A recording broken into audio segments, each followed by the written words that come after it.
Alrighty. Hello. How we doing? How's everybody doing? How is it going? Yes, Cat. Immaculate timing. Come on, there's a seat here.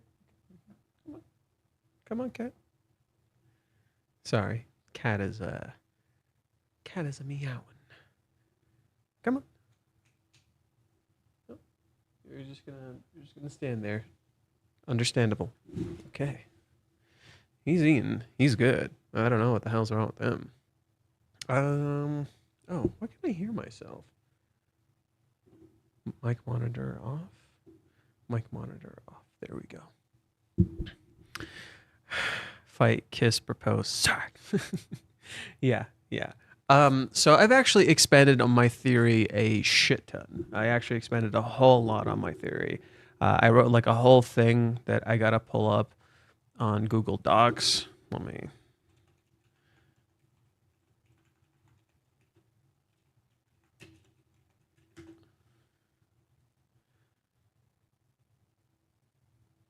Yeah, I wrote this on my phone earlier, and I just had to copy and paste it on a Google Doc, so I remember to talk about it. Because pretty much I expand on that entire theory we had from last stream.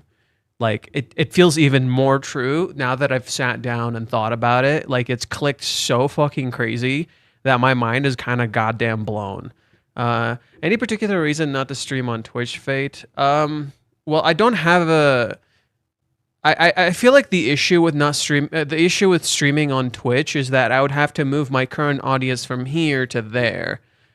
I think that would be the only issue. I also don't know how to dual stream. I don't because I know you can stream on both, but I don't know how to do that.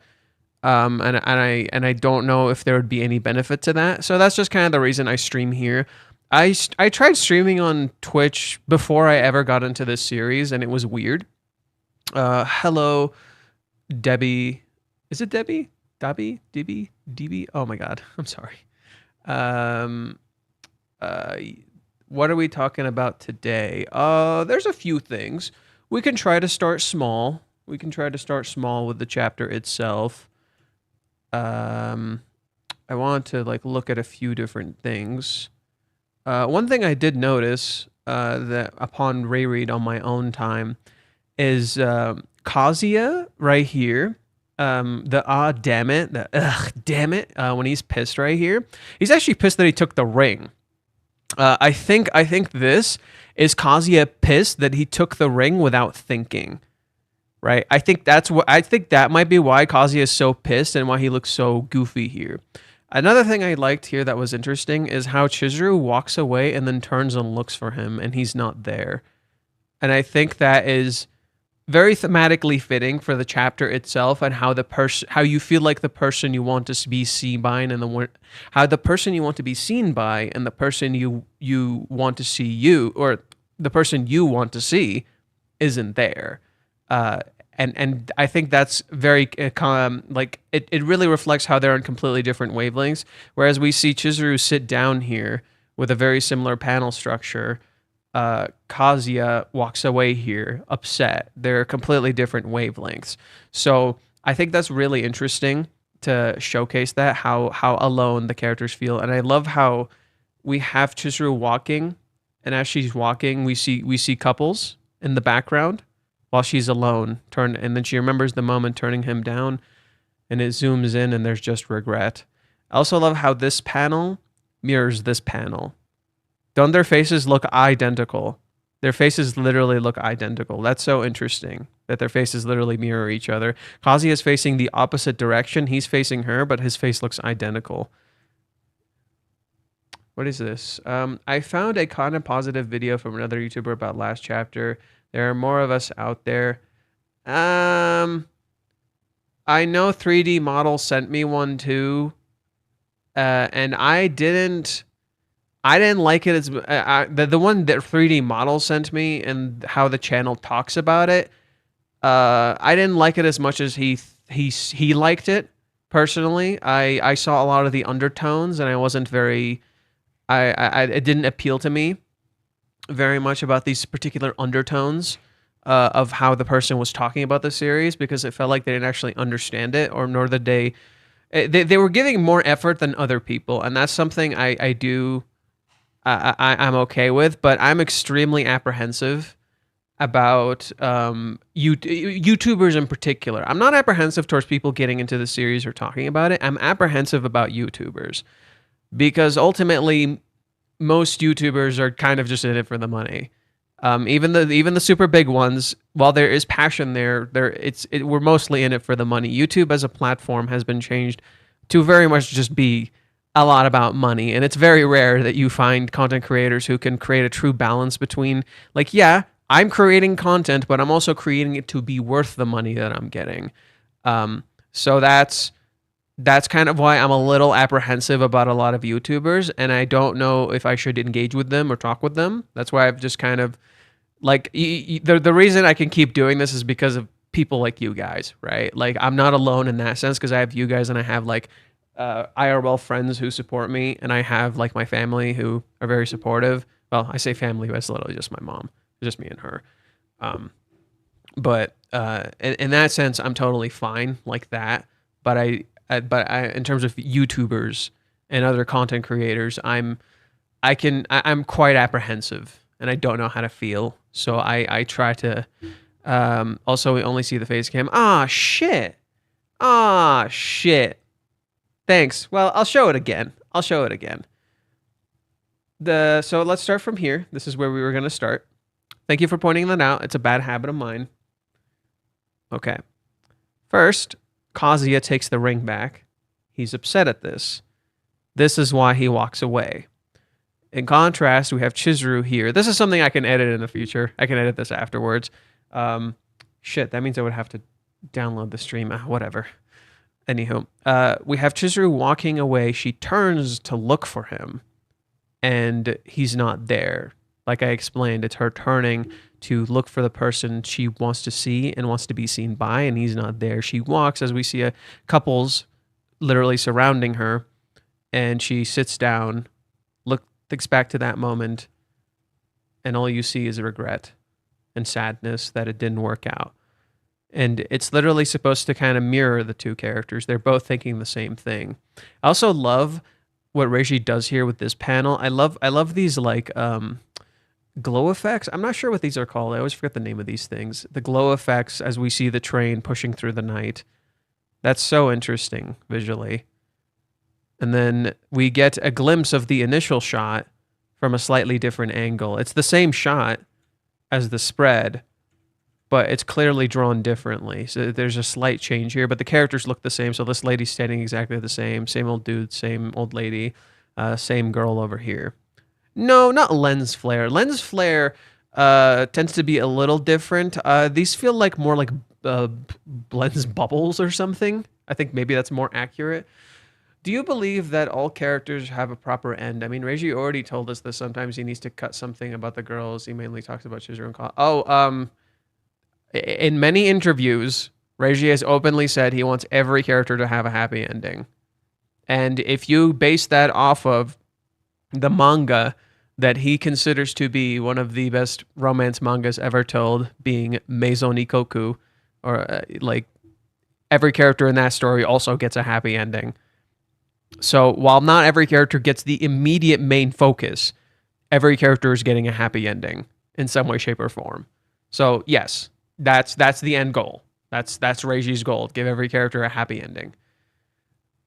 Let's see here. Do you think we'll hear Chizuru reflect aloud about the date before they run into each other next chapter?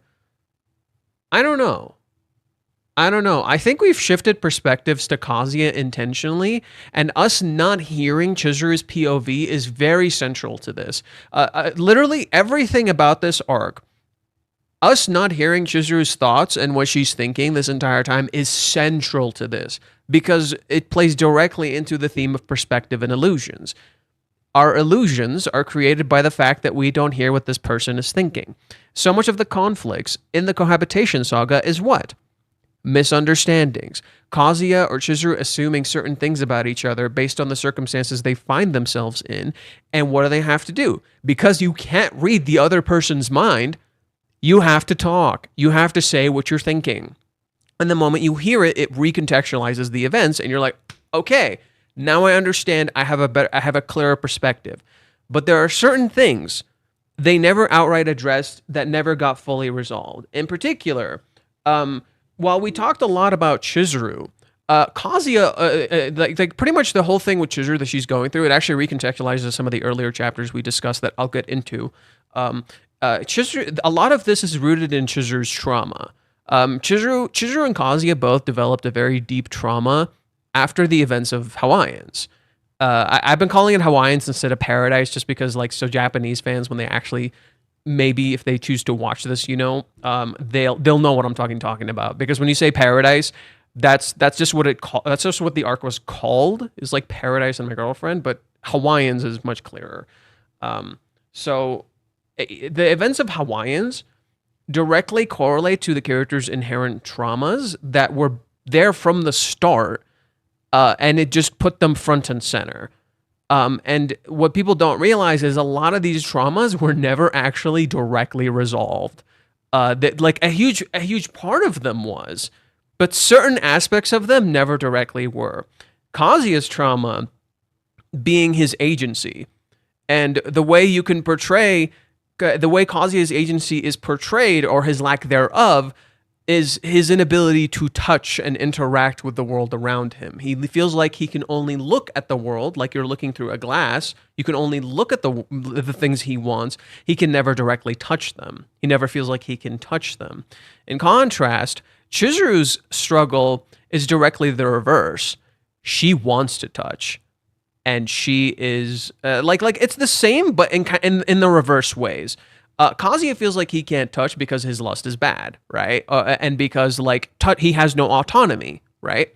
In contrast, Chizuru can't touch because she keeps getting told she can't touch, but she really wants to touch. But she keeps getting told that that's bad. You shouldn't touch. You're a bad person for this. You can flip this onto Kazuya as well, where Kazuya really wants to physically interact with Chizuru, but feels like he needs to hold off because it's wrong to, where Chizuru constantly tries to initiate physical contact, tries to initiate these things, and Kazuya doesn't do anything, so she keeps getting reinforced with the idea that her actions are bad. Now, a lot of people have disagreed with me. Some dude even straight up called me delusional in the comments section. Like, he starts off being nice. He's like, "Oh, thanks for the video. Like, rad respect for doing this, but you're fucking delusional." I'm like, bruh, he had me in the first half. That was fucking rude as shit. Jesus Christ. Like, bro. But I will build on this in this stream. But there's a few things I want to talk about in the meantime. So I talked about the visuals here. I talked about how Kazuya and Chizuru look the same. I talked about how this literally looks like the spread, just like tilted a little bit. Like the girl here, literally same position, same old man, same position, same old woman, same high school girl right here. Many people have asked me if this high school girl is dressed like Chizuru in the dream date. So let's go from there. Let's go from there from the high school girl. We do have some comparisons we can use, so let's work with that. Let's see if she's actually dressed like Chizuru, because we have this girl who does actually look like Chizuru in some ways. Not necessarily directly the same, but there is a slight parallel. So let's start with that. Kanojo Okarishimasu. There it is. So this is Chizuru's outfit in the dream date. This is Chizuru's outfit in the dream date. It doesn't look quite the same. She has the jacket, but this is different. However, oh shit, fuck me. Now there's a slight more similarity, but it's still not the same. I would argue what this represents, what Kazuya not seeing this represents, is this. Throughout the date, I talked about how, do you guys remember how in last stream, I pointed out how when Kazuya is on the date with Chizuru, he doesn't see the things he wanted to see when he was with Minnie. For instance, we talked about how when Kazuya and Chizuru go on the Wild River, he doesn't see that Chizuru does the wild phrase. And this happens a lot. This is just one instance of many where he doesn't see that Chizuru does the thing he wanted to see. He never notices it. And there's more throughout the arc. There's more of them throughout the arc where he imagines like certain things and how Chizuru would look in these certain moments, and he doesn't notice them. So I feel like that's one thing we can go back to and like look through carefully, where we can start noticing, Kazuya is literally not noticing these special things in front of him that he actually wanted to see. Much similar to how he's literally not seeing Chizuru in some ways. He's not seeing these things he wants to see because he's too busy misunderstanding what's going on with Chizuru and what she's saying. So in that sense, I think that's really fascinating that Reiji was already telling us, if you paid attention, hey, Kazuya is not noticing certain things. And in that same way, if Kazuya is not noticing certain things, so is Chizuru. Because they're mirrors of each other. Kazuya and Chizuru are yin and yang. Kazuya and Chizuru are literally yin and yang. If they're yin and yang, that means just as one does not see certain things, so too must the other not see other things too. So too must the other also be confused about certain things and not understand what's going on. So that is very kind of important here. Let me read some of the comments. When in the story did you think they started to think the same way about each other, since we know they're supposed to be thinking the same thing most of the time? That's hard. That's hard. I think it maybe started in the movie arc. I think it kind of maybe started in the movie arc. But I would argue it was there from the start. I would almost argue it was there from the very fucking start. Because if you look back, there are things that Kazuya does even super early on in the series that Chizuru finds admirable. Even for example, in the beach arc. In the beach arc, a lot of people thought Kazuya was pathetic and sad, but him literally in front of the crowd of his friends and people around him tells them he just broke up with Chizuru because he's committed to Mami. Now, people would think that's a bad decision, but from Kazuya's POV, from Chizuru's POV, it's not a bad decision. So to Chizuru, that was very admirable, that Kazuya would put himself out there like that and let himself be afraid. You can see that there are certain things that Chizuru, even all the way back then, saw that was admirable about Kazuya's character. That he would do this kind of stuff. But even then, you can even recognize how Chizuru always thought Kazuya, while he did bad things, meant well. And in so doing, you can see how Chizuru would start to see Kazuya in that positive light. That he always believed these kinds of stuff and felt these kinds of things. But that's where the contradictions start to happen. That this is deeply rooted in their own insecurities. Because if you go back to that time and actually pay attention closely, Kazuya was aroused by Chizuru. So why the fuck isn't he aroused now? And that doubt in her head actively gets reinforced because Kazuya keeps proving it right. She keeps trying to get him to think she's cute, to feel things about her, and he does not act. He does not do anything. He keeps stopping, which sends the wrong signals. In contrast with Kazuya, every time something goes wrong and he gets the wrong idea, she notices and she resolves that. So Chizuru spends most of the arc atoning, much like how people wanted her to atone. But she doesn't actively receive what she herself wants, just as in some ways Kazuya isn't completely receiving what he wants. They're both receiving certain levels of the things they want, but not completely, because why? They're restricted by what we as the audience want. We want Chizuru to atone. We want Kazuya to man up and be cool. But Kazuya doesn't feel like he has the right to do anything for Chizuru because we've told him for a very long time he doesn't deserve her. So naturally, he never acts because he's taught he has no agency by the very readers reading the story. So Kazuya has no agency, and Chizuru constantly tries to get to claim her agency, but because Kazuya is taught he has none, he can't give her anything. It loops. It's a constant loop. Yin and yang. Okay. No, you aren't. It's not explicit, but there's some speech that connects all of this. We don't forget the girls get horny too. Yep.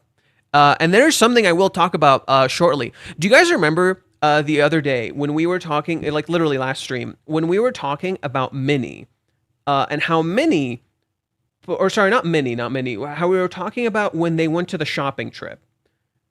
Let me find the shopping trip. So they go on the shopping trip are these the bad scans? Yeah, these are the bad scans. We need good scans. We only do good scans around here. Thank you very much. When they go on the shopping trip, how does the shopping trip start? Horny, DVD store, beat that meat, go nuts. And it's specifically after what? What's it after? It's after they got stuck in the shed. What does Kazuya do? Kazuya goes to a DVD store to let it all out.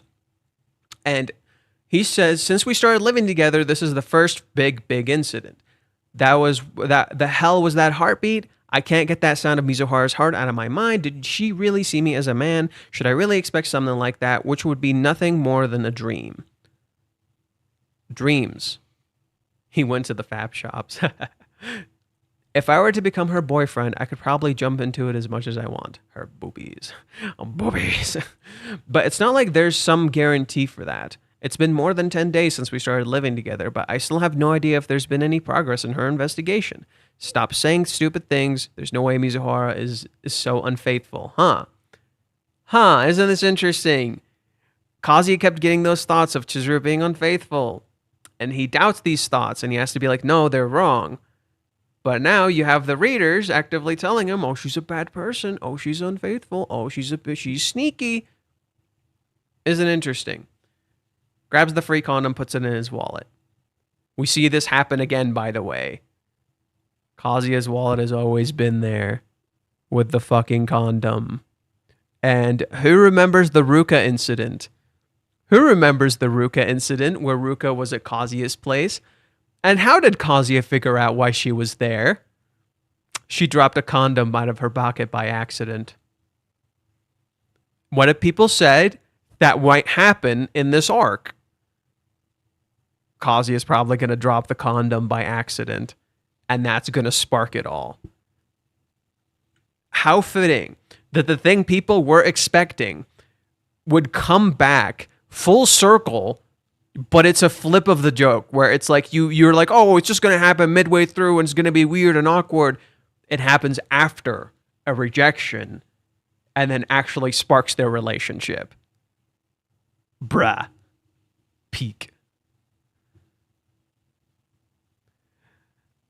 The problem is that Chizuru she never thought she could lose Kazuya. Yes, she did. Actively through this arc. I'm not even going to get into how wrong that is because Chizuru, bro, like I'm going to be as brief and concise about this as possible. Chizuru tells him to go home alone and gives him back the core connection between them created by their family. Literally, the symbol of commitment, she gives it back to him. If that's not, I'm losing him forever, I don't know what the fuck is. So, this isn't the first time I'm losing Kazuya forever. No, like this is her saying, yeah, it's okay. I don't deserve this. It's okay.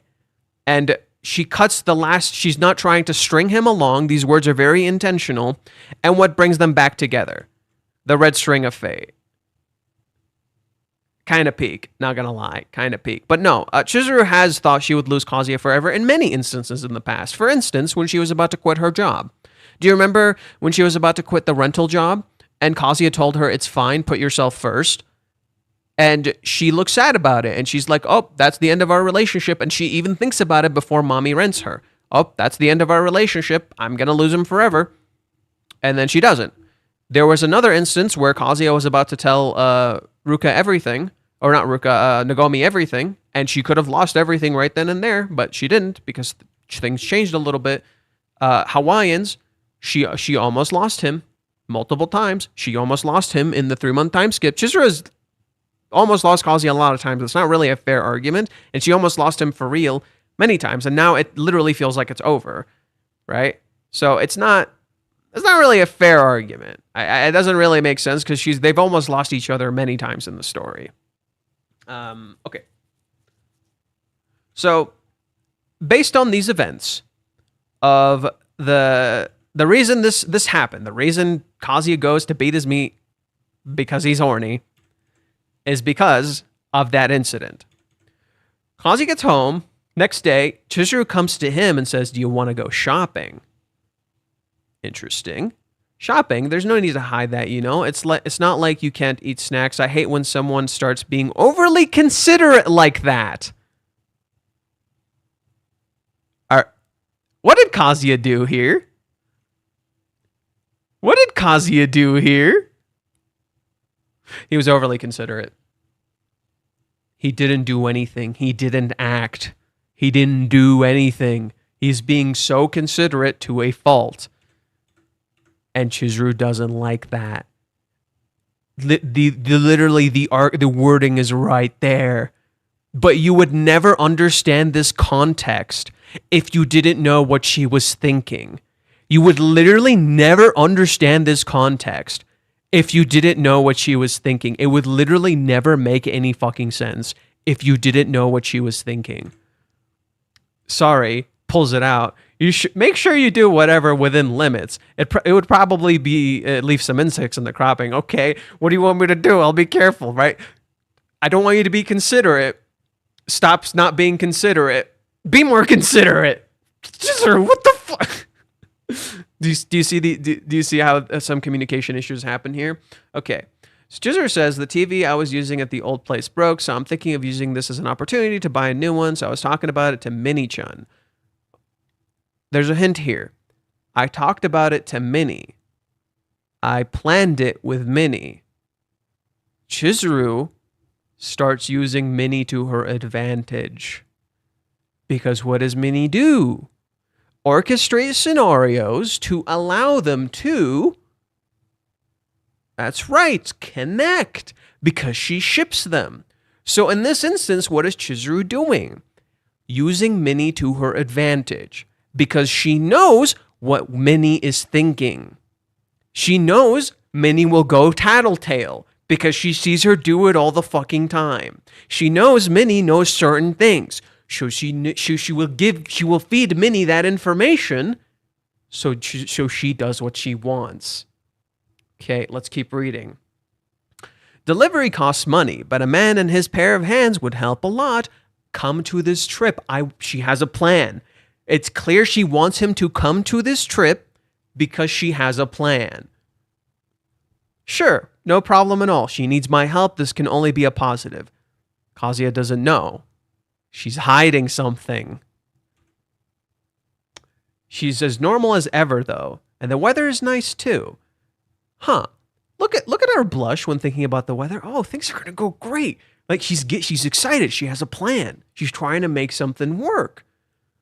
Doesn't she feel anything about yesterday? There it is again.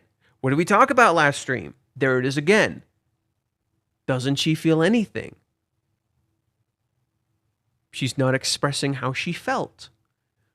But this is something I can only do as a housemate. I should do whatever she needs me to. Thanks, Minnie-chan and I need to put on some makeup. I'll see you in a bit. She didn't have any makeup on. Let's meet out front in 30 minutes. Sure. She's planning her makeup with Minnie. It's almost like she wants Minnie to see this. So Kazuya steps outside. Everything feels so fresh. I wonder if Mizuhara is changing right now. What kind of dress will she come out wearing? When we were on the rental days, she always did be dressed up perfectly. With just a change in our agreed meetup place, the mood is so different. You really do know a lot. When you apply setting spray, dapping it with a sponge can keep it from beating up at the end. You know, wow, that's Chizuru's-san for you. I'm learning a lot. She's teaching Minnie things. She's telling Minnie things. I'm trying to keep reminding you of the fact that she's feeding Minnie information. She's telling Minnie certain pieces of information. Okay. Kazuya says she's so cute. Does not say this. He does not say this to her. She wants him to say this. He does not say this. Okay. Chizuru Ichinose, going out with friends on a spring morning version. I've learned that Lip Monster by Kate has a great coloring, so I've been searching for it. Okay, they keep talking. Oh, I saw that going viral on Twitter too. Maybe that's why it's impossible to find it at the pharmacy. I don't know the first thing when it comes to makeup, but she has a translucent look, which feels very natural. With a thick gray cardigan, she keeps away the cold while being stylish. Now, a lot of people don't like these. But they are so important to this instance, and so important to a lot of these instances. Why? Bro, if you're dating a woman and she dresses up, she wants you to notice this. As if you're a bro in the chat, I'm telling you right now, she wants you to notice this. It's the same for dudes, right? If it doesn't matter if you're gay, straight, or if you're the girl or whatever. No matter whoever dresses up, they want people to see this stuff.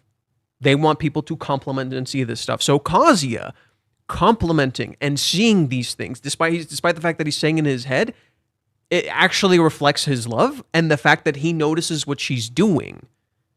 And so Kazuya noticing this tells you, oh, this is what Chizuru wants him to see. So you learn more about Chizuru from these. These actually tell you more about Chizuru if you pay attention to them. For instance, when we were on the date, the actual official date, what did we learn? Kazuya tells us that the clothes Chizuru has on her top look like hydrangeas. Hydrangeas actually, like, if you look up the flower, says a whole fuck ton about what Chizuru is thinking. Right? It says a whole shit ton about what Chizuru is thinking. If you look at the way he talks about her boots, or her shorts, or the certain things that she chose, it reflects certain things that we learned when we saw her going to prep, such as the fact that she realized, maybe I should wear shorts. Maybe I should wear boots. She literally says these things when she's searching for her outfit. And we intentionally get fed that information so she understands how she picked it, but also the intention behind these picks. So in the fight, he's probably going to express all these things he thought in his head, but never expressed. I do think it might be that. That's going to come out somehow. I don't think it'll come out immediately. I think that I've mentioned before, the fight will start with Kazuya putting Chizuru first. Because he's going to be upset she's not doing that for herself. And then she's going to get mad at him because he's putting her first and not himself. And she's like, why the fuck aren't you upset? Why aren't you? You just got rejected. Why aren't you upset? Why are you putting me first? What the shit? And that, to me, is how the fight's going to start. They're going to fight over the fact that the other person is putting them first over themselves. And it's like, okay, that's how it's going to come out. Why do you never say what you're thinking? And then it'll slowly start coming out. It's the whole notice me senpai thing. Not just that. She doesn't just want to be noticed. She wants to seduce him. She wants him to look at her. She wants his attention. Why? Because Chizuru is a clingy girl. Sayuri told us this. Literally, if you pay attention to Sayuri's words, it informs everything. Sayuri's words inform all of this. Like, literally, every single detail Sayuri said, it informs all of her actions. Everything makes perfect sense if you realize Sayuri was telling us the whole time. Is there a chance Kazuya and Chizuru will kiss? Not only will they kiss and make up, they will have sex and might even propose. Just putting it out there. Okay, let's continue with this. The white blouse, which shows through her visible collarbones, they combine to add to her femininity and make her look 10 times as cute. It's almost like that's what she wants him to see. Wearing a combination of socks and pumps that are easy to walk in, she is feminine but without overdoing it. Most of all, the skirt, 5 centimeters above the knees. No matter how many times I look at them, her legs are gorgeous. Never says any of this. Now we understand this. Isn't this like someone turning to the person they like looking expectantly? And who's the one who speaks for her? Minnie. Minnie is Chizuru's voice. Minnie says everything Chizuru wants to say. Minnie says everything Kazuya wants to say.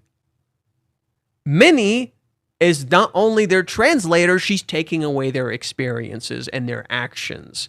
Minnie takes their agency to her. She is their source of agency, not themselves. Let's continue. Let me read what some people said here. Sometimes a girl just wants you to chase after her. One underrated moment was during Paradise when Chizuru tried to leave Kazuya, but he grabs her and says, "I'm not done talking to you." That's actually not a good moment. That's actually a terrible fucking moment. That wasn't. No. That's not a great. There are so many great examples in Hawaiians, and you picked the worst one. You picked the worst one. I'm sorry. You kind of picked the worst one because that was actually when she just wanted Kazuya to just hold. She literally just wanted him to hold. Just wait. I'll come back. She's literally saying, "I'll come back. Just stop." Because Kazuya was pushing too much. Kazuya was pushing too much in that arc. She just needed a minute. What Chizuru needed from Kazuya in that arc was not what Kazuya needed from Chizuru. Kazuya wanted to confess to Chizuru to clear his guilt in some ways. It was an expression of his agency. Kazuya wanted agency desperately. In terms of Chizuru, what she wanted was for him to support her, like the movie arc. But all Kazuya did was push until she felt so cornered that when Mommy texted her, she couldn't do anything but run away. She dealt with Mommy alone. She should not have dealt with Mommy alone. That's why Chizuru made so many mistakes in Hawaiians. Kazuya kept pushing and she felt alone over and over and over and over and over. So that moment is really bad in my opinion because Kazuya kept pushing instead of just slowing down and trying to rush it so much. So what happens in this arc? What's going on with this arc? Kazuya realized he pushed too much. He shouldn't push anymore. I'm going to do it her way.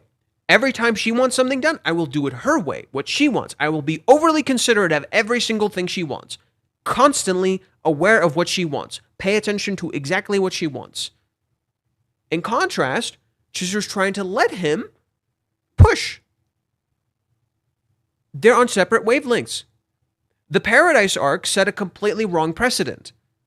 And the characters are not acting like they used to act before. Kazuya doesn't push anymore, whereas Chizuru is the one pushing. Chizuru in Paradise didn't want him to push, she wanted him to support her, but now he's supporting her, but she wants him to push. They're sending the wrong signals. They're completely different wavelengths. Because they're trying to reclaim this thing that they feel they've lost. And a lot of this can be informed by certain aspects of the cheer update, for instance. Whereas in the cheer update, Kazuya is so selfless to the point that he does not hug her. When she starts crying, when she comes into his arms and she starts crying, he doesn't hug her. He stops himself. He's like, "Nope, don't do it. Don't hug her. It's her moment. Can't do it. It's her moment." And Kazuya later questions, "Why did I do that? Why didn't I hug her? I wanted to hug her. Why didn't I hug her?" And it's because he's putting her first. It's constantly about putting her first. So it sends the wrong signals. They kept sending the wrong signals to each other. And that was the problem. It's the constant miscommunication and bad signaling. And then that thing with the cheer update, what happens? We get to the date question mark arc, and Kazuya is still kind of sending Chizuru some wrong signals, and she thinks he just did what he did just because he felt bad for her and wanted to help her, not because he loved her. Why would she think that? Well, he didn't hug her. He didn't express in any way, shape, or form that he loved her in a physical way or in any other way other than just he was there to help her. Like I explained, Kazuya in the cheer update was very selfless. He's putting her first. She knows he's doing this. She calls him out on it, and she plays along. And she keeps letting him do this. And then the moment she thinks it's the real thing and she questions him about it, she hesitates. Then Kazuya tells her he does love her at the very end of it. And she starts doubting what she's thinking. She's like, okay, so I was wrong then. And then she starts keeping distance because she doesn't know how to react anymore, right? Why was Chizuru keeping distance at that point? Because she doesn't know what to do anymore. She's doubting her own choices. Then Mommy shows up and makes her doubt even her choices even more. And then Umi talks to her and makes her doubt her choices even more. Why is Chizuru doubting her choices so much? I feel guilty about lying to my grandmother. She ran away when Kazuya confessed and didn't actually look at him.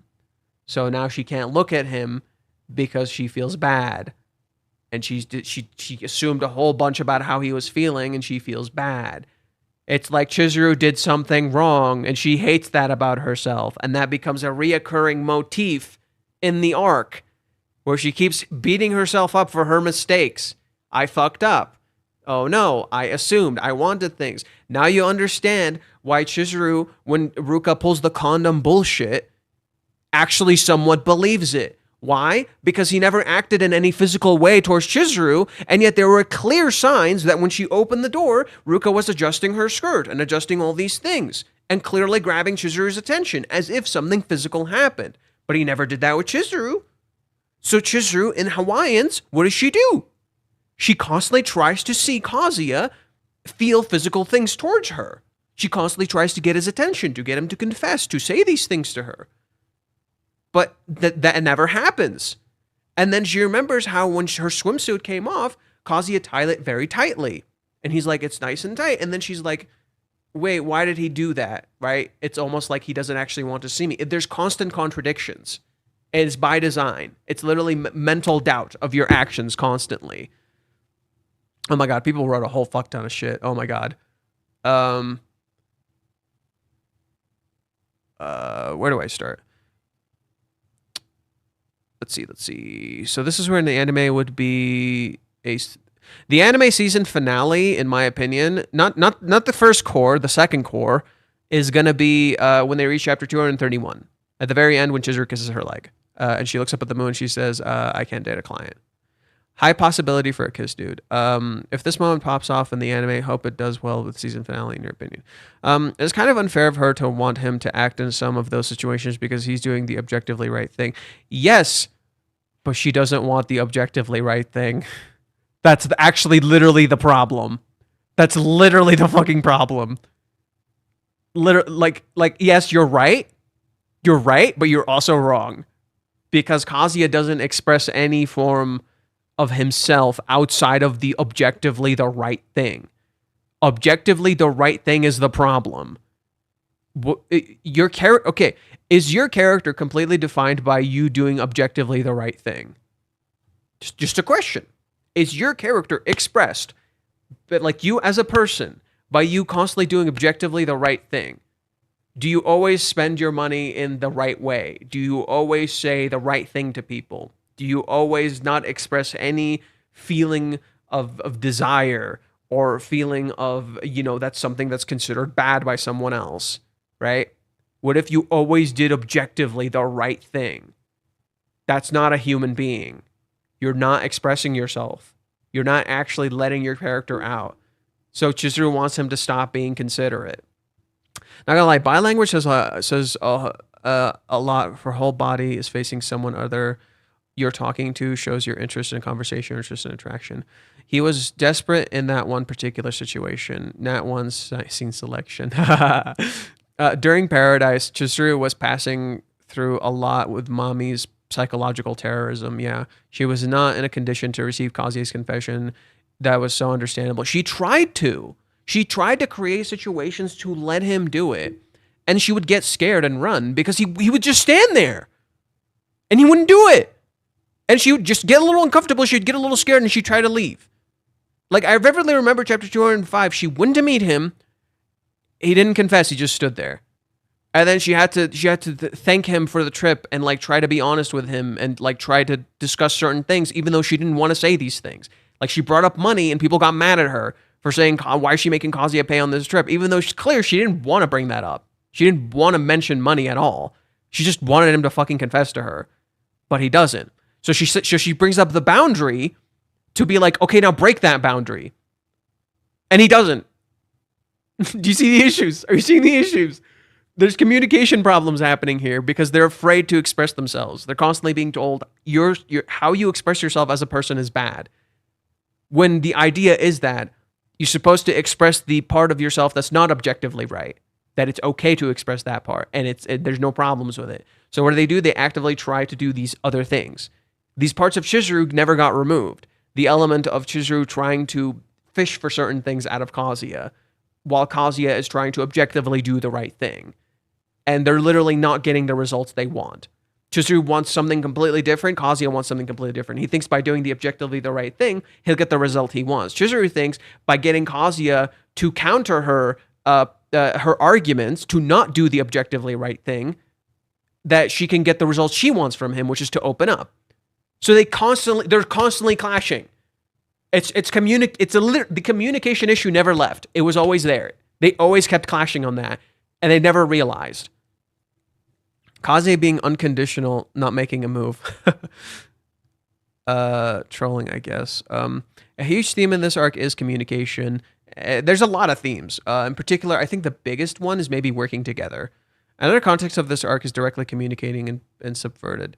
In most of the situations, Kazuya makes objectively correct choices, though, so it's a little unfair that she wants him to act in some of them. Example, the shed.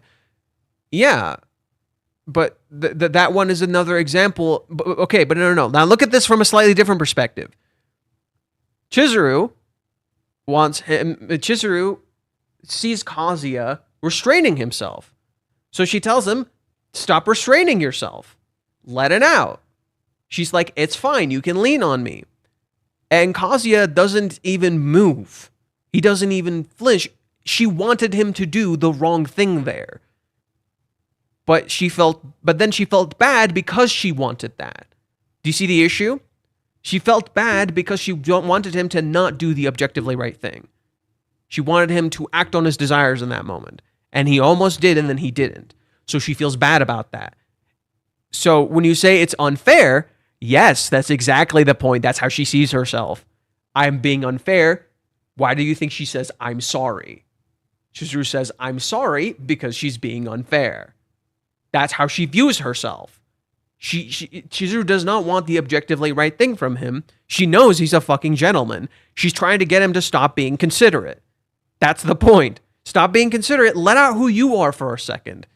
And he never does. He restrains himself. It's always in his head. He never says it to her. So she never sees. So that's literally why. Where is it? We'll come back to this shortly.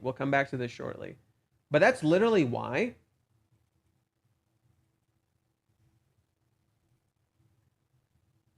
this scene sticks in Chizuru's head. The reason Chizuru never forgets this moment, actively thinks about it, actively remembers it, this is the truest Kazuya she's ever seen. She's literally never seen him like this. Ever. Period. This is the most real Kazuya she's ever seen. Like, he is genuinely his most honest self. And she is completely, like, she's like, I never got to bring this out of him. I can never bring this out of him. I can never give him what he wants. I can literally never live up to his expectations. Do you see the problem? This is why I say it's not just physical in nature. The physical aspect just represents that inadequacy.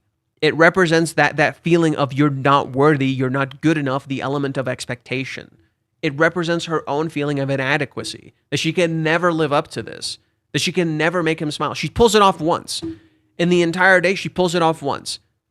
And then she tries to understand what she just did by asking him the question of, what is love? Right? What is love? And then she puts these restrictions on it. So he can't express that love. So do you see how she's stuck in a loop where she pulls it off once? She gets to do it once. She pulls it off once. And she finally sees him smile. But then can't seem to make him express himself ever again after that point. One singular fluke, she's able to do it once. By sheer dumb luck. It's literally sheer dumb luck. That's that entire sequence that I'm talking about. Let me pull it up for you. It's literally sheer dumb luck. Um, this okay.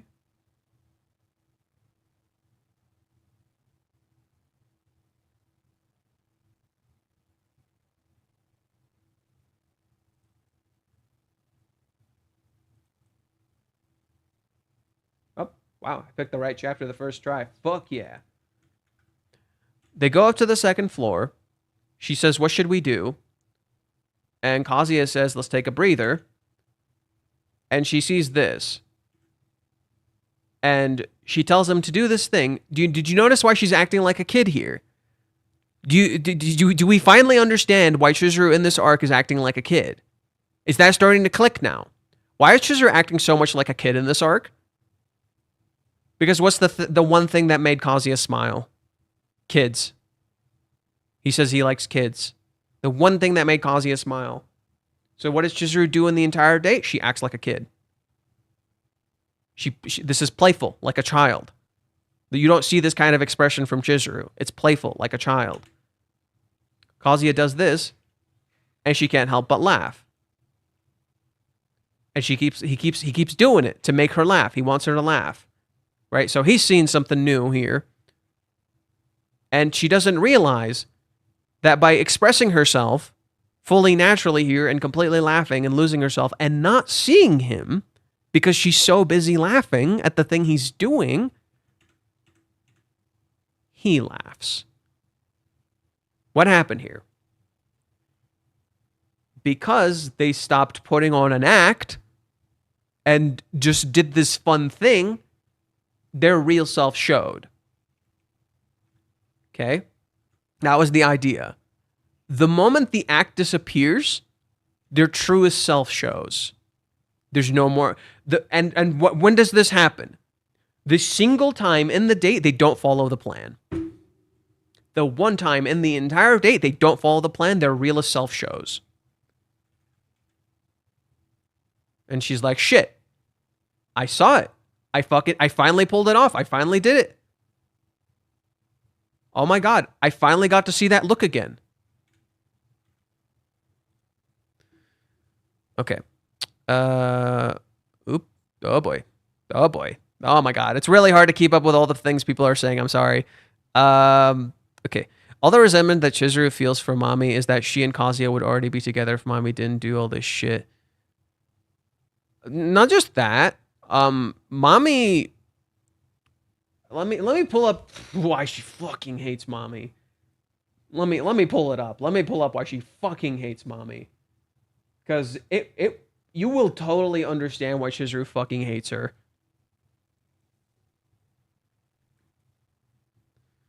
Chapter 216. Mami's dragging Chizuru. Right? She tries to offer her money. She says, please put that away. Do I have any options left? I have to stall for time. Maybe I can say I forgot the key or something. Oh, hi there. She talks to Nagomi. Your options are gone. Okay, she forces her into a situation, and then she plays on her guilt. Your grandma passed away, right? Did you manage to tell her the truth? How fucking cruel. No. I see.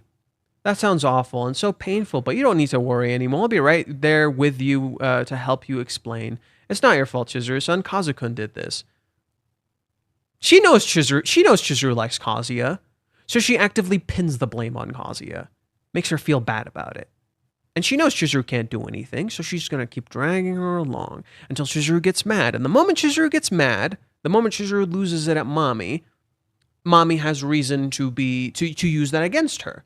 She's trying to make Chizuru explode. What people don't realize here, she's trying to get her mad. She's trying to get her to react. The moment Chizuru reacts, Mami has her weapon now. She can do whatever she wants. And what happens when Chizuru inevitably reacts to Mami here? Right? Mami gets bad. How dare you defy me? How dare you go turn away from the script I created? Okay. Now let's continue. Let's go. Keeps dragging Chizuru by her arm. Isn't that interesting?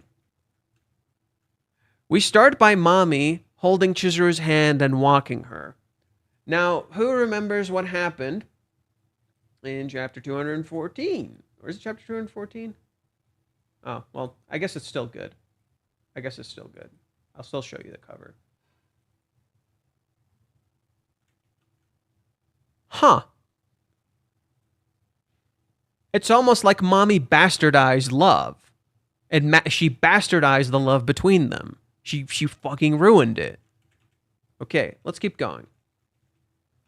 Skip the whole Ruka thing, even though it's somewhat relevant, but it doesn't matter at the moment. Mommy opens up the ring box. Kind of an old design, isn't it? It's definitely a Showa wedding ring. Have you tried it on? Chizuru looks fucking disgusted. What do you mean try it on? Does this thing have no fucking, like, weight to you? Look at her. She's disgusted. What the fuck are you saying? No, not once. Well, I have to say, I'm shocked that doesn't suit you at all. What do you mean? What do you mean that doesn't suit you at all? What the fuck? Like, what do you mean that doesn't suit you at all? That's stupid as shit. Oh, so she's assuming Chizuru is a terrible person. She's literally telling her you're a terrible person. Have you thought about the look on her face when you tell her the truth and give this back? But really, it's partially her fault too. And to a rental girl, who gives a wedding ring to someone she knows for less than a year? And to a rental girlfriend, no less. What an idiot. Nagomi's such an idiot. That's literally what she's saying. Nagomi's such an idiot. She's such a jackass. She's so stupid for trusting you. She's so stupid for trusting other people. How could she trust other people? All people do is betray each other. How could she have faith in anyone? What a stupid idiot. That's what she's saying. Then she tosses the ring. She just tosses the ring. Like, she doesn't even put it down. She just tosses it. It has no value to her. Like to Chizuru, it's like, you dishonorable swine. Chizuru is just like, you dishonorable. You have no respect for this thing that, like, means the world to me and means the world to these people. How fucking dare you? And, like, what is Chizuru looking at here? She's clearly looking at the ring she just threw down. Come to think of it, he said the same to me. It was back when we were dating. He asked me to meet his grandma. I think it was our third date. Nagomi's son's not a bad person exactly, but there's something screwed up with that whole Kinoshita family. She's egging Chizuru on. She knows she has all the guns and she's egging her on. Because she wants her to feel bad. Mommy wants to feel control here. That's what she's doing. She knows Chizuru can't do anything. She knows she has all the guns, all the weapons. And she's just like, oh, I'm just going to keep taunting you. Because I know you can't do anything. And she keeps going. Like, there's no way you haven't noticed it, right? The way he looks at you, it's almost like he thinks he has a shot. That's why he's been at this for so long, knowing he's breaking the rules. Crazy, right? The way I see it, it's obvious you two are in different leagues. You're the gorgeous one for one, and he's dreaming about getting with an actress, but guys like him exist. Once they get the idea in their head, they sink into delusion. Like, when people tell me they sided with mommy in this arc, bro, you're fucking delusional. If this is the nihilistic beliefs and ideas you agree with in this arc to be this vindictive and cruel, bro, I think there's a problem here, and it's kind of sad that you can't see you're the problem.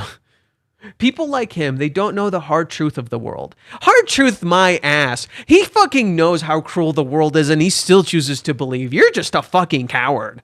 Mommy's literally just a fucking coward. I've said this before. She admits to it, too. She admits to it in her own backstory. She's a fucking coward. That's why she never outs Chizuru. That's why she never commits to any of her plans. That's why she like gives up when things don't work out with her family. She's a fucking coward. They think they can make anything come true if they dream hard enough. So literally, she's literally saying that the movie arc was stupid. All that hard work they did in the movie arc, she's saying that was stupid. Sure, you could call him an idealist or a dreamer, but he's really just an idiot, right? She just called Kazuya an idiot. She just insulted his entire family and made fun of their ring. The family ring that they treasured deeply and gave to Chizuru. And she saw how much it meant to them. We're leaving Grandma waiting, aren't we? Takes the ring, just shoves it in her pocket. Let's go. Stops. Chizuru's son? Well, you said just now, take that back. Fuck you. Everything you just said was messed up. What the hell? Right? Finally confronts her.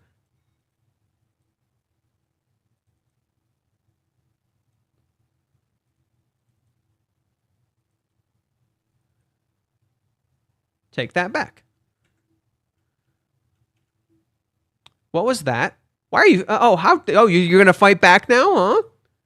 This might be rude, and I'm sorry for that, but don't you think you're handling this the wrong way? Going behind Kazuya-san's back to his grandmother is crazy. Don't you see that? I understand that you didn't draw... I understand that I didn't draw a clear line. I know I'm part of the reason the lies have dragged out so long. But isn't it up to Kazuya-san to decide when to lie and when to set the record straight? And I just can't help but think he's looking for that opportunity. In fact, time after time, he's tried to tell the truth. She's literally calling out all the haters. Oh, you guys keep saying Kazuya is a liar and he keeps doing this stuff. And here he is, multiple different times trying to end it, trying to tell the truth. And everyone just keeps saying he just keeps lying. He's so bad. You're completely right that things can't go on like this forever. And it's inexcusable that we've dragged you into it. If you want an apology, it's yours 100 times over. But still, you've got a family, you've got one right here. But the way it's all put a smile on Nagomi-san's face. Am I the only one who thinks that's real?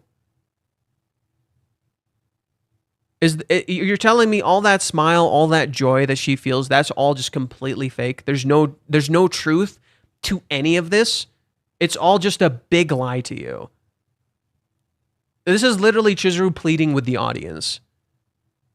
Do you really think every single thing we've experienced right now up to this point is just one big fucking lie? Just because you found out it started based on a lie? Are all your experiences that you feel with people a complete lie if the initial basis of it is a lie? Can you not have real experiences with people if the foundation of it is initially a lie? I would argue you can. Yeah, sure, the foundation is a lie. There are lies littered in there. It doesn't mean every single aspect is a lie. It doesn't, like, their relationship is founded on the fact that they're one solo client, and yet here they are super deeply in love. It was founded on a house of cards. It doesn't mean the relationship is founded on nothing. That's why the relationship keeps lasting. That's why it keeps persevering. Because yes, it was founded on a fake basis. It doesn't mean the experiences within that basis is fake, right? The truth underneath the 99 lies. The idea that every single person lies constantly every single day, it doesn't mean every single experience is a lie. There's a truth underneath all of it. And that's what Chizuru is saying here. It's her pleading with the audience. There is something real here, right? That there's a real connection here. That smile on her face is real. That this connection I feel with this person is real. It may have been founded on this lie, but it's real. And I want to make that come true. I want that to be real. And she can. You can literally make it true, and you can open up about everything and make it a reality. Mommy, she says, answer me, mommy, son. So this is what it's done to you. Day after day of constant lying. She didn't lie the entire time. She's not lying to Nagomi. She enjoys drinking with her. She enjoys being around her. That's not a lie. Right? Chizuru enjoys Nagomi's company. None of that is a lie. So why is the premise, the pretense of their relationship being a lie define their entire relationship? Right? So in that same way, this is a flip of the idea of rental. It's an exploration of that idea. The premise of your relationship with a rental girlfriend is that it's a lie. It's an act. Does that mean the entire experience is a lie? Did you not experience something here? Did you not feel something here? Does that mean it's all completely a lie? Or is there a truth here? Is there something you got out of this, even if it was a lie? That is a truth. Your experiences, your memories define how you live your life. Not the truth or the lies. None of that shit matters sometimes, right? It's your experience. It's what you take away from it. That's what defines it. But all mommy sees is that the premise is a lie, therefore everything is a lie. There is no truth here whatsoever. Everything has to be a lie if the basis of it is a lie. But that's not necessarily true. There can be truths there as well.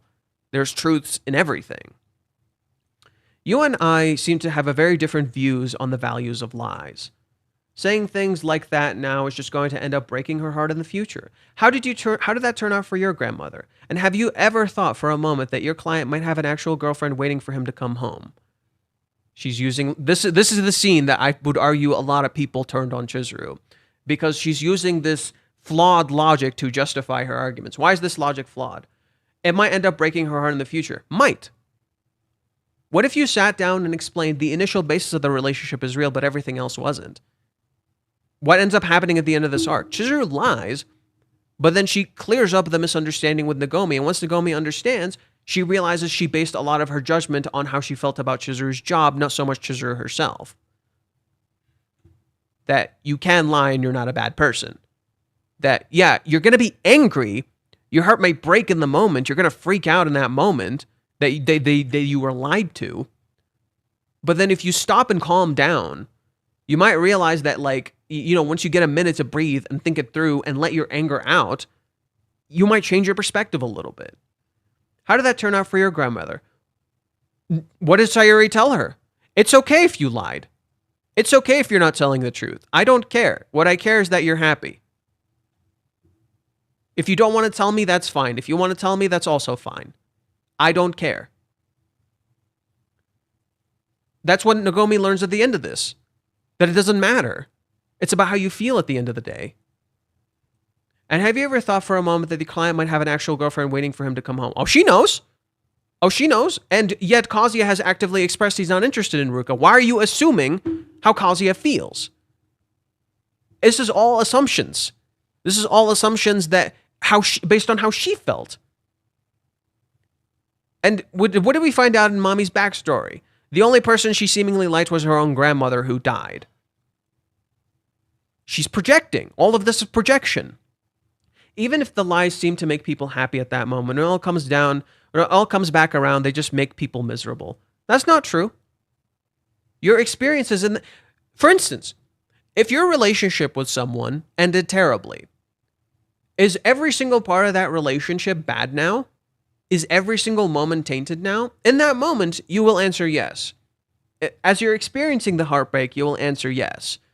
But maybe later when you look back at it, you might look at it in a positive way. You might look at it in a positive way. Like, yeah, maybe it ended like shit. Maybe the foundation was shit. Maybe there were parts of the relationship that just kind of fucking sucked. But there were good parts too. There were things I enjoyed. There were some truths in there. We shared some sort of relationship there. And I feel that even with my past relationship that ended fucking terribly. Right? They don't just make people miserable. Lies are not as simple as black and white as Mommy's presenting them. There is a good in a lie and there's a bad in a lie, just as there's a good in a truth and a bad in a truth. There are bad truths in the world. You don't need to tell a kid when they're young, hey, the world sucks, there's no dreams, there's no joy, you don't have to experience anything, and when you get to an adulthood, everything's going to suck. What the fuck is that going to do for a kid? What the hell does that do? In that same way, what is telling someone that, like in this such a cruel way as Mommy's trying to approach it, that the foundation of the relationship is a lie? What if you sat down with someone and explained, and yes, they got mad, but then they talked about it and cleared it up, and then they realized maybe they had a part to play in this. Nagomi realizes she had a part to play in the issues of the relationship. That she created these scenarios of the characters that they felt they had to lie to her. Right? You're a rental girlfriend, so maybe you can't help any of it, but in and of itself, a lie is evil even from you. I vividly recall watching Gigok talk about this, and he agreed with Mommy here. And I'm just like, okay, let's just speak in absolutes. Okay. Lies are just evil. Not like you've lied multiple fucking times. Not like most of us have lied in our fucking lives multiple fucking times. Lies are not evil. Lies are not evil. Truths are not evil. Evil is not something easily defined. And this is ironic coming from a person who literally just spent the past chapter absolutely shit-talking everything about their family. Like, where's the truth here, huh? So it's your truth that you believed in the earlier chapter we were just reading, that wasn't the most disgusting, vile shit you've ever fucking heard? Like, where is it?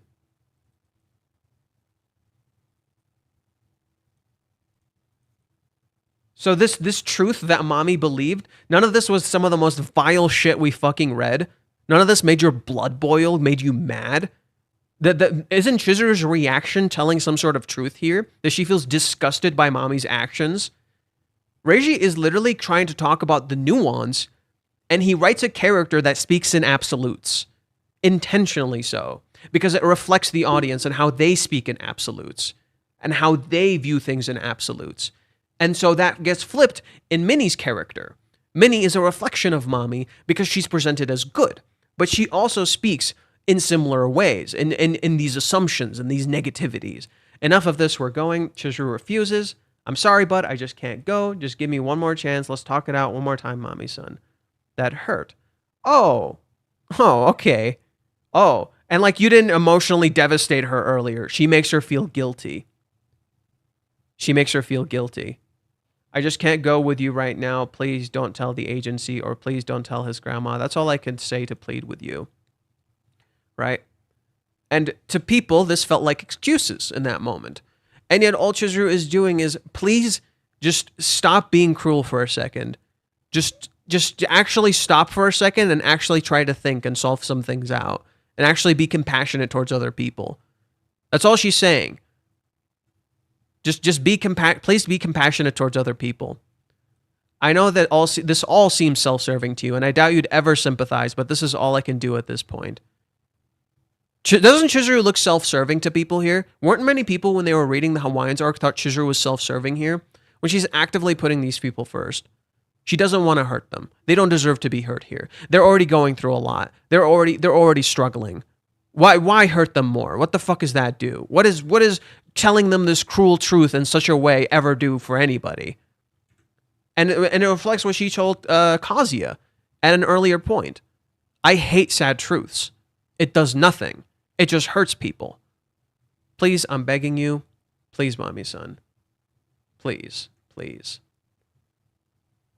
Like, you see this desperation and how much she fucking cares, and somehow people think she's a bad person. Baffling. So, if that didn't explain to you why she fucking hates mommy, considering she pleaded with her like this, and then mommy went and did it anyway, I would kind of hate mommy too. Jaws, I'm sorry if you see this. I would kind of hate mommy too. All that resentment that Chizuru feels... Okay. Johan, would you be okay if Kazuya continues to walk out, speaks for himself about his feelings on the date, Chizuru listens, and she gets the spark listening? I don't know about that. I think it's all about talking to each other. Is this really guilt she's feeling or indecisiveness? Oh, it's so much. It's... I'm assuming these are a little later, like earlier, so I think you kind of understand that Chizuru does feel a lot of guilt here. I believe in Nest 1 or Chapter 2, we may see her POV even one entire chapter. I think we're going to get it eventually.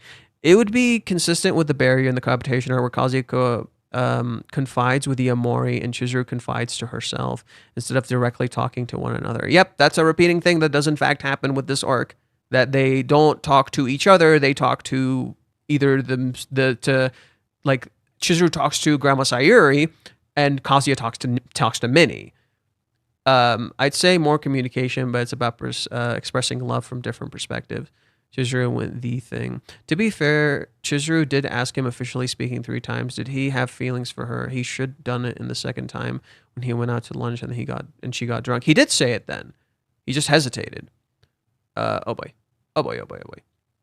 Fans of the series want one thing, and it's disgusting. Well, what about Ruka, by the way? I only recently started following you like less than a week ago, with Chizuru being the one who proposed the whole trial date just because Ruka was blackmailing him. That has nuance. That has a lot of nuance. It's very difficult to get into it at the moment, but that has a lot of nuance. Let's introduce 3 different factors. 1, yes, Chizuru introduced it, therefore Chizuru is technically at fault. But 2, Ruka started this based on the idea of blackmail and actually actively uses that against Kazuya without even realizing she's doing this because Ruka is a naive young kid who doesn't know what the fuck she's doing. And 3, Kazuya, despite the fact that Chizuru somewhat pushed him into this, did ultimately consent to this. So you can't just say it's all Chizuru's fault. If everybody in the situation is involved, no matter their age, they all do things in their own way, whether they realize it or not. right? Yes, Kazuya and Chizuru are technically the adults in the situation. They should know better. But at the same time, Ruka still has actions and agency over her choices. And if she does bad things, it doesn't mean that, like, oh, it's all on Chizuru just because Ruka did bad things in that situation. Ruka is still a person, a real human being, even though she's young. And you don't have complete you're not, just because you're the adult in the situation doesn't mean you have complete control over this person. Just as a parent can't completely control their own child. That's not how it works. Like, yes, you're supposed to monitor them and be the adult. That doesn't mean that's exactly how it plays out every time. So the whole Ruka situation, it's literally kind of everybody. You can't just say it's just Chizuru, it's just Kazuya, or it's just Ruka. Everybody's involved, and it's layered and complicated. Kazuya isn't outwardly making it clear what his conditions are for loving Chizuru. Chizuru only sees her conditions for her love. She wants Kazuya's physical contact and affection. Correct.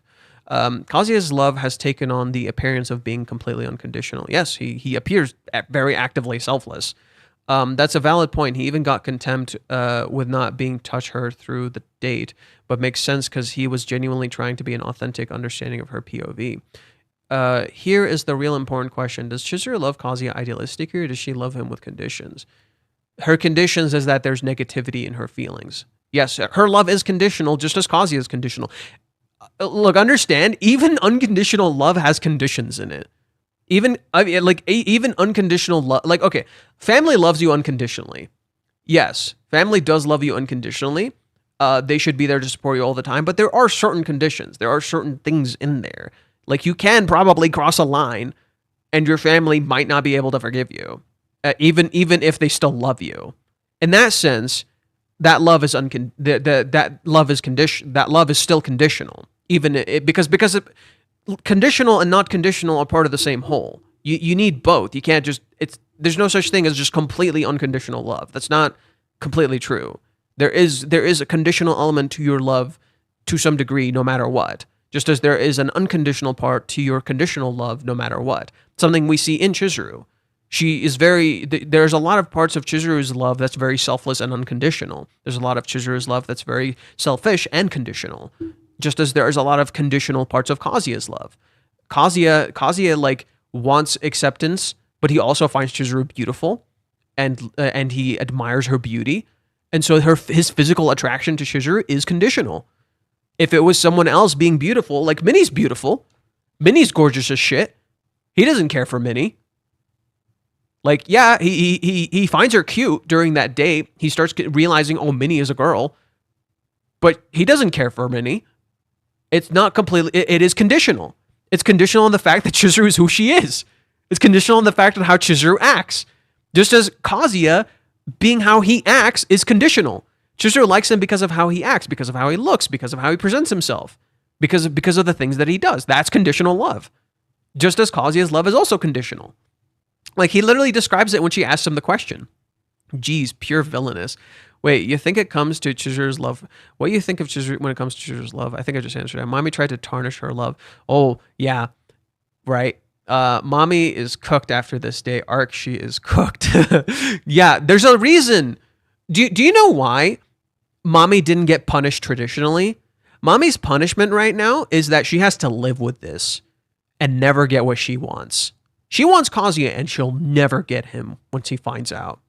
She'll never get him. Maybe Kazuya might somewhat be more understanding of Mommy, be more forgiving of Mommy. Maybe they could be friends, but she will never be with him. And that's the reason she never opens up about this to him when she talks to him. That's the reason Chizuru never brings it up to him. Kazuya loved Mommy. Kazuya loved Mommy. Imagine if Chizuru told Kazuya this shit. That would be devastating. It's a terrible truth. It's a shitty truth. That's the other reason Chizuru hates the end result of this date. It's a sad truth.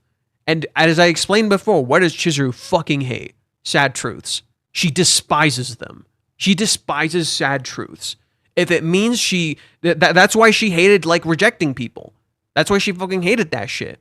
And her grandmother tells her you need to take pride in that.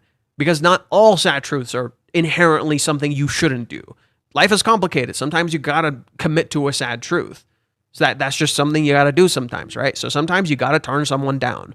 And Chizuru starts becoming a little more comfortable with this arc, with committing to some sad truths, such as like turning certain people down when they ask her to go to certain things. She's like, no, I have my own priorities. I have my own things I'm going to do.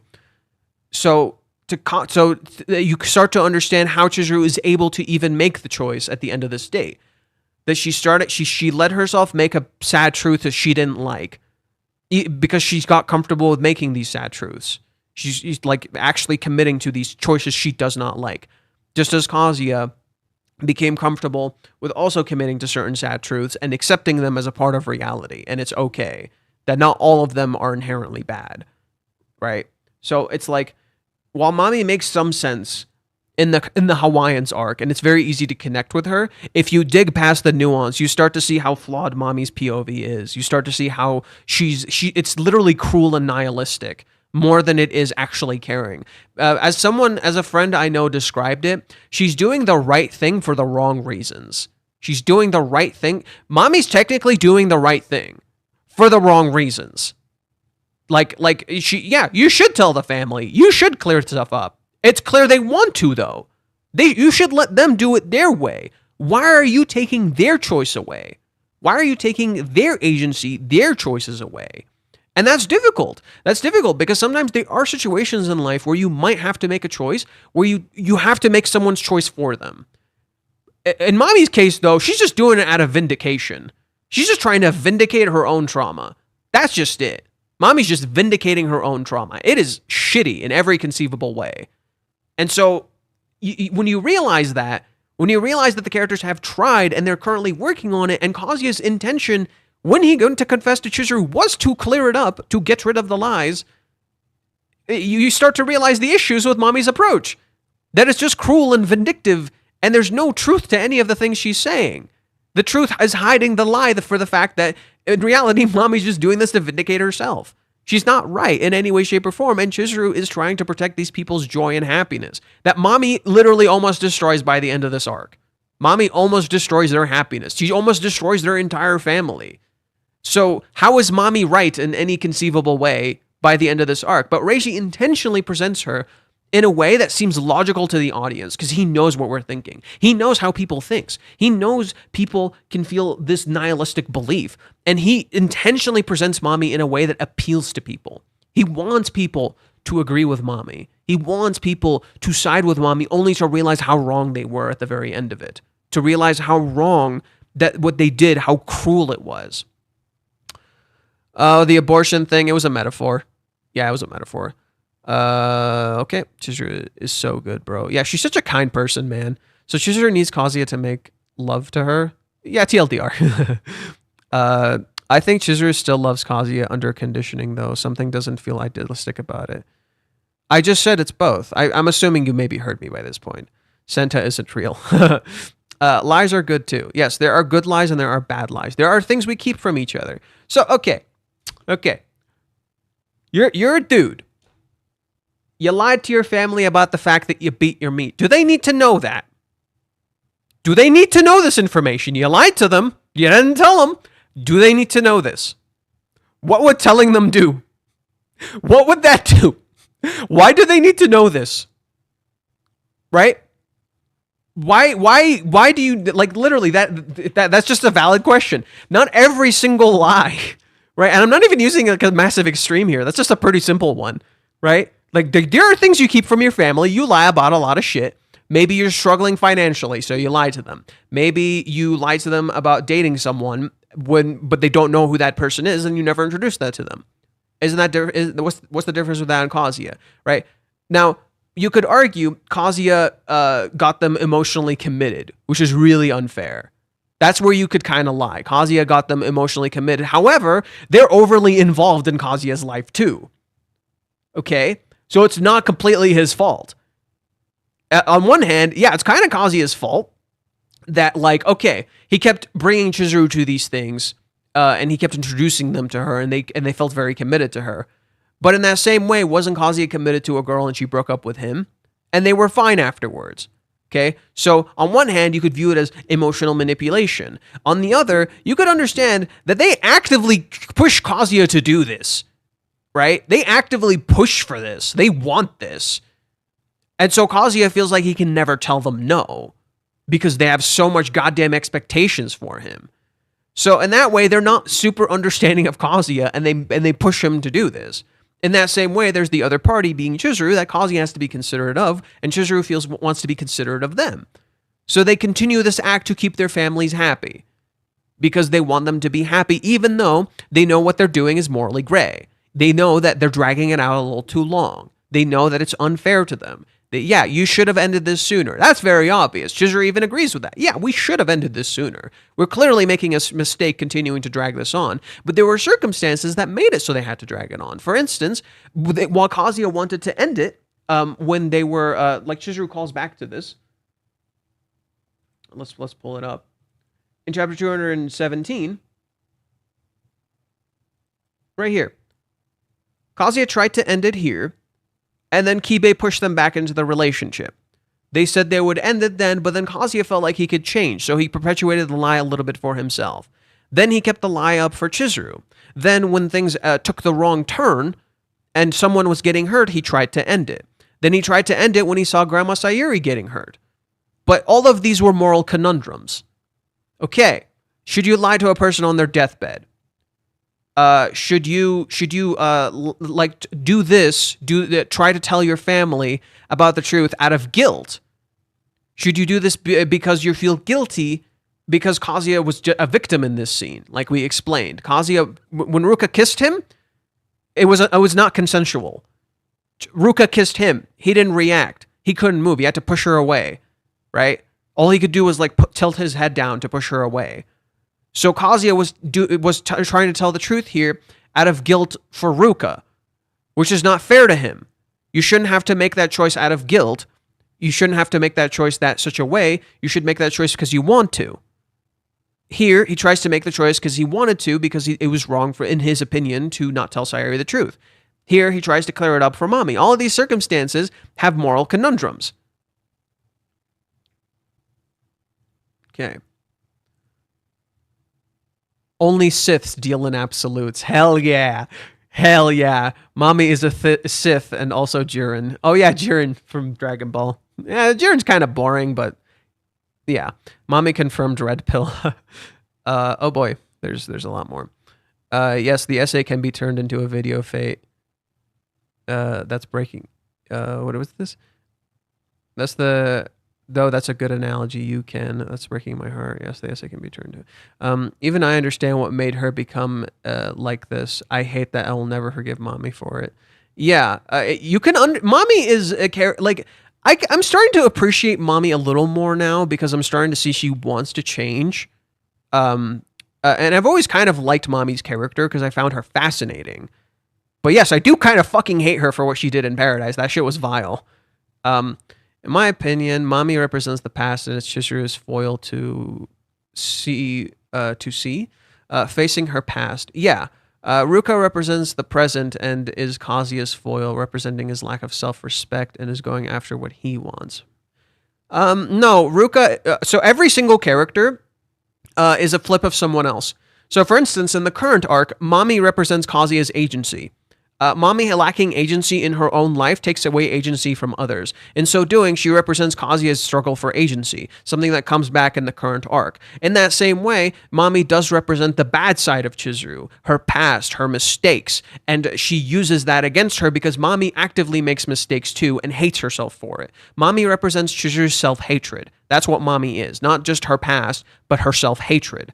I would say self-hatred is more of an accurate metaphor for Mommy's character to what she means to Chizuru. Ruka represents the present. I don't know if Ruka represents the present. I don't know about Ruka representing Kazuya's lack of self-respect. I would say it's the opposite. He actively pushes her away and doesn't want this element of like, if anything, she's a representation of Kazuya's self-respect. That he refuses to just pick Ruka just because others tell him to, just because it's easy. She represents his self-respect, that he will never pick Ruka because it's easy. He should pick her because he likes her, and Kazuya does not like her, so he'll never pick Ruka. That's the truth. If anything, Ruka Ruka's fundamental struggle is self-respect. She's struggling with her own self-respect, and she needs to start loving herself instead of trying to value herself by what others have, by needing Kazuya in the relationship. In so doing, Ruka represents to Chizuru what she believes she can never have. The dramatic irony is, Ruka is jealous of Chizuru for having everything she doesn't have.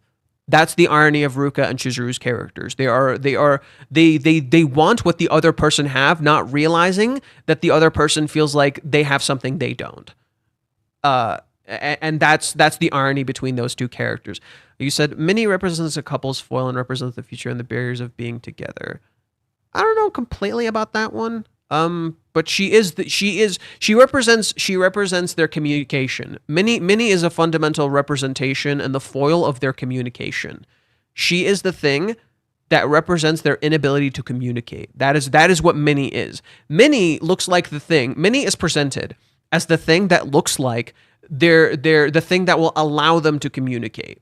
That's what Minnie is presented as. In reality, she is the foil of their communication. She connects them, she brings them together, but then she disrupts their communication.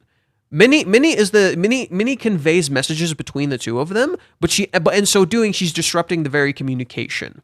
So while she starts things, which is great, and maybe her mistakes end up resulting in good stuff, she actually disrupts their communication and makes it actually kind of worse.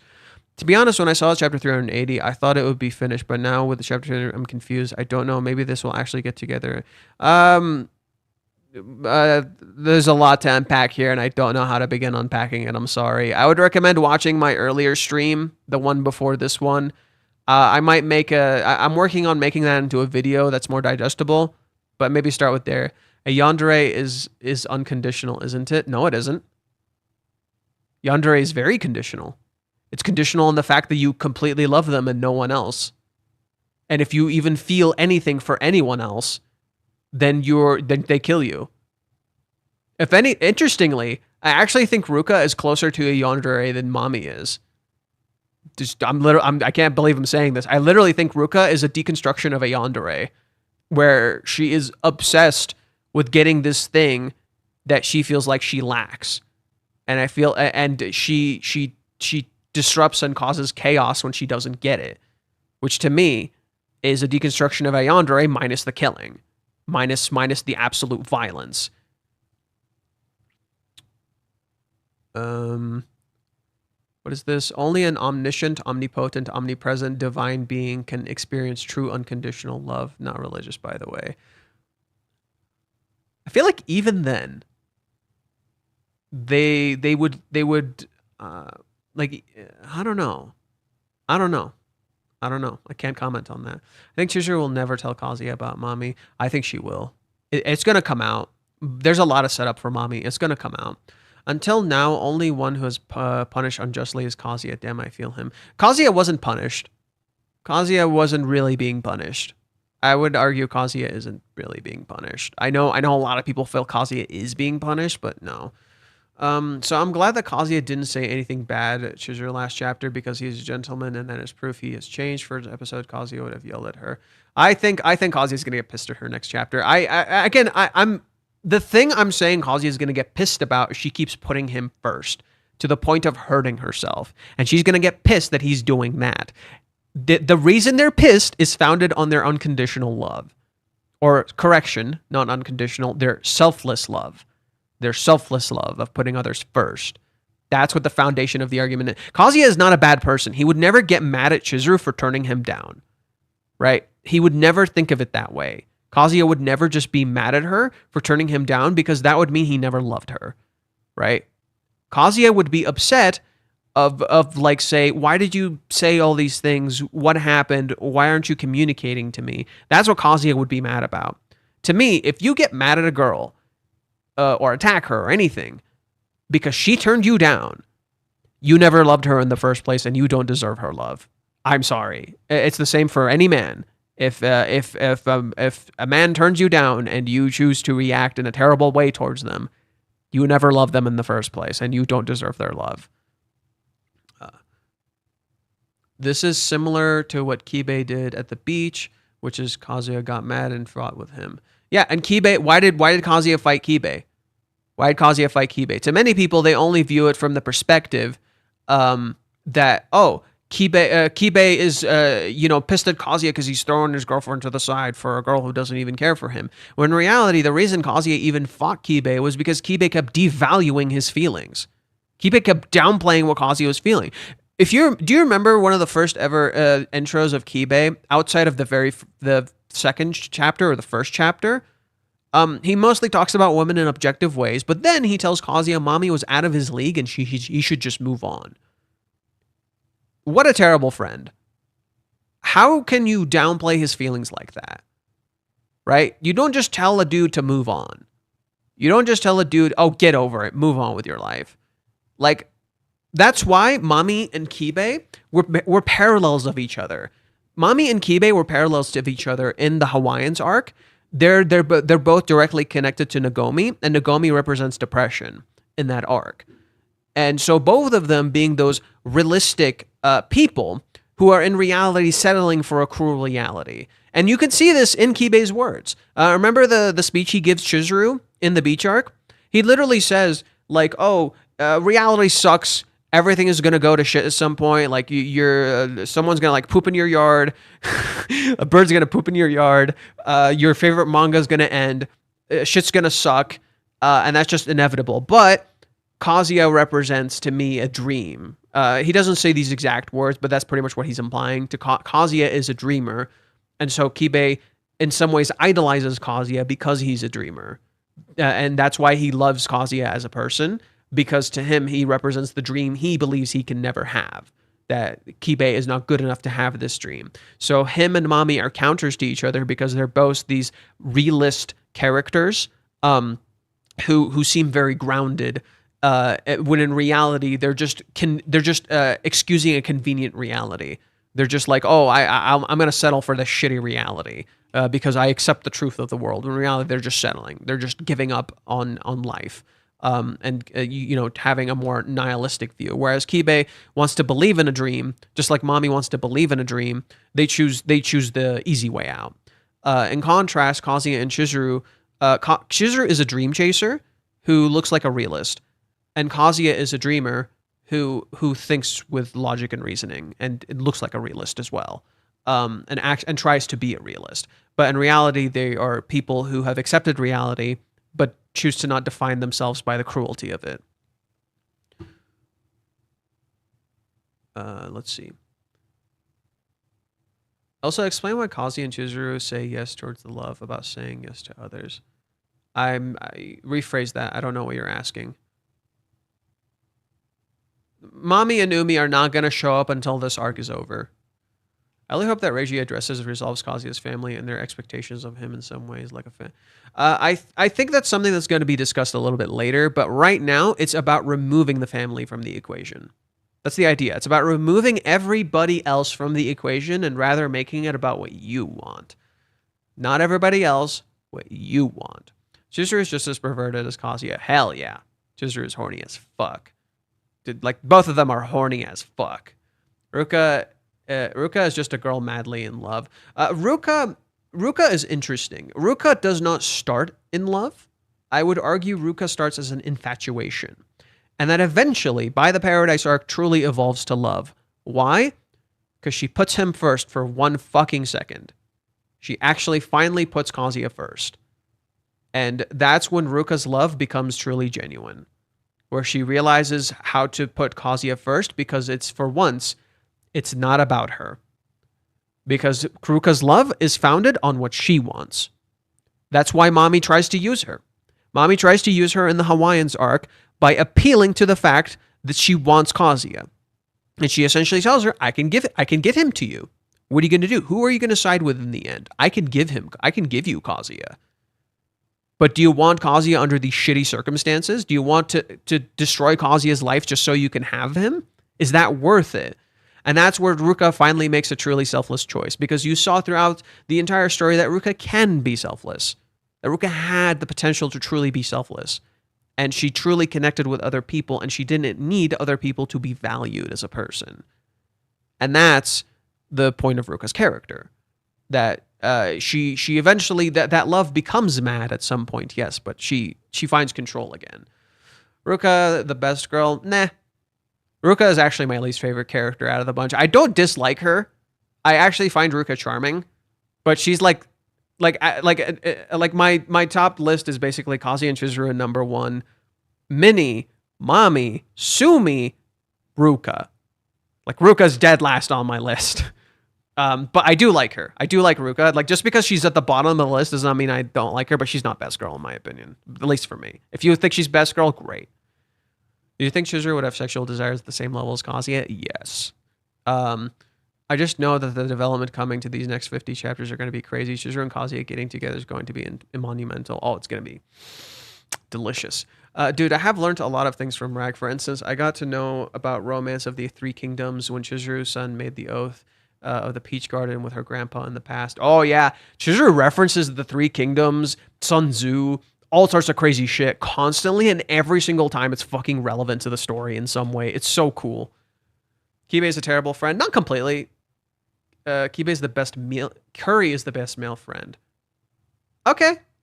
I will consent. Minnie is the overall best friend. I will also consent to that.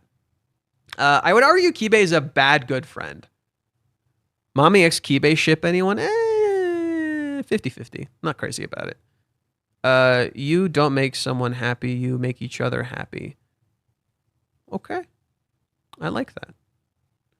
During the date, they had questions from the fortune teller machine, and it asked you, do you feel the need to say yes or others close to you? Both of them answered yes, multiple layered reasons as to why. Yeah, I think we could delve into that in just a little bit. Reasons 1 would be this series overall. What is love? Is a non-imperial question. In philosophy, a question without decisive and clear answer. Example of imperial question, 2 + 2 = 4. Huh. Ruka initially sided with Mami, but after seeing... No, she never sided with Mami. Ruka never sided with Mami. Mami just made her doubt her choices. Ruka never sided with Mami. She did not like what Mami was saying. None of that shit was clicking with her. None of that shit was clicking with her. And she kept trying to focus on her own shit, what she wanted. She never ever sided with Mami. Mami just tempted her. But she didn't realize Ruka was nothing like her. That Ruka did feel compassion and joy, even though there were lies there. Even though she said to tell the truth and all that stuff. Ruka felt enough compassion and joy not to force that on them. So no. Ruka is... I do like Ruka. Please understand, I do like Ruka. Yeah, Ruka actually cares for these two. Like, Ruka actually likes these two. When you saw Ruka and Chizuru actually hang out in the baths and not have any of the pretense of, like, oh, we're here for, like, Ruka is not under the pretense of Kazuya, they get along. They actually got along. Right? When Ruka is not thinking about a boy for 2 fucking seconds, she actually got along with Chizuru. They looked like fucking sisters. It was literally a direct nod to the fact that they're supposed to be sisters. Initially, Reiji changed it. Initially, Minnie and Ruka and Chizuru were supposed to be sisters. This was before any draft was made. He changed it very, very early on. Yeah, so literally, these two are literally good friends if they just remove that element of not Chizuru per se. Chizuru never acted on this pretense. Chizuru does get jealous of Ruka. And Ruka gets jealous of Chizuru. But the moment all that pretense is gone, they're just good friends, and they just get along. And you feel it. You really, like, seriously, go read that chapter. It's like chapter 203 or 204. You really see them get along. And it's like, yeah, it's a little horny because Reiji's literally drawing the girl's butt ass naked. But, like, they actually get along like sisters. He even has it in the cover. Like, let me find the cover for it. I think it's 203.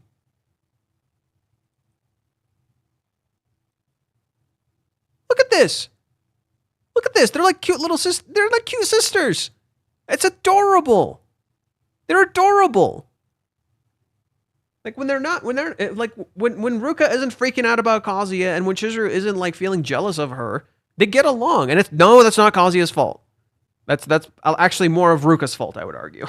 But Chizuru actually always got along with Ruka. It's just Ruka initiates that argument, and then they feel uncomfortable around each other. I always thought Minnie was gay. I think Minnie might be bi. There's a chance. But considering Minnie refuses to pursue her love and tries to give up on that, we don't know. Thank you for being such a voice of reason with all these such insanely clickbaity posts online like rag ending. Yeah, I've tried to steer away from these a little bit, just to cool down a little bit. Because they do get frustrating. Chizuru cares about Ruka. Yes, she does. Ruka is a fellow rental girlfriend. Chizuru is the common ground with her. I like Ruka too. The anime episode of Ruka making curry for Kazuya is so funny. Yeah, I do. I think that's where the anime kind of excels, in my opinion. It's funny. The anime excels at the funniness, but when it comes to the emotional moments, they kind of flumber. I'm stuttering over my words. They fumble. Here we go. Fuck. Okay. I'm gonna read something for you guys that I wrote. Okay. So I was explaining earlier how the shopping mall incident happens after the shed. And we were talking about it. So let's get back to this. That's where we were. We drifted slowly away into the mommy situation. Oh, there it is. Okay, so back to this. We were just talking. Dude, it's such a non-Japanese audience thing. The Japanese audience seems to love the chapter on Twitter X. They do have some of them are like the extreme, because okay, understand every culture has extremes, and so there are extreme people in that culture, but the calmer fans, the more chill fans, the fucking normal people aren't getting drawn in by the clickbaits. They aren't. A lot of them, some are still a little disappointed. Oh, you just kind of hit a pet peeve of mine. I'm sorry. Alex Lee is great as Kazuya. This is a weird one to talk about. I'm not a big fan. So look, I think Alex is a great actor. I don't like his perspective on the series at all. And I think in some ways that does impact his performance as Kazuya. And it does somewhat, I know I'm biased. I'm completely aware I'm biased. I'm not a big fan of Alex's performance as Kazuya. Especially considering how he talks about him and how he views him and how he perceives in the manga. In particular, because I think Alex, in my opinion, I'm not going to pretend like I know Alex as a person. Just from what I've seen, from the roles he plays and how he talks. I think Alex as a person is very traditionally masculine. He doesn't have his goofy moments, but he's very traditionally masculine. Almost every character he ever plays, besides Kazuya, even Zenitsu, is very traditionally masculine. Zenitsu is traditionally masculine. He looks like a jackass at first, but then he has a completely different side that is stoic, silent, and cool. Okay? In contrast to his stupid, blubbery version. So, to me, Alex, in my opinion, embodies very traditionally masculine characters. And while he does have the goofiness to the Kazuya role, I think he doesn't capture Kazuya, in my opinion. I've heard some of his deliveries. I do think it's like funny sometimes. I do think it's goofy. But no, he likes Zenitsu. I saw the Trash Taste episode where he talked about Rent a Girlfriend and then he talked about Demon Slayer. The way he defended Zenitsu was baffling to me. Because because if you just flip it, it sounds like he's talking about Kazuya. Then you go to how he talks about Kazuya. Completely different. Like it comes from an absolute sense of it feels like he just doesn't understand the character at all. And then he even the weird part for me, and this is somewhat this line that he said somewhat kind of made me not want to watch the dub. Which I feel bad about because I know there's like the actress for Minnie is very passionate about it. The actress for Sumi, the actress for Ruka, most of the other female cast actresses seem to really love the story, including the actress for Chizuru. They seem very passionate about it. But when he said this line, it really turned me off from the dub. He said they like change the lines. They just change the lines how they see fit. Sometimes they just play with the script, and that kind of bugged me. And I recall I was watching the beach episode, and the way Kazuya was saying his lines really bugged me. It was like it was the scene when he was like, he was like talking to Chizuru at the ferry. And yes, you're not supposed to like Kazuya in that scene, but the wording of the line and how it was presented, I just did not vibe with that. And it started to slowly turn me off to his performance. That like, yeah, maybe it's not like, oh, we just completely changed the entire script. I doubt that. I think they have to stay under a certain set of rules. But the fact that he said that, and the fact that the way he talks about the series has somewhat turned me off from his performance, personally speaking. If you still enjoy Alex Lee, that's perfectly fine. I see him in a lot of stuff. I see him in a lot of the video games I play. I see the dude fucking everywhere. Like the guy is literally fucking everywhere. He's in Persona 3. He's in Street Fighter. He was in Solo Leveling. He's the main character. And he like screamed his fucking lungs out. I didn't watch all of the dub, but I did hear the screams and the insanity from him. And again, all of the things he does just to me scream very traditionally masculine. And that's just very unfortunate. To me, it's just very unfortunate that I feel like Alex doesn't see Kazuya's character, and it just makes me a little sad. And to me, that somewhat takes away from his performance as Kazuya, and that's why I'm not super interested in the dub, personally speaking. I don't even know if I should like even discuss this when discussing like the hate for the series, because I don't feel like that's like if he doesn't enjoy it, that's fine. Like he's just like that's the frustrating part. It's like the way he described it. He talked about it like it was just a check. He talked about it like he was just getting a check, and that to me is frustrating because if you're passionate about the character, they're not a check to you.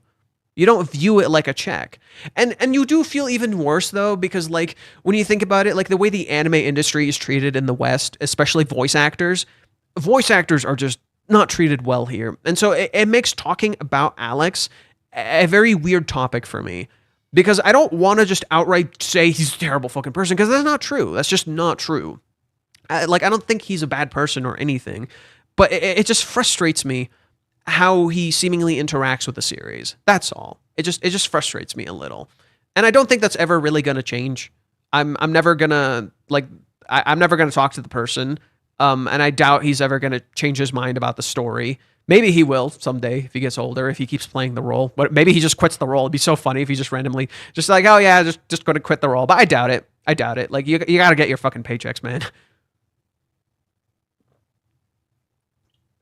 Anywho, we're gonna get off the Alex Lee topic. I've said my piece. I just feel weird about it. I'm just not a fan of his performance as Kazuya, from what I've heard. I haven't seen it completely, so I don't know. You're right. I totally forgot about the episode. Everyone else on the post, yeah, and literally everybody but him dislikes Zenitsu, and he literally pleaded Zenitsu's case, and he kind of changed some of their minds. I'm just like, shit.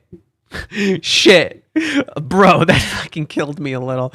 Like the way he defended Zenitsu was just so earnest and honest, and I'm just like, damn, I don't think I've heard half of the people online like talk about Zenitsu this way, let alone people like them. But yeah, bye, I have to go to school. Take care.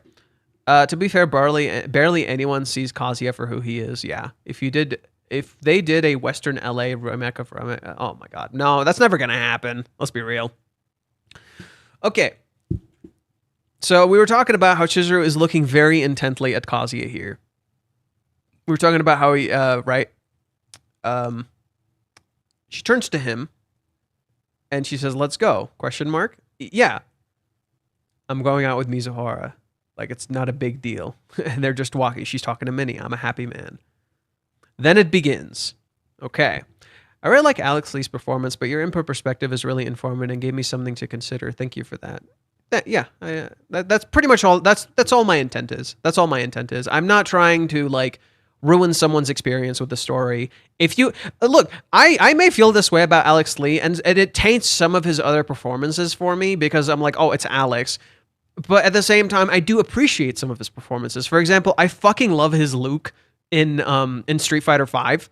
Like, Luke is a fucking menace in the game, but I love his performance because he just makes him so goofy and stupid. But also, you know, maintains that, like, he feels like he is Luke. It feels like he is Luke. And so I appreciate him for that. I really like that performance. Jin Woo, the way he performs Jin Woo, he seems very passionate about the role. I know he's also Thorfinn. And again, he was so passionate about the role that he like made them keep the original line and not localize it in a weird way. Like that's the frustrating thing for me about Alex. He's so passionate. He is so passionate about stuff. He's so passionate about the roles he plays. And to not feel that passion, at least for me with Kazuya, it really hurts. It really hurts that he doesn't feel this. And I get it. Not everybody can feel passion for every single thing. But the way he doesn't feel that passion for Kazuya's character is what makes me kind of sad. That's just it. Like he still performs his best. He still does like an admirable job. But I feel like that passion just doesn't feel like it's there. He just enjoys the role for the jokiness of it. I mean, to be fair, solo leveling is getting like the treatment of the gods. I really like Minnie's mischievous side, like her master when she saved Chizuru from the bronze sit-in and telling her you owe me one. Oh, we're gonna talk about that. Okay, so Minnie does this. I point out here, Minnie, by this point, Minnie also knows Chizuru more closely. So she's right when she says, Chizuru's trying to get Kazuya's attention. Look at what she's wearing. It's a skirt. It's horny and it's fucking weird. And Kazuya doesn't think like Minnie. Kazuya's not trying to think with this disgusting, perverted mind like Minnie. I enjoy the dub more, especially the girls were done very well, in my opinion. That's fine. I'm not going to comment on that because I've not seen it in earnest. But as someone who, and this is going to sound pretentious, and I'm sorry, as someone who recognizes this series is deeply rooted in Japanese culture and the Japanese language, I don't like the dub very much because it localizes a lot. And in my opinion, from what I've heard from some of the performances, at least very early on, it kind of bugged me just because the vocal direction the female characters were given, like with Chizuru or Ruka, or sometimes even Mami, they all had the same enclave to their voice. So there were scenes I was watching and yes, they were just clips, so it's not completely fair. I couldn't tell who was who. They all sounded really similar. And I went and asked a friend, I'm like, hey, did you experience this too? Is this just me? And this friend like actually watched the dub. And they're like, yeah, no, it happened to me a bunch of times. There were times where the characters were talking and I couldn't tell who was who. The only reason I knew is I noticed what they were saying. And I'm like, oh, that sounds like that wording sounds like Ruka. And that wording sounds like someone else. But that's the only thing. That's the, like, I don't dislike it. And there are actresses in there that I'm massive fans of, like Suzy Young. She plays Sumi. Dude, Suzy Young, I'm a simp. I stan her. I am a simp. Suzy Young is amazing. I love her performance as Yuffie in Final Fantasy VII Remake. Holy shit, or Rebirth. Well, she wasn't remake technically. Anyways, yeah, I do love her performance a great deal. So there you go. The English recontextualization is a bit for sure. I guess it's not necessarily better. Again, it's your interpretation. I'm just saying, like, this is just how I interpret it. That's all. This is just how I interpret it. If to you it's still good, that's perfectly fine. I'm just sharing how I feel. Like your perspective just contrasts how I feel. I bought the newest volume of Rent a Girlfriend. I'm kind of confused. Does Umi ask if Chizuru likes or is in love with Kazuya? They use the word suki or ski. They use the word ski. Ski can be love or like. But in that context, it's most likely like rather than love. So when you read the dub, it will say like. When you read the sub, when you read the fan translations, it will say like. When you read the official translations, it will say love. But the word is suki. Suki can be both. Or not suki, it's ski. The word is ski, and the word ski can be both. It's both love and like. But the reason it's often used as like instead of love, it's because it's very common and generic. Ski is a very common and generic way of saying love or like. So it's often used based on context. So in this case, like is most likely the case. Like is the most likely case. God damn it. Yeah. So I think it's supposed to be like, personally, based on the context. It's supposed to be like, not love. But it can be both. It can be love or like, because that's what the word means. It's either like or love. We talked about nobody.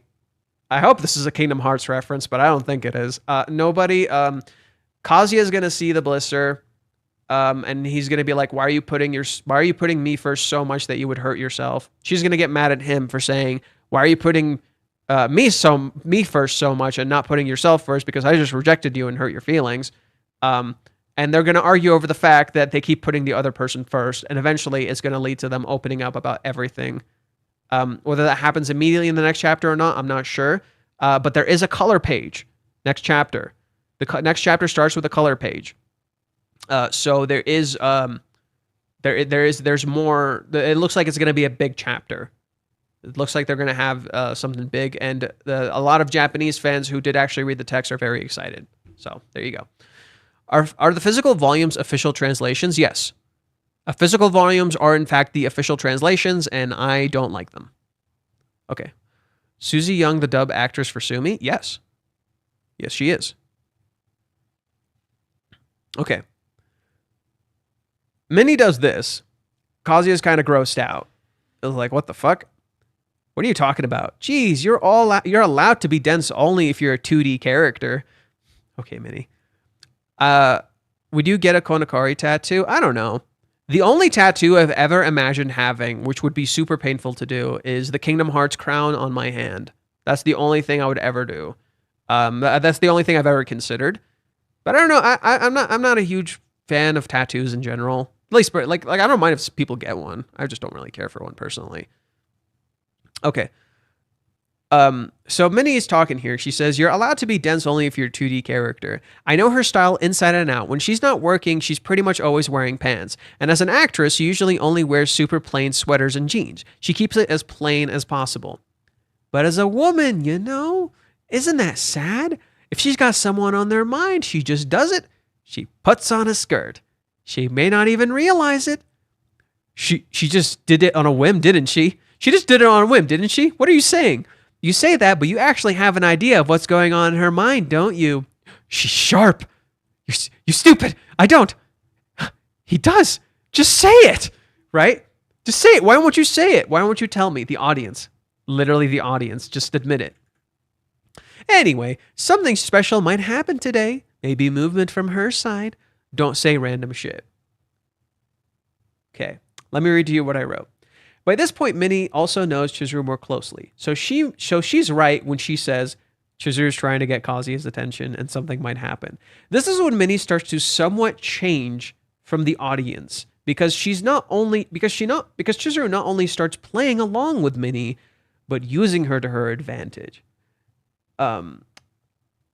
Also, Minnie actually knows Chizuru by this point. Like I said that already. Like she says, she knows her habits and her clothes. So it's almost like Chizuru dressed with this in mind. With this exact situation in mind. And we know Chizuru loves to make plans. Chizuru loves to make plans. So she did this with the idea that Minnie would notice this. And in so doing, tell Kazuya. Which she fucking did. She's trying to get Kazuya's attention, and it builds on the idea of trying to seduce Kazuya, but she feels embarrassed when it plays out like it did. So, when we get to the next chapter, this is an interesting one. This is an interesting one. When we get to that chapter, it's chapter 278. Is this your chapter 78? I think, no, it's, yeah, let's do chapter 278 really quick. Damn, Kazuya's tall. She needs a book and to stand on her tippy toes to be his height. That's crazy. Okay. So Kazuya keeps thinking she's cute. Does not say this. She looks so cute. He keeps saying it. Cute, cute, cute, cute, cute. Never says it. Okay. They're usually largely divided into OLED and LSD. Minnie has to explain, right? So Minnie is the audience. We're aware of things, so Minnie knows this stuff too. You'll get it if you see the remote. She gets Chizuru to try this stuff. Kazuya gets jealous because other men are there. Just like Chizuru gets jealous when Kazuya is around other women. I bet that guy's thinking she's cute or something. Instincts. And then they sit together like a married couple, watching their kid go crazy. Look at Minnie go crazy. And they sit there and watch. All of a sudden, it's like, we're married. He looks at her skirt. Can't help but notice that. If I can die right now, it means I can spend such a life with Mizuhara. Never says this. Okay. We're living together only for a month, and I do have the budget for this. Right? Minnie wants to pay half. She's like, no. But it doesn't feel right not to contribute anything. Okay, I'll pay $10K then. How about you also get a TV stand? Huh? TV stand? Well, the one I have is quite beat up. Let me do this at least this much. A constructive suggestion, but this is going to be in the girls' room, so me speaking up here would be out of place. Minnie leads. Minnie pulls her along. But look at it. It's so cute. She's making friends. Feels like she's marching to the beat of Yomori-san's drum. Huh. Interesting. But what's this? What is this feeling? Whenever we're on rental dates, it feels like she's always pulls me around. Well, that's her job. But when I see her living her everyday life, seeing her getting surprised at the TV prices, being unfamiliar with with electronics, or being led around by Yomori-san like this, having stuff she simply doesn't know, she feels like a simple, regular person. God damn, she's adorable. Okay, this is interesting. Kazuya is an observer instead of experiencing this with Minnie.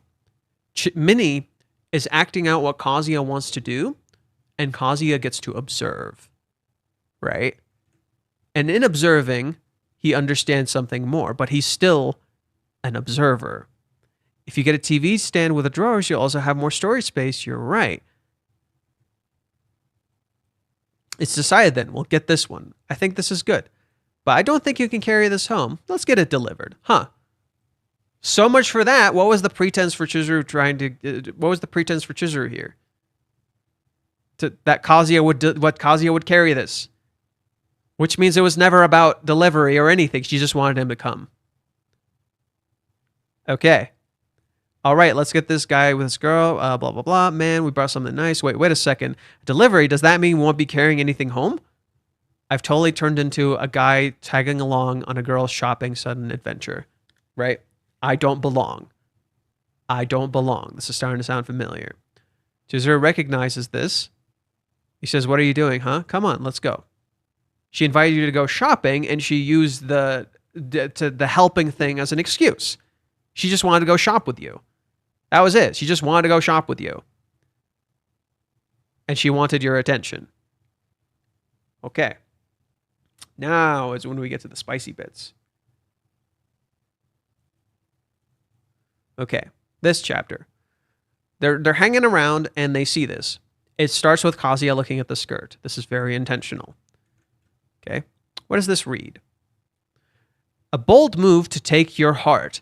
The man-eater girlfriend thrusts. Or is this thirst? Huh. A bold move to take your heart. Like Chizuru intentionally did this, knowing what's going on. Huh. That's interesting. Huh. Shopping with Mizuhara is way more than I expected. My hands are free now. We're making progress, right? We totally are. He remembers what Minnie said. Okay, fuck, I just keep thinking about what Iomori-san said over and over. Is it true? Does that really happen, Mizuhara? If I keep thinking about it, it's not like I'll find an answer. Chizuru-san, sit right there. Huh? Wait. Huh? Mizuhara's trying it. Now listen to what Kazuya says. It's very clever here. You're always really exhausted, aren't you? I'm not tired. What is Iomori-san even doing? I mean, I do want to see Mizuhara in the chair, but she's going to get mad if you force her, like... Huh? She's not mad. Chizuru knows what Minnie is doing. She knows what Minnie is doing. She's trying to get Chizuru in the chair so Kazuya can see. And Chizuru plays along. Listen to what Kazuya says. You're going to try it, Mizuhara? Should I really watch you letting loose in a massage chair? She's really going along with anything Iomori-san says. She's letting Minnie take control because Minnie will get her what she wants because she thinks she doesn't know how to do it on her own. Interesting. Or should I say, her boundaries are all over the place. Huh. Her boundaries are all over the place. It's like she presents herself a certain way, but she's tossing that out the window to let Minnie do what she wants. That this is inconsistent with the normal Chizuru. That she wants to do this specifically to get his attention. She's throwing out the idea of normal boundaries because they've broken their initial boundaries. Because what happened before this, they got stuck in a shed together, super close. They literally physically touched. She's breaking her boundaries, her usual boundaries, to she's making a bold move, if you will, to get his attention. And you would never notice this because if you read this with the context that Minnie forced this onto Chizuru, and then you get to the end and Chizuru does this, you're like, oh, Minnie used her, and oh my god, they're so creepy for looking at her. When in reality, what happened here is that Chizuru felt, after doing this bold move, felt kind of grossed out by herself. She just exposed herself, and nothing happened. So she regrets the choice, and she feels embarrassed. She's like, "What the fuck did I do that? That's so stupid." So she pulls her skirt down. She feels embarrassed because she just exposed herself in a very bold move, and all it did is make her look like an idiot, and she feels like an idiot, and now she's embarrassed. That's what happened. Now, why does she think this? Why does she think this? Okay. We see all of this. Kazuya is losing his mind. Chizuru closes her eyes. Freaks out. Huh. What happened to Kazuya here? That's interesting. What happened to Kazuya? He turns away. He does this. Chizuru isn't looking at him. She's talking to Minnie. But Chizuru hates that she did this, even though it was a choice she took. She consented. She let Minnie do this. She knew what Minnie was doing. She fucking knows Minnie.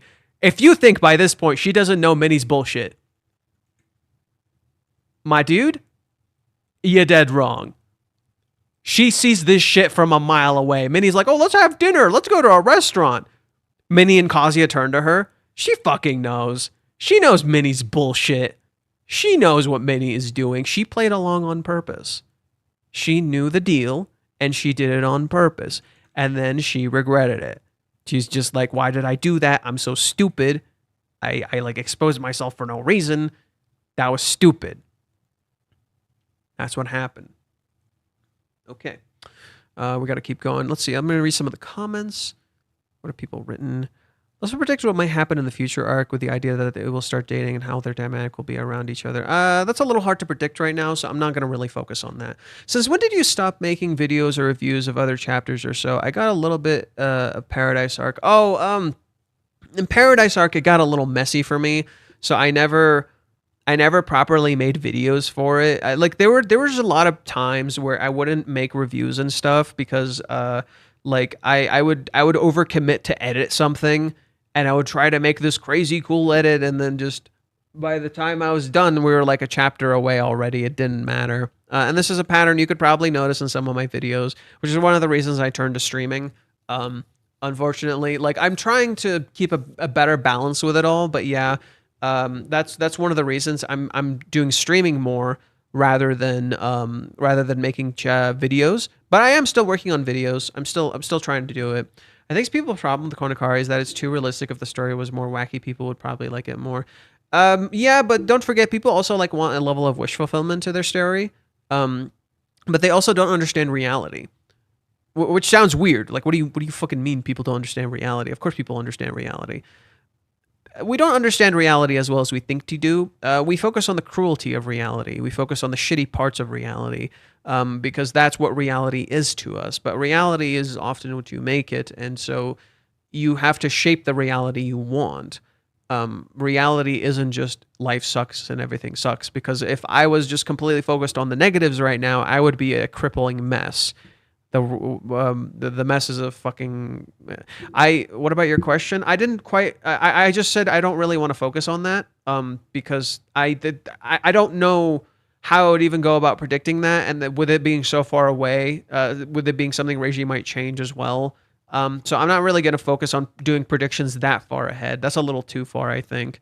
For me to know exactly what kind of direction Reggie might take it. I think I would rather know how their relationship plays out, and based on that, we can kind of understand how the structure will be in the future. But that's a bit too far.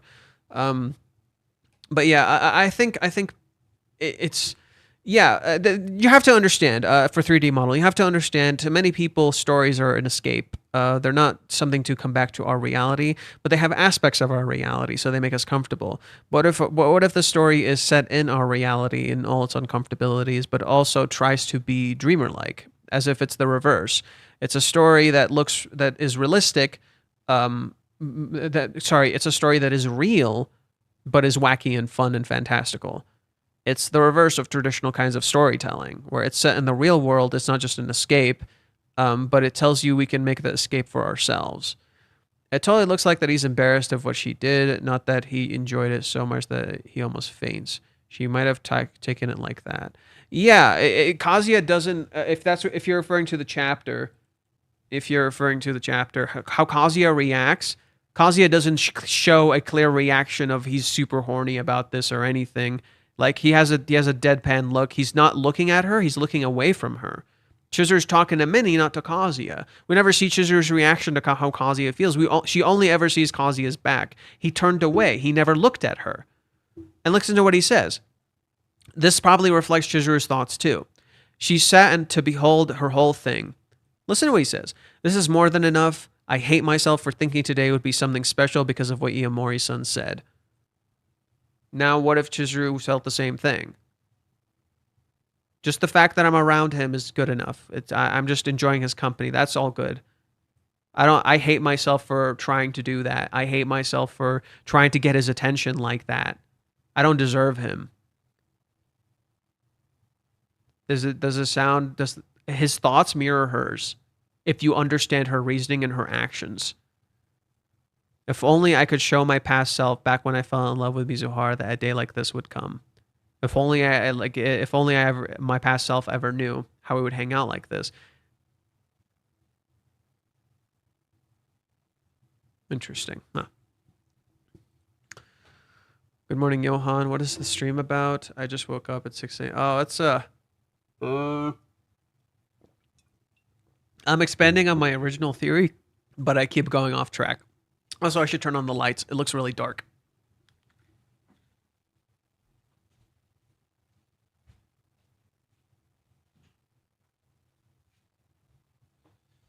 You know what? The house is a little cold too. I'm gonna turn off the cooling. Just give me a sec. I'll be right back.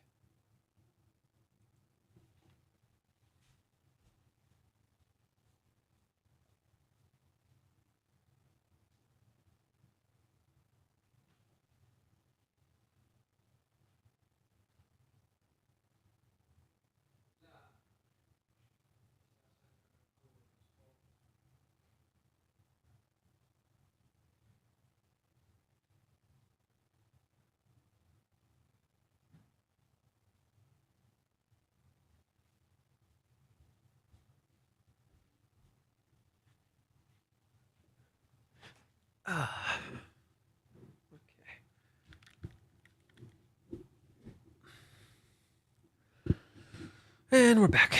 Okay, where were we? I wouldn't know what to do if this ended. I would feel kind of empty a little bit if it ended, but I think eventually I would be okay. I'm good on pacing and here for the ride. Hell yeah. Hell yeah, brother. Okay. So let me keep reading the thing I wrote here. Let's pull up Minnie again. So I wrote here that the dream date is also another example of Kazuya barely hugging Chizuru, but Chizuru hugging him tightly and then hiding the fact. She literally wants the physical comfort. Let me show that to you. So that's another one. We were talking about Chizuru wanting physical connections to Kazuya. So this is another good example.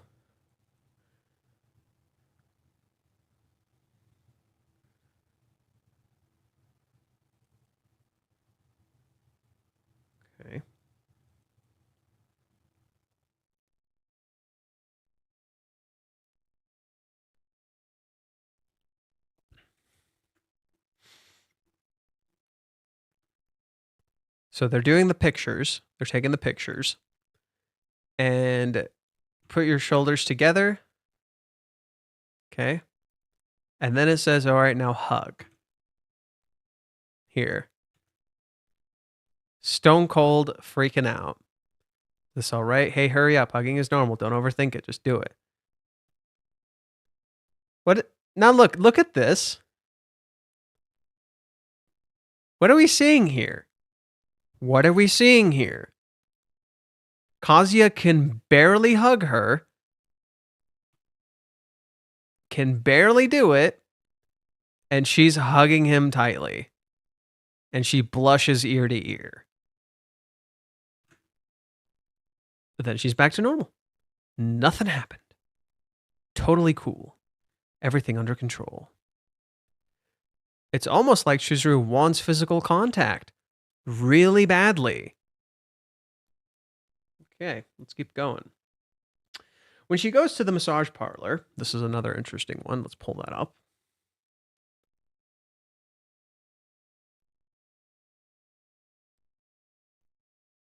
Massage parlor is chapter 329, I believe. Okay. When she goes to the massage parlor, she sees her physical vulnerability as something stupid. So this happens, and let's read what Chizuru says. Chizuru talks to this lady. Chizuru opens up to this lady. So this lady talks to her about, oh, you can't make up your mind on this guy? Here, let's listen to what she says. It's kind of hard. Let's go through it carefully. Where do you hear about us? Oh, I just happened to run into it. Okay, very good, thanks. Is it your day off? No, I just had some time off. Oh, you're a busy one. That feels good. I'm glad that I took the time. It took me an appointment. Well, I can't talk. I'm glad they took me in without an appointment. Jesus Christ. Jesus Christ. This is horny as shit. This is a Korean style body scrub combined with like an oil massage. You have nice skin. Our salon will make it even nicer. Occasionally converses in their native language. Oh, I guess this was actually Korean a little bit. She likes to talk a lot. In beauty salons and massage parlors, it is common for the masseuse to either talk a lot or to not talk at all. But this feels amazing. I had one play after another after all. Let me know if it hurts, okay? Okay. That does hurt a little. It's kind of hard to say that though. Well, it might hurt, but it still feels good. Huh. What does this sound like? What does this sound like? Kind of hurts, but it kind of feels good. You know, first time sex. Yeah. Mm-hmm. Okay. All right. But the first time will hurt, by the way, unfortunately, for those who don't know. Still, I wonder why. I wonder why I would be a bother if I told her this. It hurts a little, but it's okay. It's not a big deal. Why would I be a bother if I don't tell her? She literally says this. I wonder why. Why would I be a bother if I don't tell her? Even though I always tell my clients to be honest with me in the service industry. I think too much during massages. No, you think too much in general. I shouldn't tell her. You should tell people what fucking bothers you. You should tell people what's hurting you inside. You should tell people you should be fucking honest. Okay, please face upwards now. All right. So what's your reason for the sudden visit today? Plans for a date? Yes, that's right. Ooh, how nice. With your boyfriend? No, it's not like that yet. Oh, really? Let's see what she says. What kind of guy is he? Do you like him? How did you meet? She really asks a lot of questions. I was popular with the guys in my younger years too. I think he's a good guy, but I don't know if I like him yet. Oh, you can't make up your mind, huh, you sly girl? She's so direct. I know my indecisiveness is causing problems, but I'm doing everything I can. So, this is interesting. Most people, when they were reading this arc, in this entire saga, they would think to themselves, no, you're not. No, you're not. You're not doing everything you can. But now when we understand the context that she's actively trying to get him to like her, to like physically see him to see his bad sides, to open up about her bad stuff, to see Kazuya in that conditional kind of love, to see him in that different light, to see how she was actively seducing him in that entire time to gain his attraction in different ways, to see that he physically likes her too, that they can be together. You start to realize, oh, she was doing a lot. Chizuru was doing a lot. Shit. Now you kind of understand, oh wow, Chizuru was doing a lot when we understand the context. Suddenly you actually get that she was doing everything she could. I just don't want to leave things to chance. I want to find the right person before I commit to a relationship. Huh. I want to find a person who will accept this part of me, who will see this part of me and accept it. I want to make sure that he feels the same way that I do, that his love is also the same as mine, that it's not purely unconditional. Huh. Suddenly, you can't rent that from someone. You can't just say, well, all right, and accept it. Huh. Still, I can't just outright reject him. Huh. That sets the idea in your head. Oh, she's not going to reject him. That gets in your head a little bit. And she's hidden here. We don't see her eyes. It's fucking with you. This is messing with you. I love it. That's surprising. You seem like a popular girl. How old-fashioned. I bet the guys are all over you. Ow! Right? Just crushes her leg. Ah! Now, isn't that interesting? I can't just reject him, gets hurt for that. Feels pain for the idea of outright rejecting him. Literally feels physical pain. You're so old-fashioned, the old-fashioned part of her is literally hurting her. Huh. Isn't that literally like the rejection scene?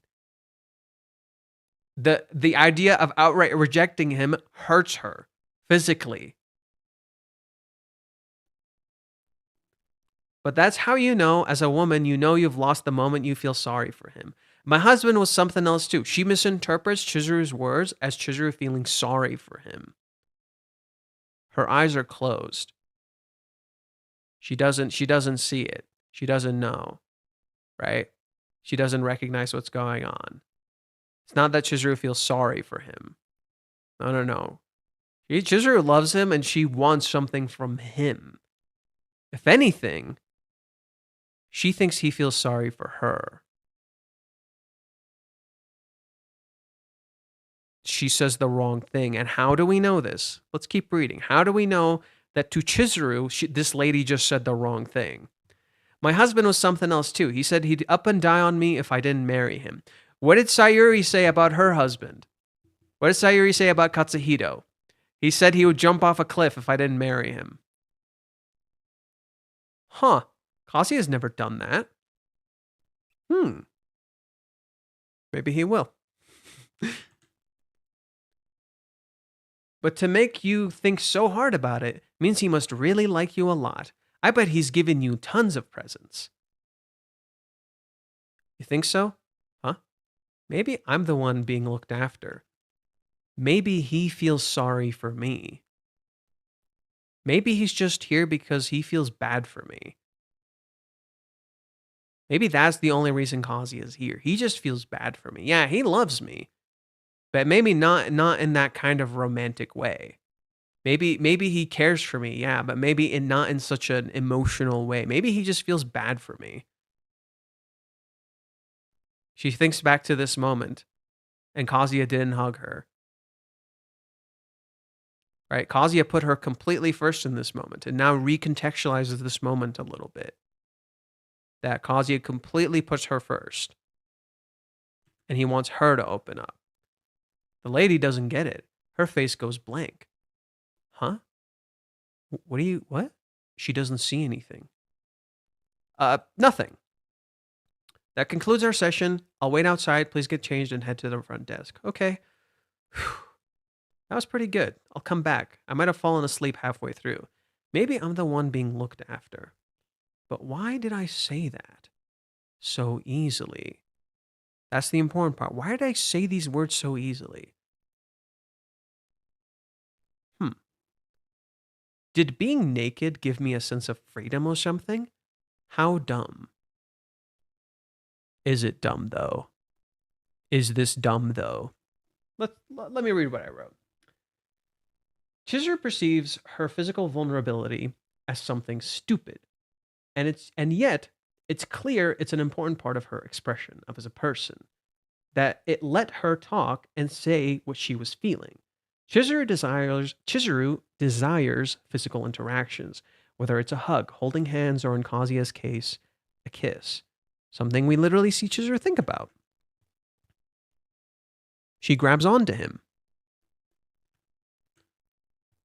Okay. This is something deeply rooted in her childhood, how she was clingy as a kid, and always wanted Sayuri when she was sad. Stuff that Sayuri said literally foreshadows and explains this. Why do you think we have a contrast between the distance Chizuru creates and the closeness of her physical intimacy? How she literally fucking loses it when she touches him because she keeps holding back. Right? So when she creates distance, right here, cold. When she's close, blushes like crazy, loses her absolute shit. Can't even control herself. Cold immediately after. That contrast is important here. It shows us what's actually going on with Chizuru. That a part of her expression as a person is deeply rooted, a part of her expression and love as a person is deeply rooted in her childhood. Something we can see in the cheer update that will kind of explain this.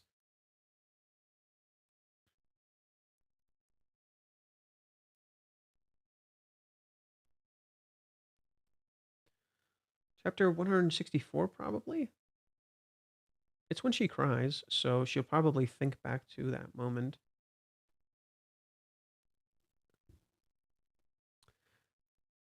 Chapter 164. She thinks back to Grandma Sayuri. Feeling lonely? Hop in.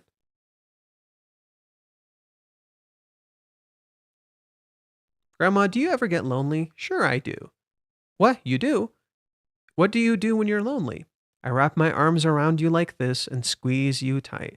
As long as I have you and Katsuhito-san, I'll be just fine. I love you so much, Chizuru. Hugs. Physical contact. What happens when Chizuru... What happens? What happens after this?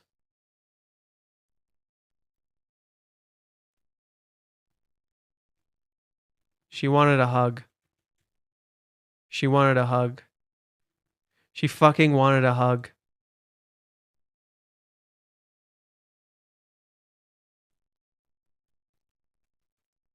And Kazuya doesn't hug her. She wanted a fucking hug and Kazuya didn't hug her. Now the cheer update is good. Now the cheer update gets flipped. Now the meaning of the cheer update gets flipped. Kazuya didn't fucking hug her. Now you want him to hug her, because now you know she wanted a fucking hug. Kazuya, please. Okay, let's go to chapter 165.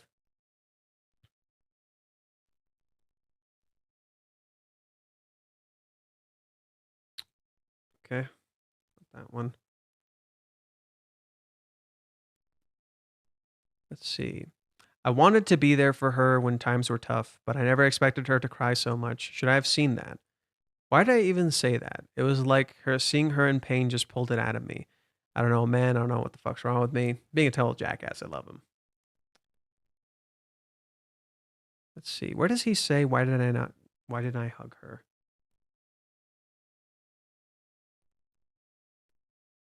She leaves. What the hell? I can't read her at all. But this all seems she was definitely holding on to a lot of stuff, right? She's been putting on a brave face, but maybe this is a step forward for her. Huh. Well, one thing's clear to me at least. Yeah, he loves her. Okay, there we go. Found it. The way she was shaking like a leaf, how her ears just turned bright red. Somehow she seemed so incredibly small, so fragile and so frail. It seemed like she'd fall to pieces right there in my arms. he couldn't hug her because he felt like he might hurt her, that he might break her. He was afraid of his own strength. He was afraid of this person who felt so strong up until this point, who actively put on a brave face, suddenly started breaking in front of his eyes. So Kazuya felt like he couldn't hug her. He was too scared to. It seemed like she'd fall to pieces right there in my arms, even though I couldn't actually bring myself to hold her. Should I have just held her? Was that the right thing to do? The ghost of the sound of prevention. Did I blow it? Maybe that's exactly what she wanted. That was exactly what she wanted. Man, this is why people don't like you. I love it.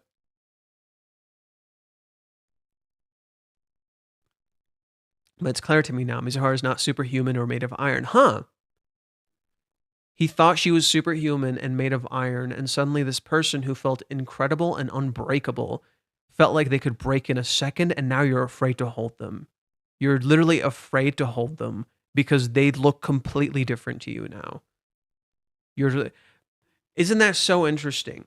Doesn't that mirror the struggle Kazuya is currently going through in the story, where he feels like he cannot touch Chizuru, he cannot physically interact with her because he feels like he'll hurt her, because he feels like he would be pushing too far, he would be pushing too much, and that's crazy.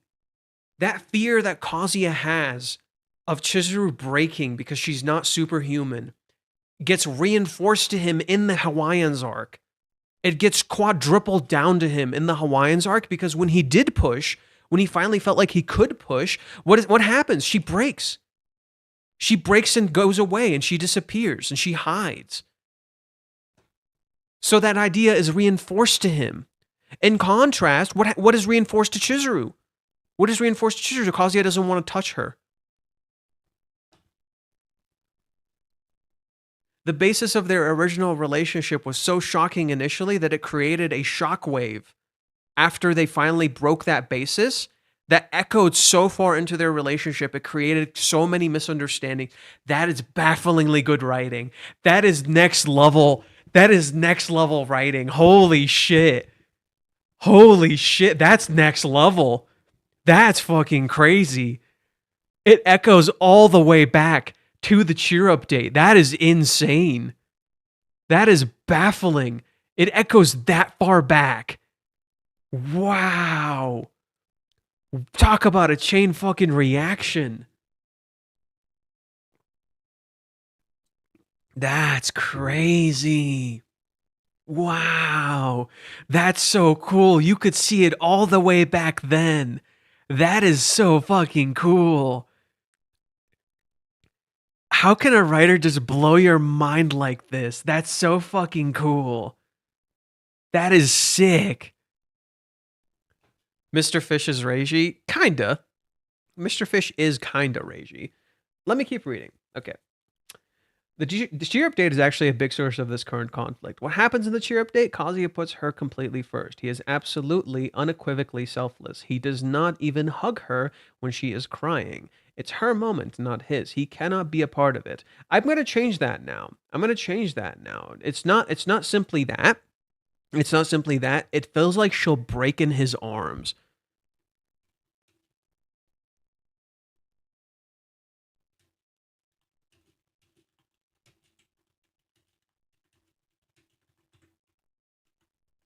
He even wonders why he didn't hug her and doesn't come to an answer. So we're going to change that. He feels like she will break in his arms. That's so fucking cool. And the answer is probably partially because he feels uncomfortable actually touching her because Kazuya has conditioned himself that he's not allowed to. Good to know. Good to know I was right in my initial assessment. His desires are all expressed through his eyes. He cannot look, but he can look, but he can never touch. Why do you think the mole chapter is the way that it is? He cannot touch. He cannot ask. So he will see. Kazuya expresses his desires through his eyes, through seeing.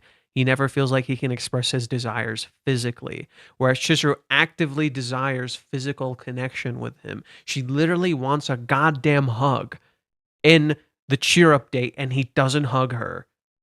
A moment that a lot of people have complained about. But then when you understand Kazuya's POV of why he doesn't hug her, that she seems so strong before, so superhuman, that when she broke in such a way, in that moment, it was so shocking. He didn't know, he was too afraid to hug her. He was too afraid to hug her because it was too fucking shocking. He just let it happen. He just let it exist. When he wanted to hug her, he wanted to. He just felt like he couldn't. He was too scared to. He's scared she would break to pieces in his arms. And that's so interesting. This definitely would explain the reason why she chose to say, "You're not getting lucky tonight" during the cheer update. She was thinking about it first. Yeah. Yeah. Well, it was more of a morbid joke. I would argue it was more of a morbid joke.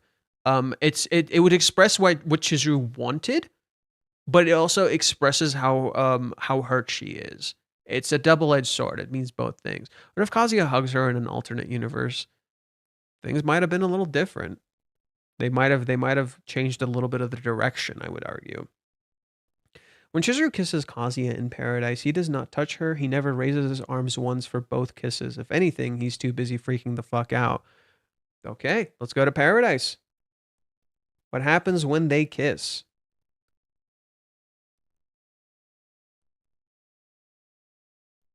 Okay.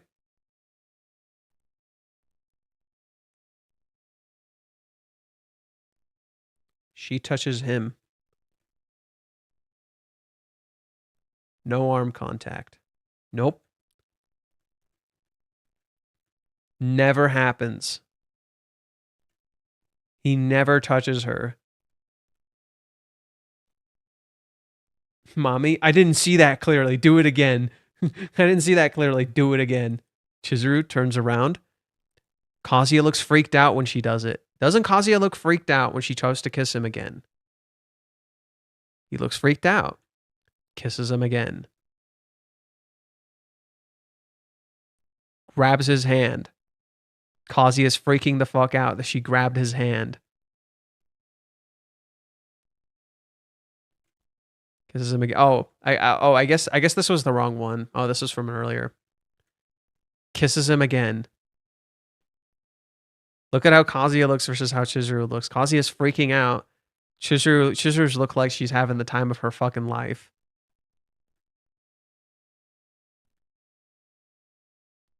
Kazuya falls to the ground. Does Kazuya ever once hug her or express any form of attraction here? Yes, he's blushing ear to ear, but he never does that. Chizuru's happy, all smiles. Look at Kazuya. He's embarrassed. He's looking down. He's freaking out. The miscommunication is so clear here.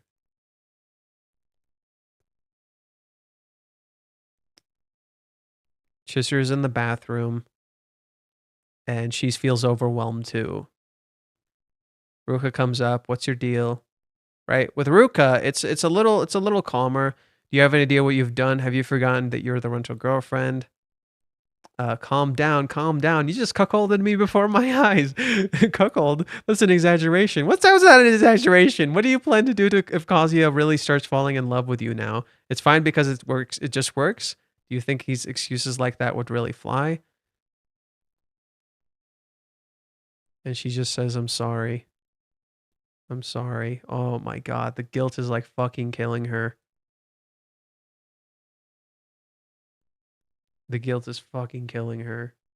She always feels like she's doing something. This is Chizuru's apology to Grandma Nagomi. This is Chizuru's apology to Grandma Sayuri. This is Chizuru's apology to Kazuya. I'm sorry. And Ruka for once just realizes, fuck, man. Oh, she's not okay. So she gets you know, she's still Ruka, so she doubles down, and then Mommy walks in. And Mommy's freaking the fuck out. And then we have the resolution with Mommy's character, but it hurts Chizuru too much. It's not too late to re-examine how you truly feel. If you'll excuse me, she leaves. And Mommy has to look at herself in the mirror. Right? Mommy looks at herself in the mirror. She realizes Chizuru was right, and all she can say is shit.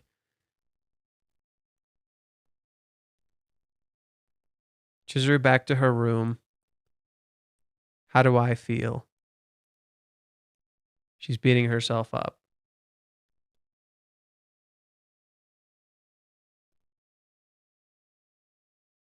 And then she runs into Kazuya.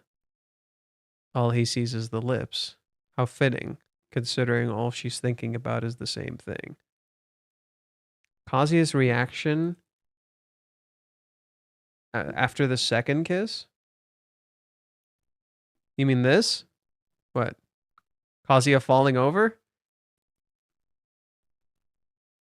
We don't really see Chizuru's reaction afterwards.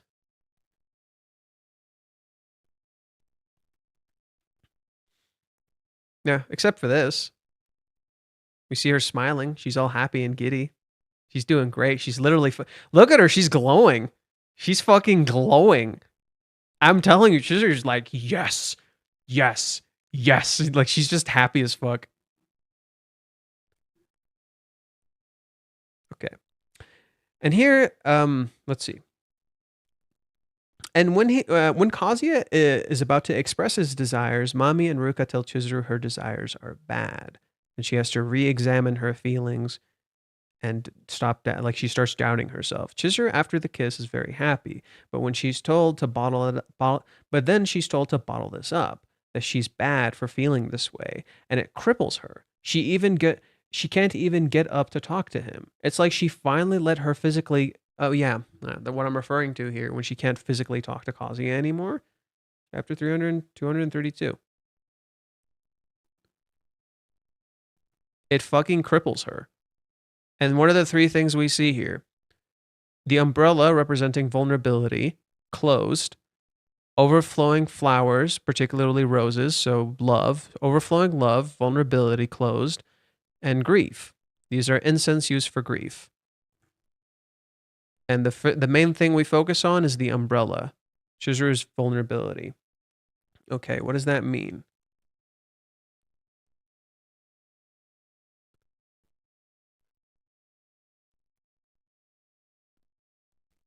Look at Chizuru here.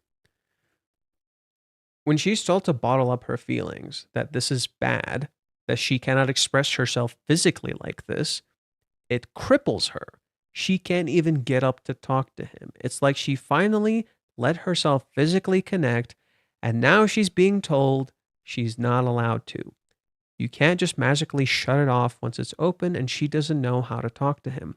All this is represented through the closed umbrella next to her. She is completely vulnerable and at the mercy of her desires, so she cannot open the door. She cannot step outside and has to and have what she wants. She, as a byproduct of that trauma, conditions herself she cannot touch Kazuya or even be around him. What does she say here? I can't take this anymore.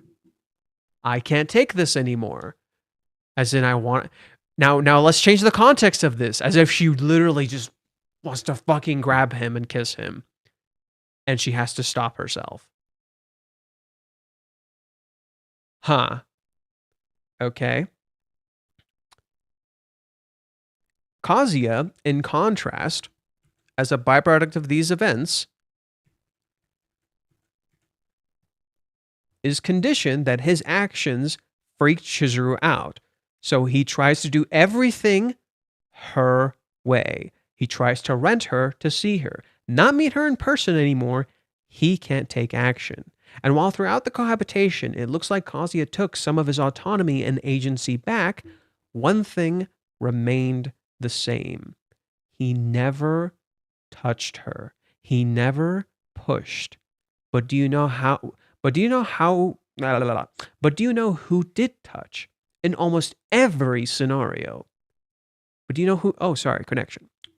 But do you know who he did touch in almost every scenario? I'm about to show you who he has been touching. Kazuya actually did touch someone.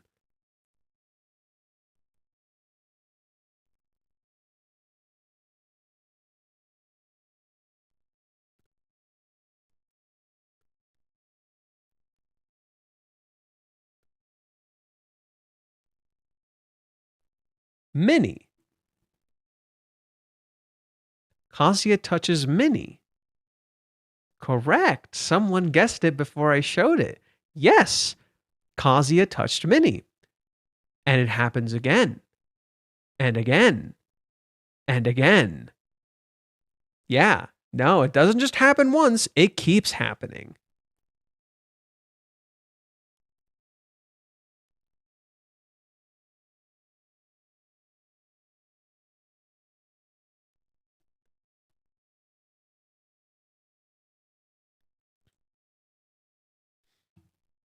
Where's another one that I think of? Oh, I know. Chapter 274. That's another one where he touches Minnie. Oh, look! Chapter 274, Kazuya touches Minnie. Because Minnie got to go into the bath with Chizuru. What is this chapter?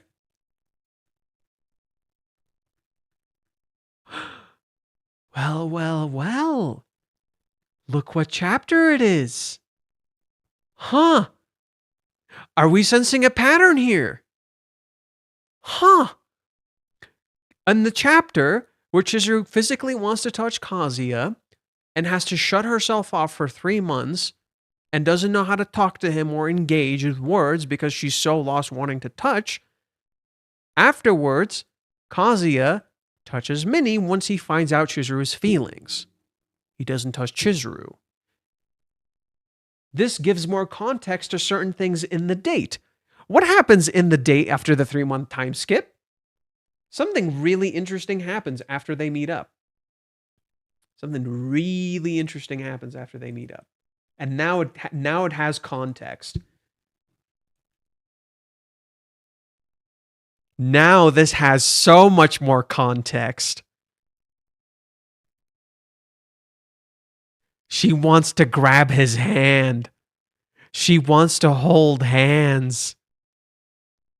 And who doesn't touch him once in this date?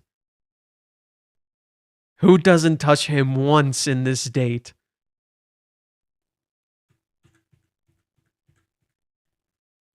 Kazuya freaks out at Chizuru's lips. Right? Kazuya looks panicked the whole time. Why does she give him tea from her cup? Why does Chizuru give him tea from her cup?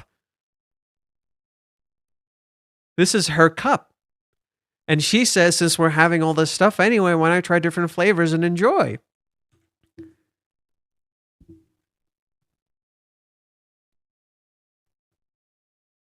Chizuru, oh my God.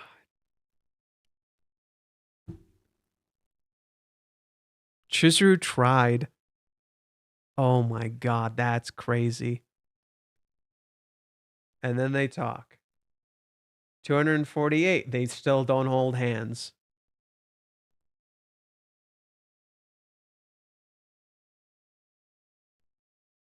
Yep, they still don't touch. Oh my God, they never fucking touch in this date. They never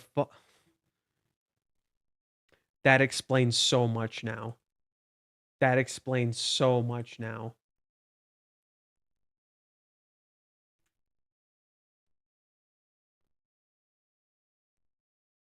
Oh my God. That explains so much now. The focus on her boobs, the chest, all that stuff. Oh my God, it all makes sense now.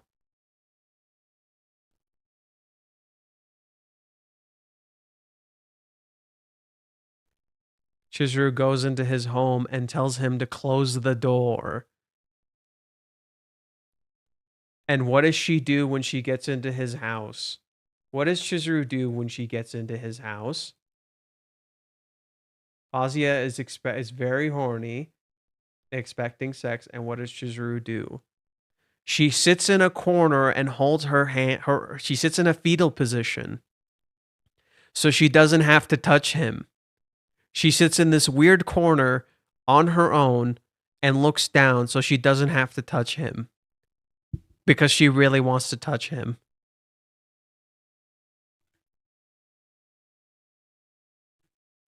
It's like she wants to be hugged. She sits in the room.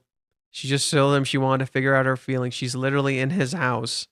She knows what kind of scenario this is. She knows that she's thinking about the same thing. Isn't Mizuhara being kind of subdued? Like she's feeling uncomfortable or awkward.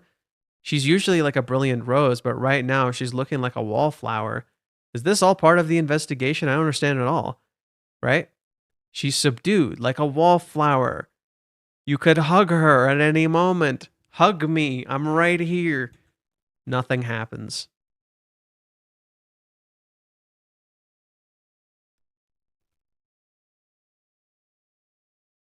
And this happens again later when he's in her house. First, she comes into his house, then they go to her house. She's breaking down the barriers so they can physically connect. Jesus fucking Christ.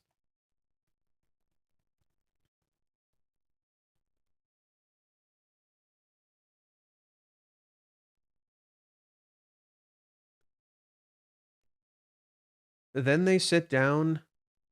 You want to watch YouTube or something? There's something you need, right? Chizuru looks excited. Oh my god. Is there something you need? Right? Do you want to do something? She's staring intently. She's excited. What's going to happen right now? Do you want to watch YouTube videos or something? Huh? What's up? What's up with that all of a sudden? Right? She's expecting something different. Right? A little disappointed, but okay. Sure. Right? She gets close. Eyes drop out. First thing they see, Minnie putting on fucking bras. Oh. Okay, Kazuya. Oh. I'm really panicking here. Uh-huh. My God. It was always there. That's crazy. What do you mean? Isn't it pretty typical to be interested in your neighbor's channel? She's excusing it. Oh, which one? Let's check that one out. And Minnie's literally putting on bras. I think I should get going now. The stage play I told you about earlier, we're in the home stretch now. And you check the script over one time. Don't go. It's like she wants to say don't go. I'll wait for you for 10 years, at least 20 even. I'll wait until you feel you love me. I'll be waiting for you. Please don't worry. I'll give it everything I have. Wow. It was always there. That's so crazy. Her actions make so much more context. They make so much more sense now. When you consider that with everything she did makes so much more sense now. That's crazy. Let's see. Chizuru pouty face. Something needs to happen to make Kazuya act naturally around Chizuru like that does with Mini-chan. That we got to that point pretty much. He only stops himself after thinking about how she's a girl. Pretty much. It's the gender limiter. The gender limiter. Never seen someone cook this hard since Gordon Ramsay cooked the steak on national television. Chizuru's patty face, which date? Yoga Chizuru is killer. Chizuru's going to be doing a different type of yoga. Jesus fucking Christ. The investigation was their trial date all along, and Kazuya missed every signal. On a side note, have you finished refuting Chibi Review's video on Rag? I don't care anymore. I don't fucking care anymore. I'm sorry. I don't give a shit anymore. I don't care. I'm not going to sit down and like talk about all the bullshit he's saying, cuz I feel like the little talk we did about it on that stream was pretty sufficient. I feel like the talk we had on that stream was pretty sufficient. I've already spent this entire time pointing out how everybody's misunderstood the story. I'm not going to sit down going through Chibi's video that's clearly misinformed and based on his own biases. I don't care for that anymore. Reinforce Minnie's jealousy. Oh, yo, the bar one and finally the earthquake scene. Yeah, we'll get to it in just a sec. Gohan, you need to watch the Black Rabbit scene from English dub version of Ghost Stories. Oh, it's okay. No worries. If it helps, in middle school they used to call me Gohan. because that's when Dragon Ball was popular. So many chances next level as there, but no. There's chances, yes, but they're not recognizing what the other person's trauma is. Kazuya's trauma is that he feels like he can't touch her because she'll break. Chizuru keeps trying to push him to touch her, but they're not talking about it. They need to literally say it. They need to literally say it. Okay. Let's see here. Kazuya's contrasting condition that his actions freak Chizuru out, so he tries to restrain himself. He never touched her. He never pushed. But do you know who did touch? Yeah, he touched Minnie. There was one more instance where he touched Minnie. I don't remember which one it was. I have to double check. I saw someone post it on here. Let's move this here just to be safe, because I don't know what's going to pop up. There's one more. What scene is this one from? Oh, interesting. Oh, Minnie actually did it too. I didn't even think of that one. Minnie actually did it too. They do it to each other. That's so funny. Minnie does it too. Minnie runs up to him and does it too. This is when they moved into Chizuru's home. Minnie does it too. And then she knocks him the fuck out. Minnie, what the fuck? Why the fuck did you uppercut me? That's so interesting. Yeah, Minnie touches him too. How interesting.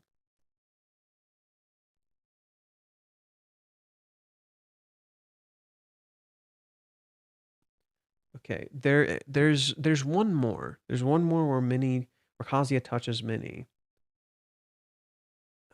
Which one is it? Is it before the date? There's also this chapter. So I guess we'll stop now for the mini hunt. If I find it later, I'll talk about it later. But there's more for us to read and more for us to see. So let's put this back up. Okay. Okay. He does touch Minnie. Minnie, he puts his hands on her shoulders when Chizuru talked to her. He did it again just before the shed incident and after Minnie got to the bath with Chizuru while Kazuya didn't. He does it a third time when they play the card game and he's freaked out about Chizuru's answer. Is that when it happens? I could be wrong. Let's see if I'm correct. So chapter 301 maybe? No, he does. See, that's the other thing too. He opens up to Minnie and he doesn't open up to Chizuru. So this is another one of those incidences where Chizuru clearly sees something is wrong. He doesn't tell her. And he goes to his room and yells at Minnie. And Minnie literally tells him, keep it down. She's gonna fucking hear you. And she does. Chizuru literally hears him. And she did. Like, yeah, Kazuya doesn't open up to Chizuru. He does open up to Minnie. I think there's another. Oh, I know another incident. Chapter 304, I think, is another incident where he notices something's wrong with Chizuru. And he goes. Where is it? It's in the opening.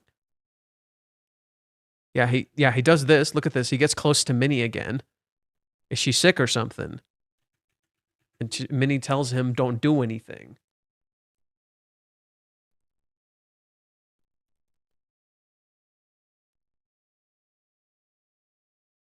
He sits outside and waits for Minnie. Yeah, there it is. He sits outside and wait. Oh my God! Look at this. He grabs Minnie by the hand and drags her around. He pushes her into his room so they can talk. And Minnie just gets to go into Kazuya's room. Oh my God, there it is. There it is again. He puts his hands on her shoulders. He actively physically touches Minnie with no issues. But he can't touch Chizuru at all. My God. My God. What's another instance where this happens?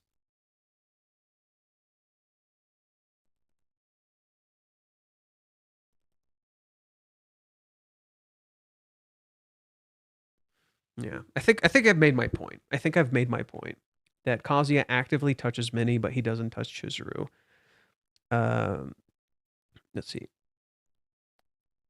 Yeah. He does it a third time. Yep, I mentioned that one. He doesn't do it then.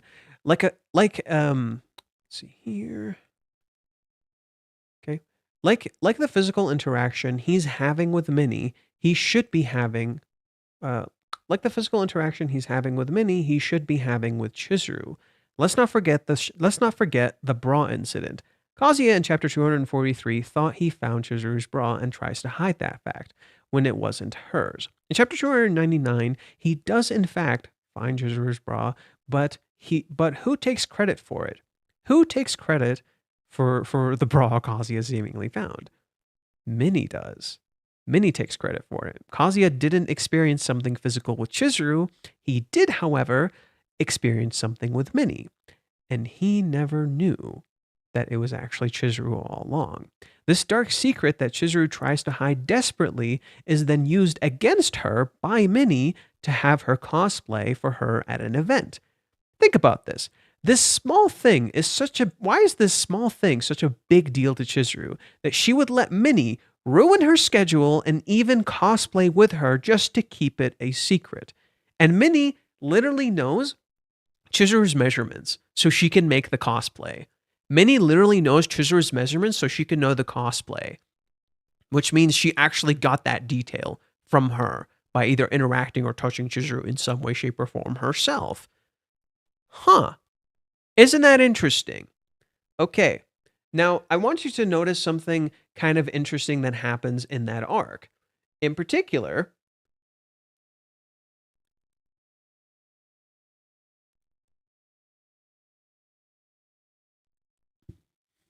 when Chizuru's posing for the camera here, Minnie is proud of her creation.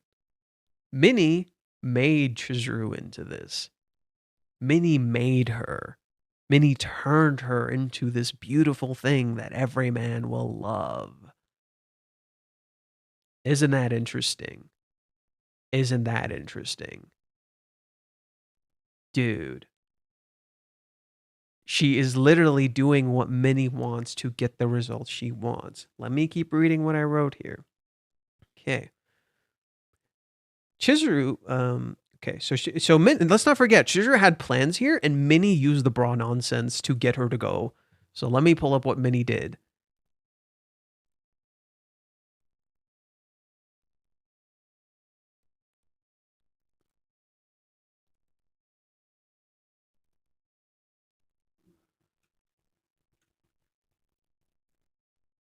Kazuya runs into Minnie, and she's, well, what are you doing? Why are you dressed like that? It's a cosplay. And I have to be extra careful where I look. Huh. Kazuya's struggle in this chapter is autonomy and agency. And he feels like he has no autonomy over his grandmother who just keeps dismissing what he wants.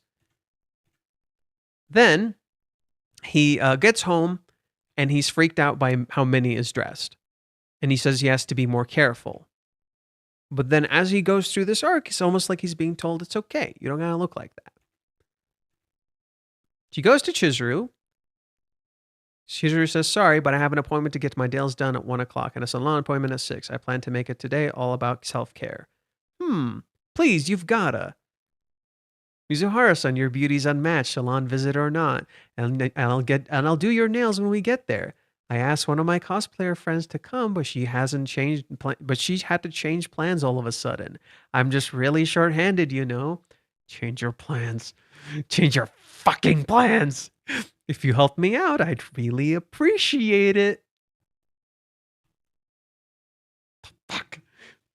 Why does Chizuru care so much about this? This shouldn't be such a big deal. Why does Chizuru want to hide this so bad? What happens here? Kazuya physically touches Minnie in front of Chizuru. Isn't that interesting? Kazuya physically touches Minnie in front of Chizuru. No hesitation. Huh. I'm changing my nail appointment. Kazuya's hand is on Minnie's face, and she smiles.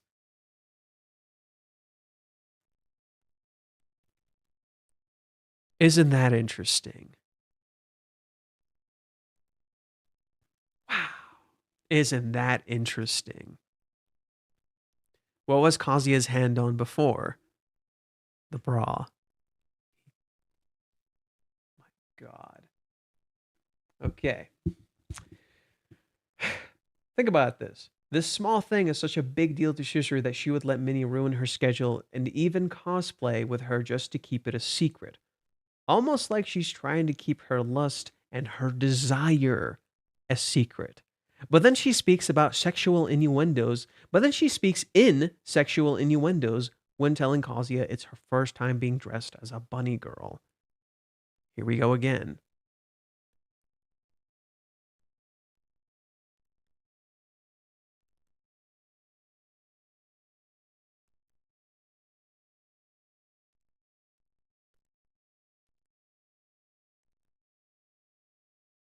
What is this, if not a sexual innuendo? She's literally dressed as a bunny. She's literally dressed as a horny bunny. She's a bunny girl, literally the object of lust. And she says, it's my first time. For fuck's sake. For fuck's sake. Bruh. So now we're villainizing Minnie to make Shizuru less hateful, sneaky than what a coward simp. When did I villainize Minnie? What the fuck are you talking about? I fucking love Minnie. What the hell are you talking about? When did I villainize Minnie? What the shit? Who the fuck are you? And why the fuck do you get to come in here and call me a coward simp? Fucking loser. Who just walks into some dude's chat, assumes a shit ton of crap about him, and then just calls him a coward simp and completely you didn't even listen to anything I said. I fucking love Minnie. She's literally my third favorite character. Who just walks into some dude's chat and starts talking like a little asshole? Fuck off. Just Ben doesn't even deserve my fucking attention. Waste the goddamn time. Okay, as we were saying.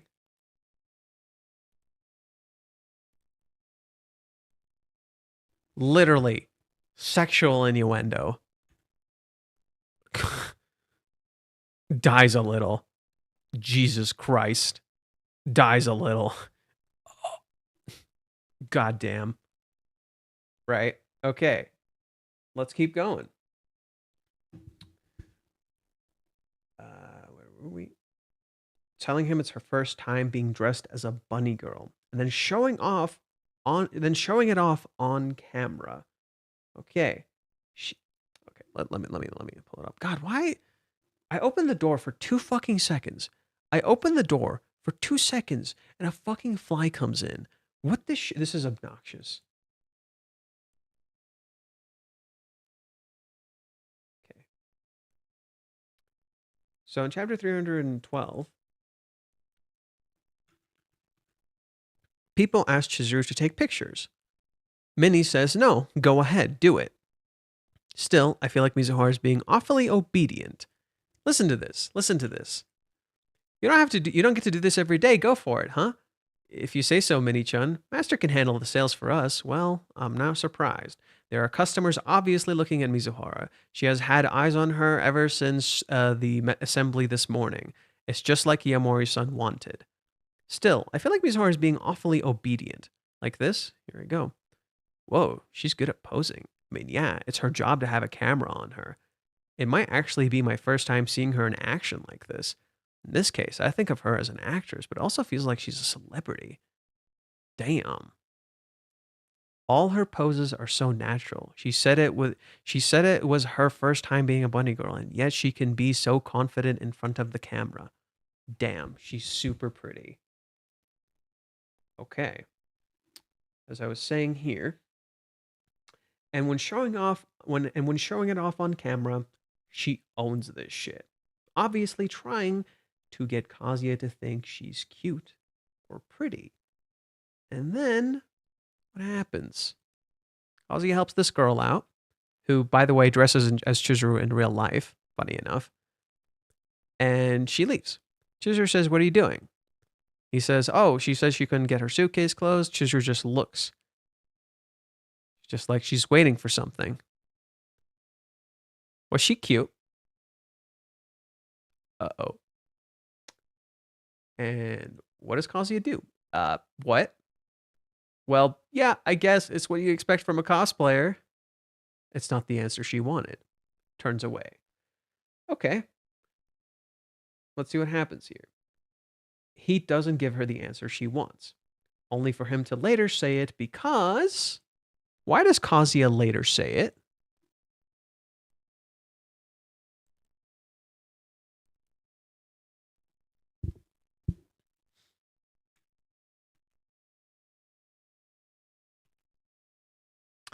We were super busy and all. I didn't think I had a chance to say anything. By the way, what'd you think, Master? You know about Chizuru-san's bunny outfit. You don't have to do that. You were cute, the cutest. Don't do that. Don't do that manufactured shit. Throwing words around like that only cheapens their meaning. And I know you're not the type to say that kind of stuff. Ironically, he does say it quite a lot, actually. Okay. That's right. Minnie created a scenario for him to say it. And he doesn't even look her in the eye when he does. He doesn't even look her in the eye when he says it. Oh boy. Putting his feelings into doubt even when Chizuru knows otherwise. There's still just a little bit of doubt there. This is contrasted by how Kazuya asks her out.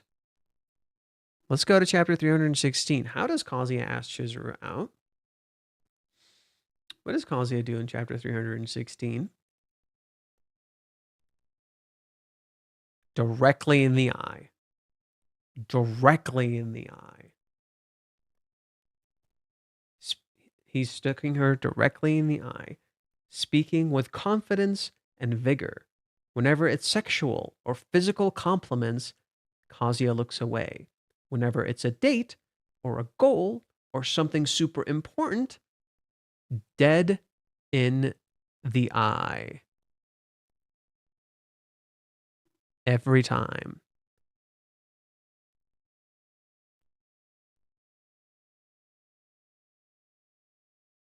He starts looking away again.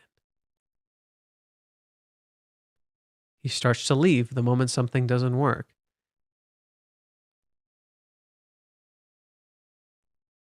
And he falls apart. Kazuya, this is why it's important to recognize it's no one's fault. It's everyone's fault and no one's fault. It's Minnie's fault for being in the fucking way constantly because she's trying to push them to be together. In so doing, creating a manufactured scenario that misleads the characters. It's also not Minnie's fault because in some ways she's like their surrogate daughter. She's their friend. She helps them the fuck out. Like she is their connection. She is their bridge. In some ways, it's Kazuya's fault for not recognizing and not like acting like what Chizuru wants and not understanding her. On the other hand, it's Kazuya's trauma and he can't read her fucking mind. How could he possibly know what she wants? In some cases, it's Chizuru's fault because she knows Kazuya is struggling, but she constantly has her own doubts and insecurities. And in some ways, it's not her fault because Chizuru has also been traumatized and she's also been through a lot of bullshit too. It's both everyone's fault and no one's fault. It's about communication. Okay. When you see this contrast, you can easily see how Kazuya, how his demeanor can send the wrong impression, much like how Chizuru does. And that impression in turn influences our impression. Because we hear Kazuya, but we don't hear Chizuru. So we don't know what impression she's taking away.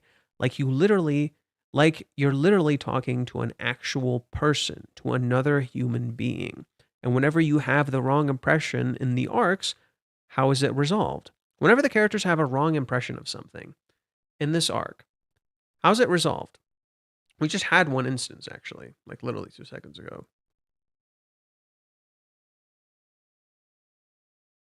Heck, how does it start here? They had the wrong impression of each other and they talked it out.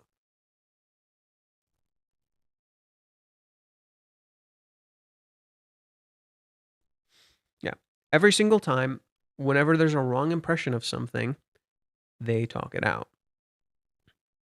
Okay.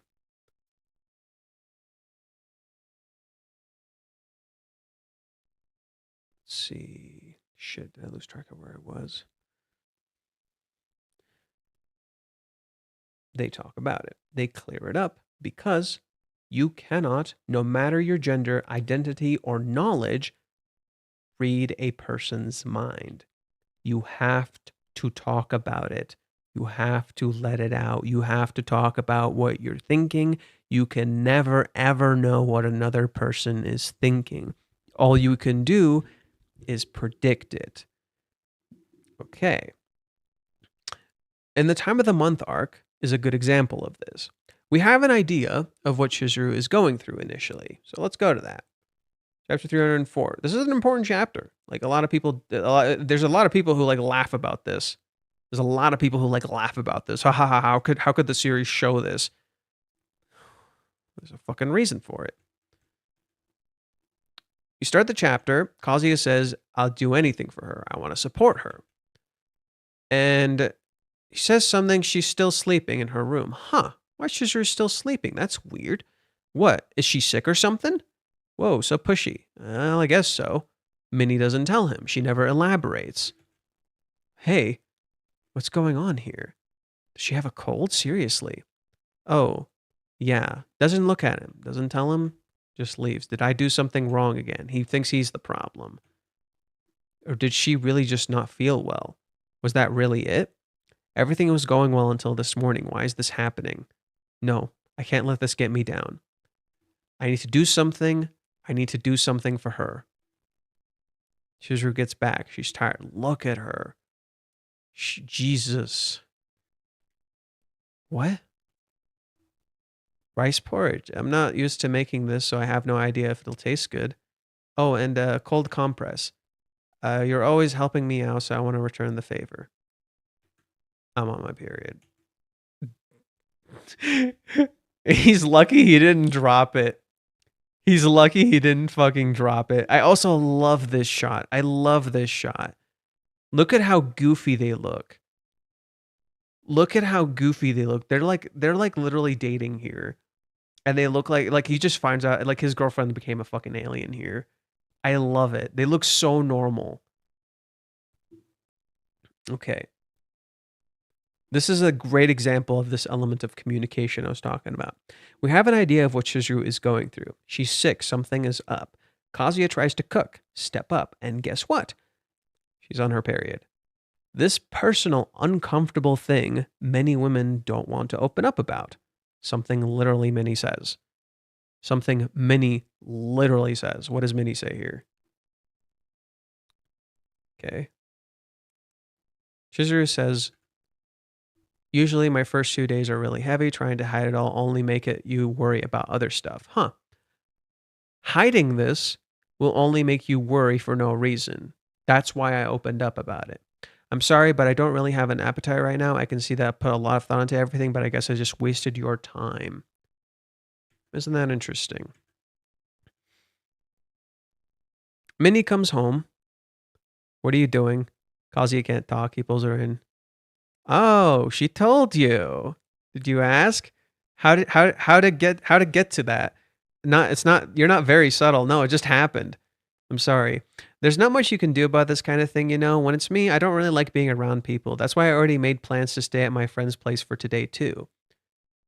Minnie made an assumption of what Chizuru wanted here. This is kind of important. Keep track of this. Okay. And so Minnie tells him people don't usually want to talk about this. It's gross, it's uncomfortable. And yet, Chizuru does. Not just because she trusts Kazuya, but because she sees how hard he's trying to help her and is missing what's going on, and she doesn't want to hide it from him. She feels like she doesn't want to burden him. She doesn't want him to do extra unnecessary work for no reason. This isn't too different from her current events, is it? She only wants him in his help in any way. Okay. Only to want him. Okay, she doesn't want to cause him any trouble. She doesn't want to burden him. Only to want his help anyway. Does this sound familiar? I don't want to cause you trouble. I don't want to burden you. I'm just like don't feel like you have to do anything. But she still needs his help. What's going on in the current date? What's going on in the current date? Chizuru lets Kazuya go. She doesn't want to be a burden on him. She doesn't want him to feel like he owes her anything. And yet she's hurt. And she's struggling. And she has to come home alone. And she has nobody. Why is she putting him first like that, even though she's gonna need his help regardless? She ends up actually leaning on him later. Why does Chizuru lean on him after this? Why does Chizuru lean on Kazuya after this? Because her filters are gone.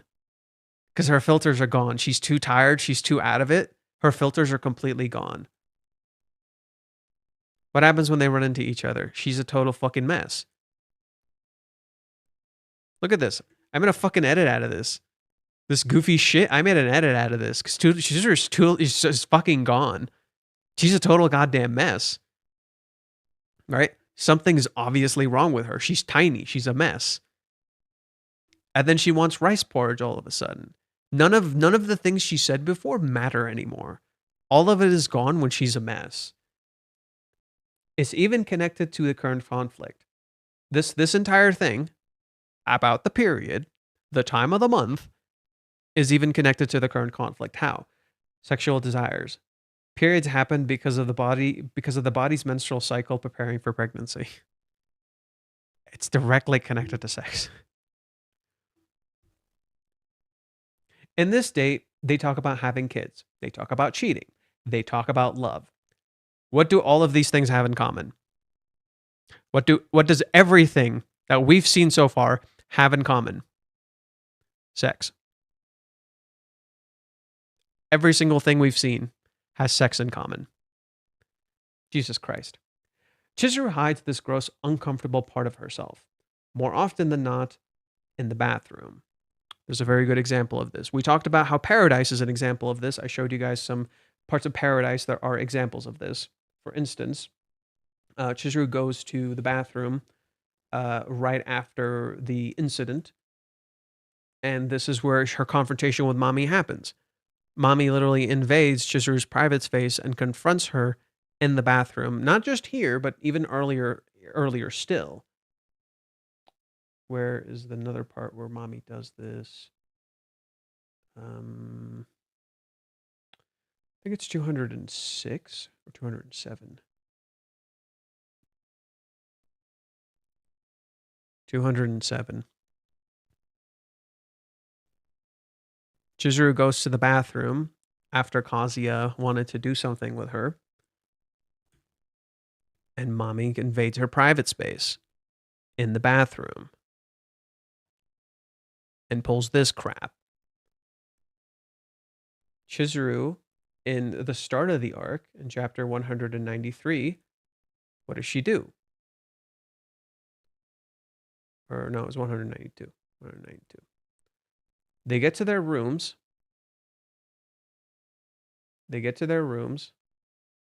And Kazuya does this. He's about to do something. He's about to confess.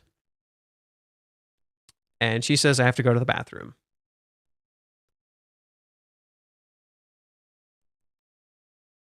She shuts the door and she tells him not to listen. Go away. Come on. Just read the room. Look at her. How much you want to bet she's smiling under there?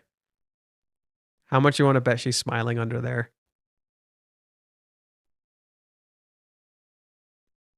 But she hid it in the bathroom. She went to the bathroom. And we see this one more time later in chapter 325, actually.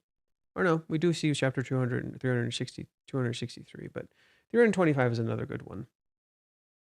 Is it 325? It might be 327. Let me double check. 26. Ah. Well. Looky here. I actually mentioned this one. She's in the bathroom, and she's talking to Minnie. She heard from Kazuya 2 seconds ago that he was with hanging out with Minnie before. Kazuya, seeing how hot Chizuru is, keeps looking. And Chizuru gets pissed and keeps telling him to go back to your room. This is the second time. She didn't notice Kazuya was checking her out here. Kazuya was checking her out and she wanted him to go back to her room and he didn't fucking know. May we watch the edit? Oh, sure. Let me pull up the edit. Let me find out where I put it.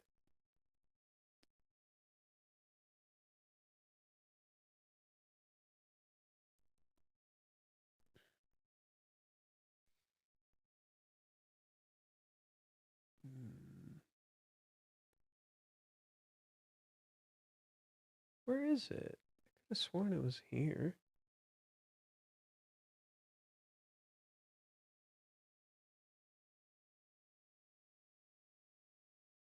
No, this isn't it. I know this isn't it. Last time on... No, this is old as shit. And I know this isn't it. Where is it? Maybe it's in the chapter itself.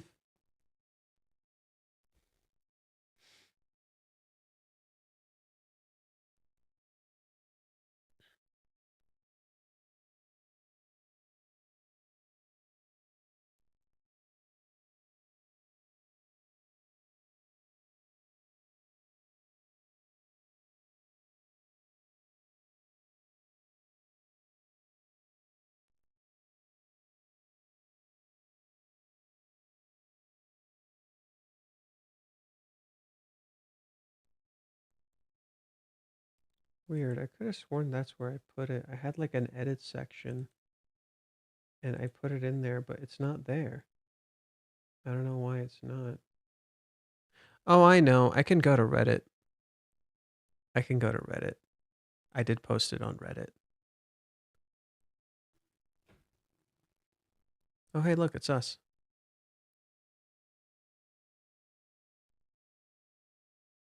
View profile.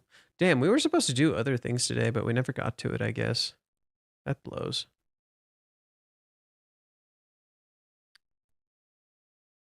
Yeah, I was at one point doing edits on Reddit, and I never finished them. Is this it? No, this is the edit of Mini using the code Gios. Where the Gios is just the Gios. Mini knocking Kazuya the fuck out. Ah, this must be it. When it's Dude, oh my god. huh? I don't look forward to the acting. Huh? Why was this so funny to me?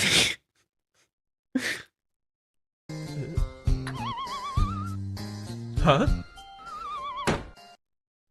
Why is that so funny to me? Why is that? It's such a bad edit too. I could have done it. I can do it so much better now. Why is this so funny to me? It's just you're falling. It's not even that good. What? What? God, my voice acting is so bad here. My voice acting is so bad here. I'm not proud of it. I can do better. I know I can do better. Okay. Where were we? Nope, not that. Nope. Oh, that's kind of where we were. Okay.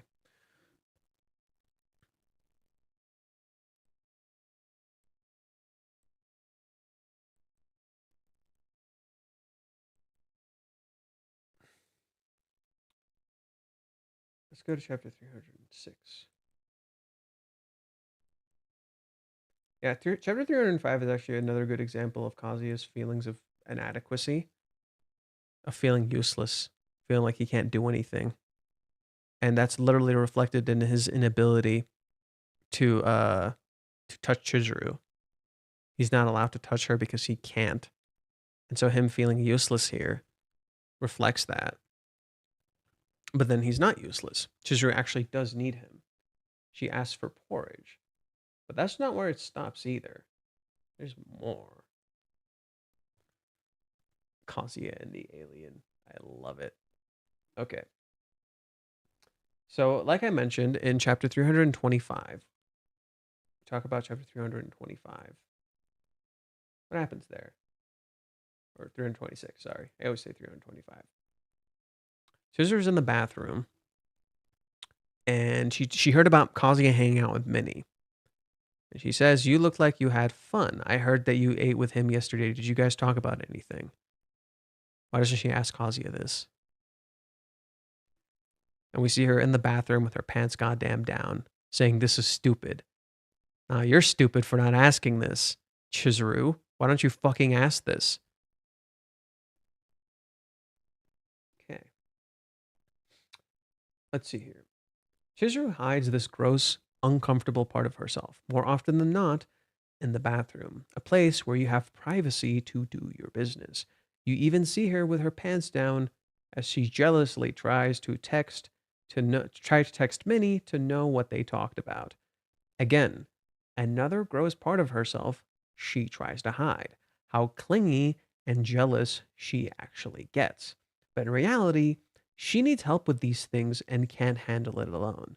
Just like she wanted Kazuya, uh, just like she wanted Kazuya around when she was suffering from her period, while Minnie told him to just leave it alone. Let's go to that. Minnie in chapter 305 literally tells Kazuya, "Don't worry about it. I usually, don't want other people around. I want that, so I'm gonna do that for Chizuru. I'm just gonna leave." Minnie just leaves. She leaves Chizuru alone because this is what she would want. She doesn't consider what Chizuru herself would want. And while Chizuru pushes Kazuya away and wants him to not worry, what does she ultimately do? Is there any more of that part? She relies on him. But that's not even where it stops. What happens? She gets up, she eats the food, and she looks like a total fucking mess. Okay? She doesn't even realize they touched hands here. Right? She doesn't even realize they touched hands. Chizuru isn't even thinking about that. Chizuru's just out of it. Normally, Chizuru would react a little more to them touching hands here. And yet she doesn't. Can I ask for one more thing? She has him run to get these, what are they called?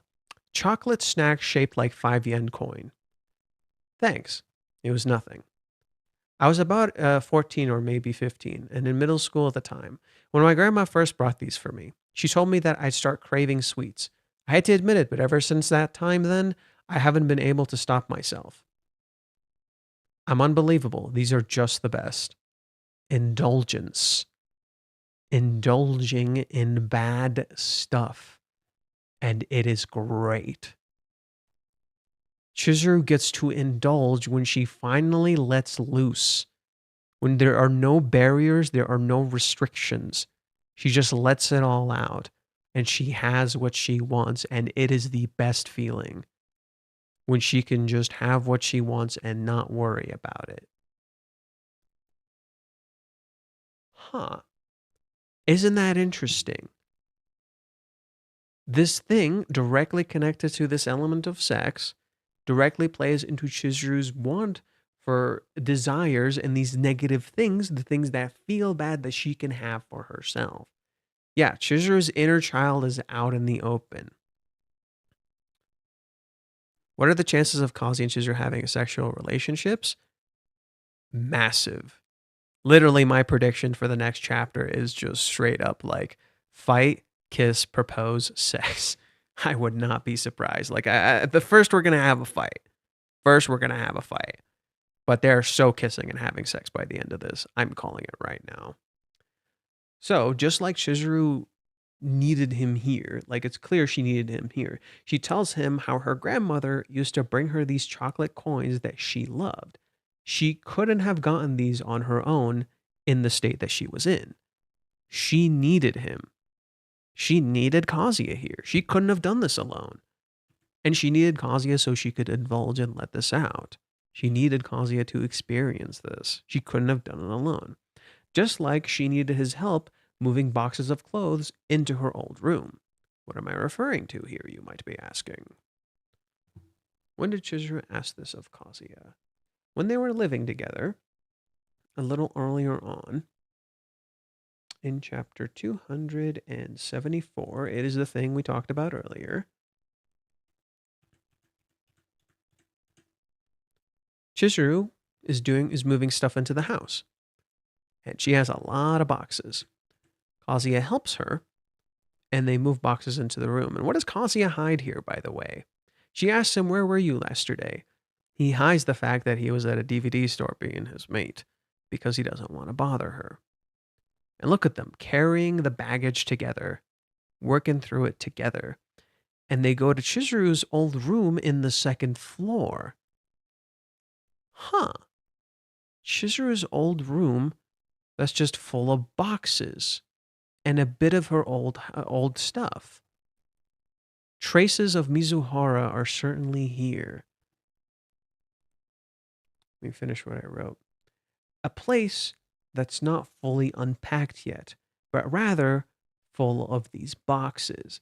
Literally, like Chizuru herself is not fully free yet, not fully letting it out. She's not in this room. She's not free yet, keeping herself restrained and contained in boxes. And just like Chizuru needed Kazuya when she was first cleaning up the house.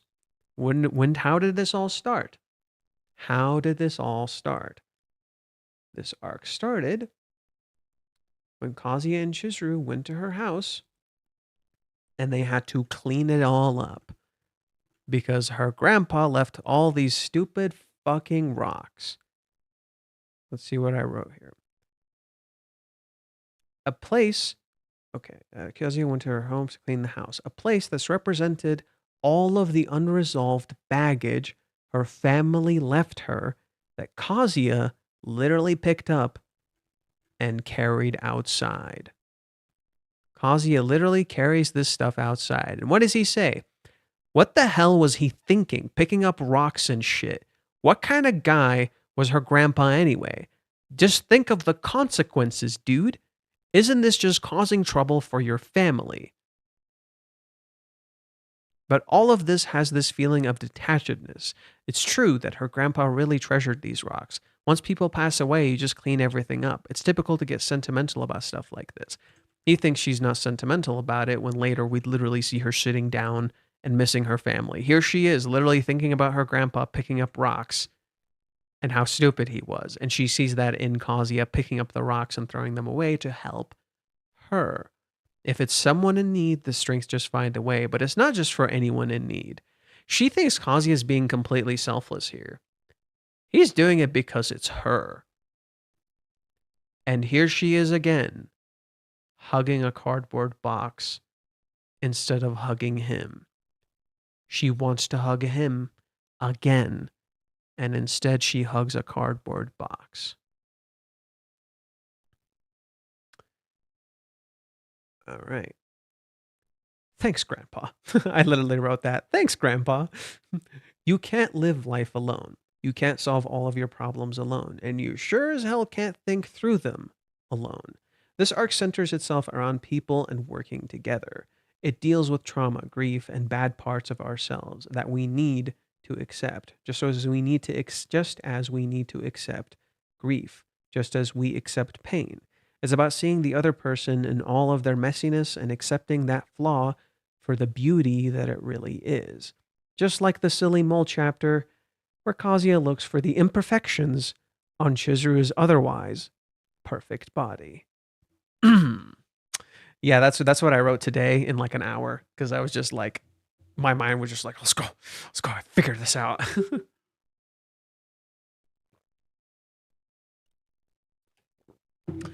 So yeah, I have become very, very, very, very confident in my theory of physical intimacy. I'm like tripling down on that. Like it was initially okay, let's be real, it was Verkes's initial theory, but like my mind built on it a lot. I will say I built on the theory a lot, and I feel like I've given a lot of solid evidence to prove its validity, if you will.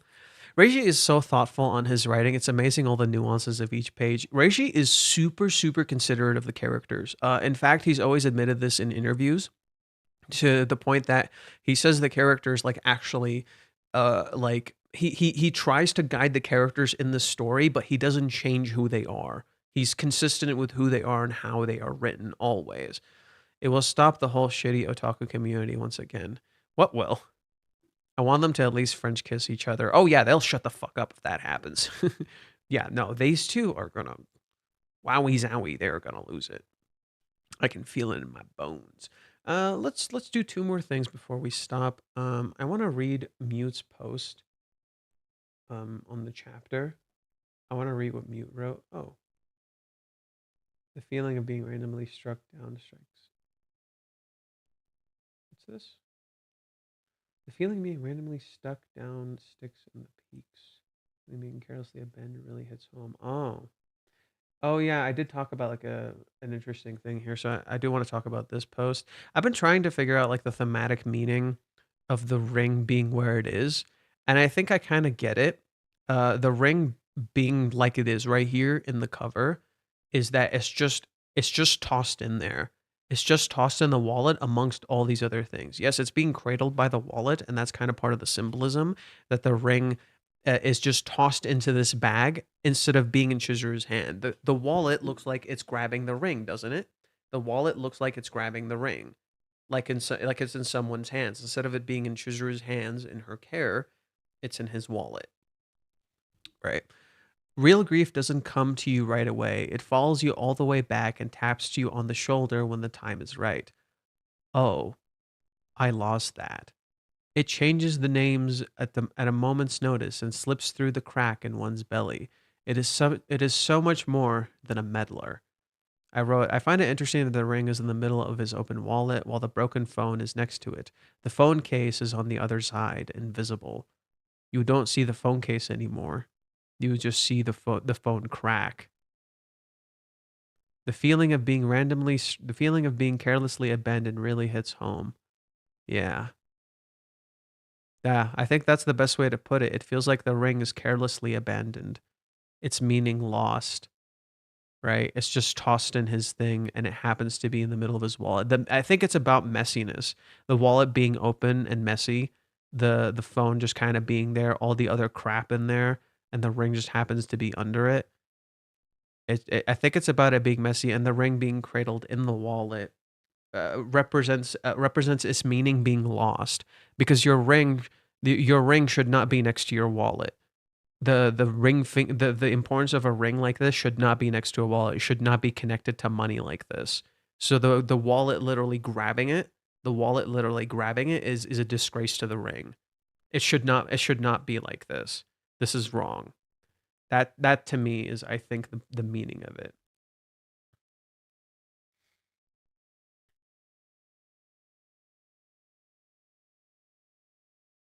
Oh yeah, I also heard that someone told me this in the comment. Let me find it really quick. So apparently, season 4 actually starts on July 1st. We actually get it on Crunchyroll on July 1st. So yeah, I guess we're getting it July 1st. I'm not sure of the timing. I don't know what time it will be. But yeah, here's the news thing. Let's pull it up.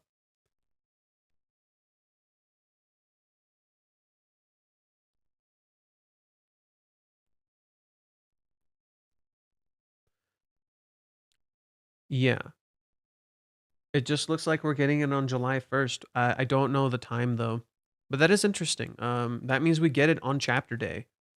We get it on chapter day. That's bonkers. That's crazy. We get season 4 on chapter day. Chapter day is gonna be busy as fuck. Jesus Christ. I guess that'll be our first stream sitting down and like actually watching it.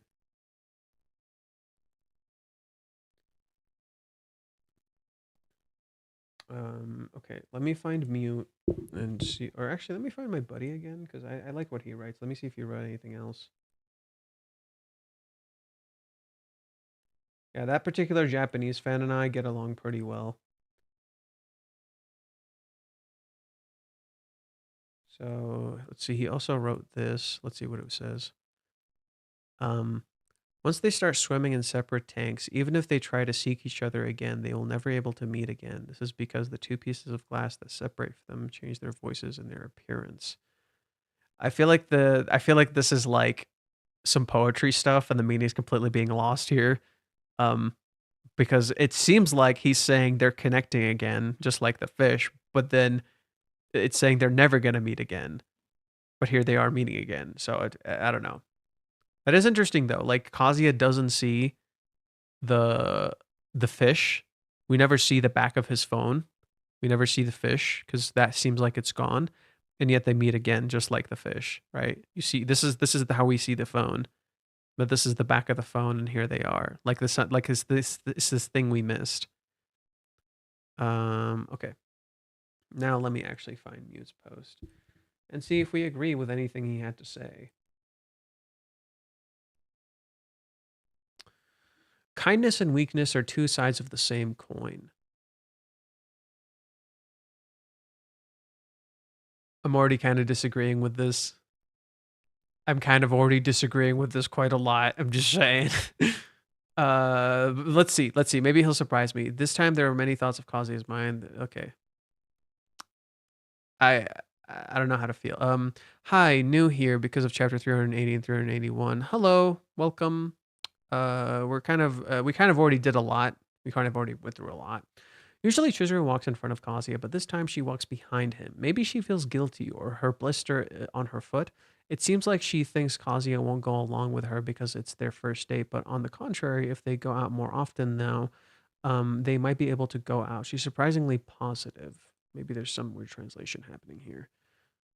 Uh, Here I feel that Kazuya is thinking that it's on the first date he won't go out with me, but on the contrary, she thinks that if he goes out with me more often, he might be able to go together. That's surprisingly positive.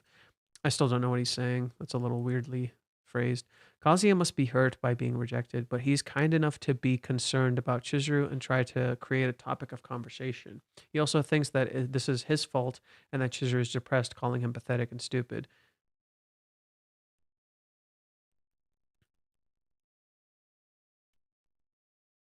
I feel like I'm making it worse. I guess this makes sense. It's not like she can act like nothing happened.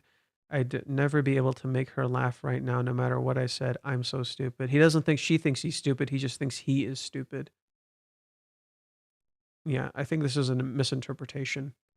Chizuru doesn't think he's stupid. He just thinks he's stupid.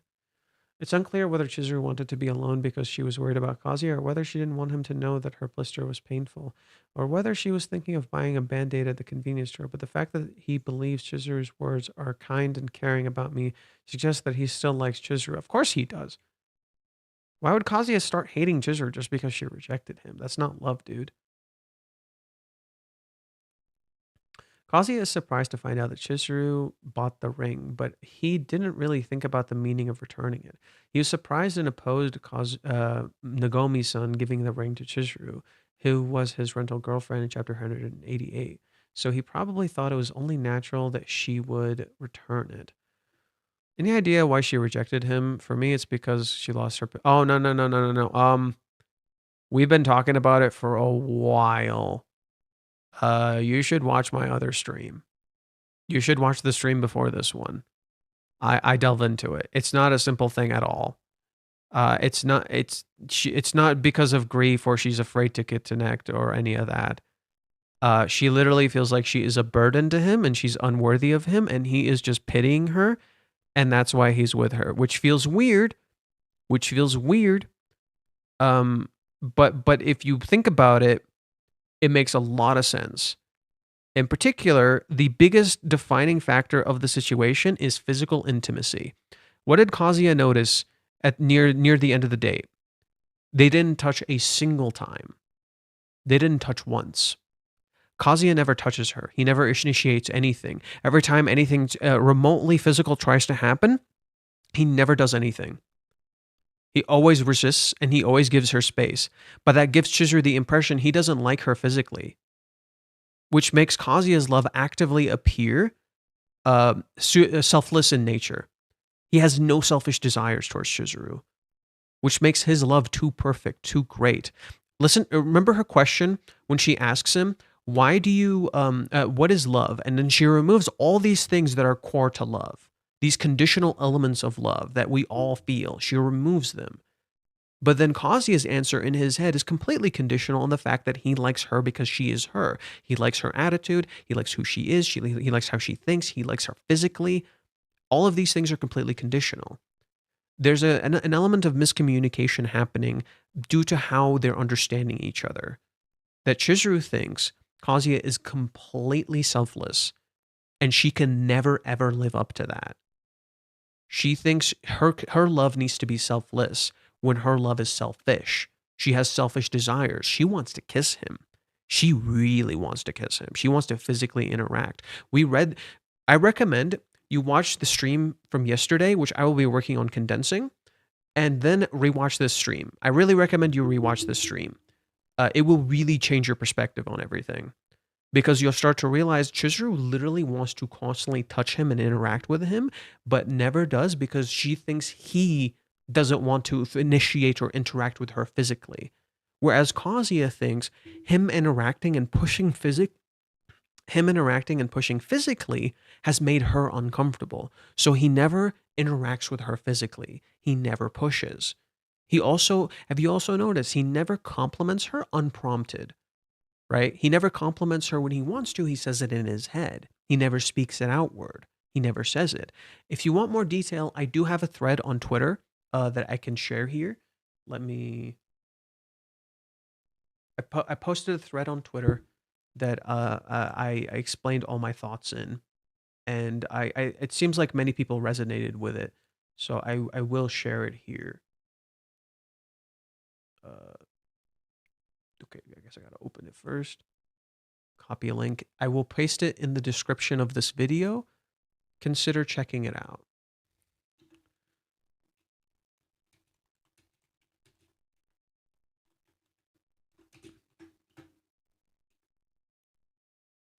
Okay.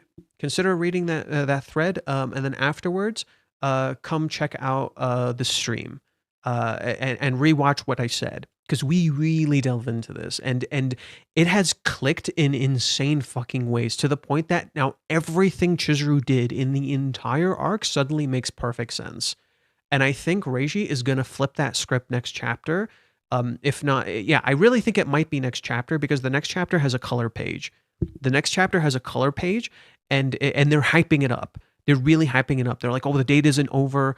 The teaser for it is the foot blister, like the blister on Chizuru's leg. There's clearly a lot more at play here. So I do recommend you read that thread. Consider watching my reaction. Consider watching the earlier stream and then watching this one. I know that seems like a lot. I know I'm putting a lot, but it is a lot. And I'm gonna work on condensing the stream as soon as I can. Tomorrow's my birthday, so I might not be able to like spend as much time working on it, but I'll see what I can do tomorrow. I'll see if I can sit down and like organize it and make it. So he just has to show her the condor. Kind of. I still think they have to clear some shit up. And oh yeah, the condom. Yeah. So many people predicted that the condom would just randomly fall out of his wallet, which is really funny because I think that might actually happen. I think that might actually happen. I think the condom might actually end up falling out of the wallet, and she'll see that just like Ruka did. Remember when Ruka visited his house and the condom fell out of her bag? I think it's going to happen here too. And then it'll click and she'll be like, holy shit, he's actually like wanted me the whole time. And then they'll kiss. So basically my prediction is this. My prediction is this for next chapter: fight, kiss, propose, sex. That's my prediction. And I'm pretty confident in it. I'm really fucking confident in it. And I think the fight is going to be that, why do you care about me so much instead of yourself? Kazi's going to say this to her because he's going to see her leg. And he's going to be like, why do you put me so far ahead of yourself when you're literally physically hurt? When you're literally hurt doing this and you don't like this. You don't like this choice. She's in turn going to get mad at him because that's all he does. That's all Kazuya does.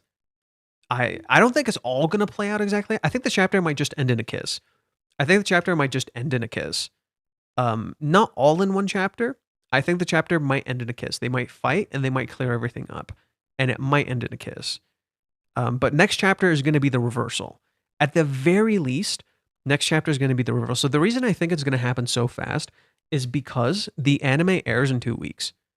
The anime airs in 2 weeks. That's why. That's why I think it's going to happen so fast. It's going to be an insane quick reversal because the anime airs in 2 weeks. So he's gonna by the time the anime airs, complete reversal. So everyone likes the series now. So when they get into the anime, everyone's hype as fuck. It feels completely planned. He got everyone's attention by creating this negativity. And that matches the characters perfectly, by the way. He didn't just do it just to get everybody's attention. No. This matches the characters perfectly. Rather, it's good timing. Right? He just timed it well. But he built up all this excitement, gave us what we wanted, and then took it away too. And then now he's really going to give us what we actually want, because he essentially told us, you guys don't know what you actually want, and I'm going to show you what it is. I'm going to flip the whole fucking script. And I think that's basically next chapter is when the script begins. Next chapter is when the script flipping begins, and we're going to everything's going to flip on its head. That's what I think is going to happen. Right? That's why I'm excited. That's why I'm excited. I think that's when it all begins. That's when the script completely flips and we go a completely different direction. Yeah, we're playing checkers. Reiji is playing 7D chess, right? But yeah, I really recommend. I read on Reddit a really nice scenario. He notices her blister and grabs a band-aid, and while doing that, the condom falls out of his bag and she sees it. I don't know. We'll see. I mean, that's kind of hard to predict right now. I think right now they'll just kind of be busy mad at each other. And yes, Kazuya will want to help her, and that will frustrate Chizuru because he's helping her even now when he should be mad at her. Which I think this person right here is kind of saying. Reiji was buying time until season 4 with this arc. No, he wasn't buying time. He planned it perfectly. The pacing is immaculate. The pacing is immaculate in this arc. It's literally just really good timing. Reiji is just really, really good timing. But why does selfless not work? Why can't Chizuru and Kazuya just stick to that? What, being selfless? I don't get it. There's been enough sulking, and the very least something will change. Cliffhanger, but a change.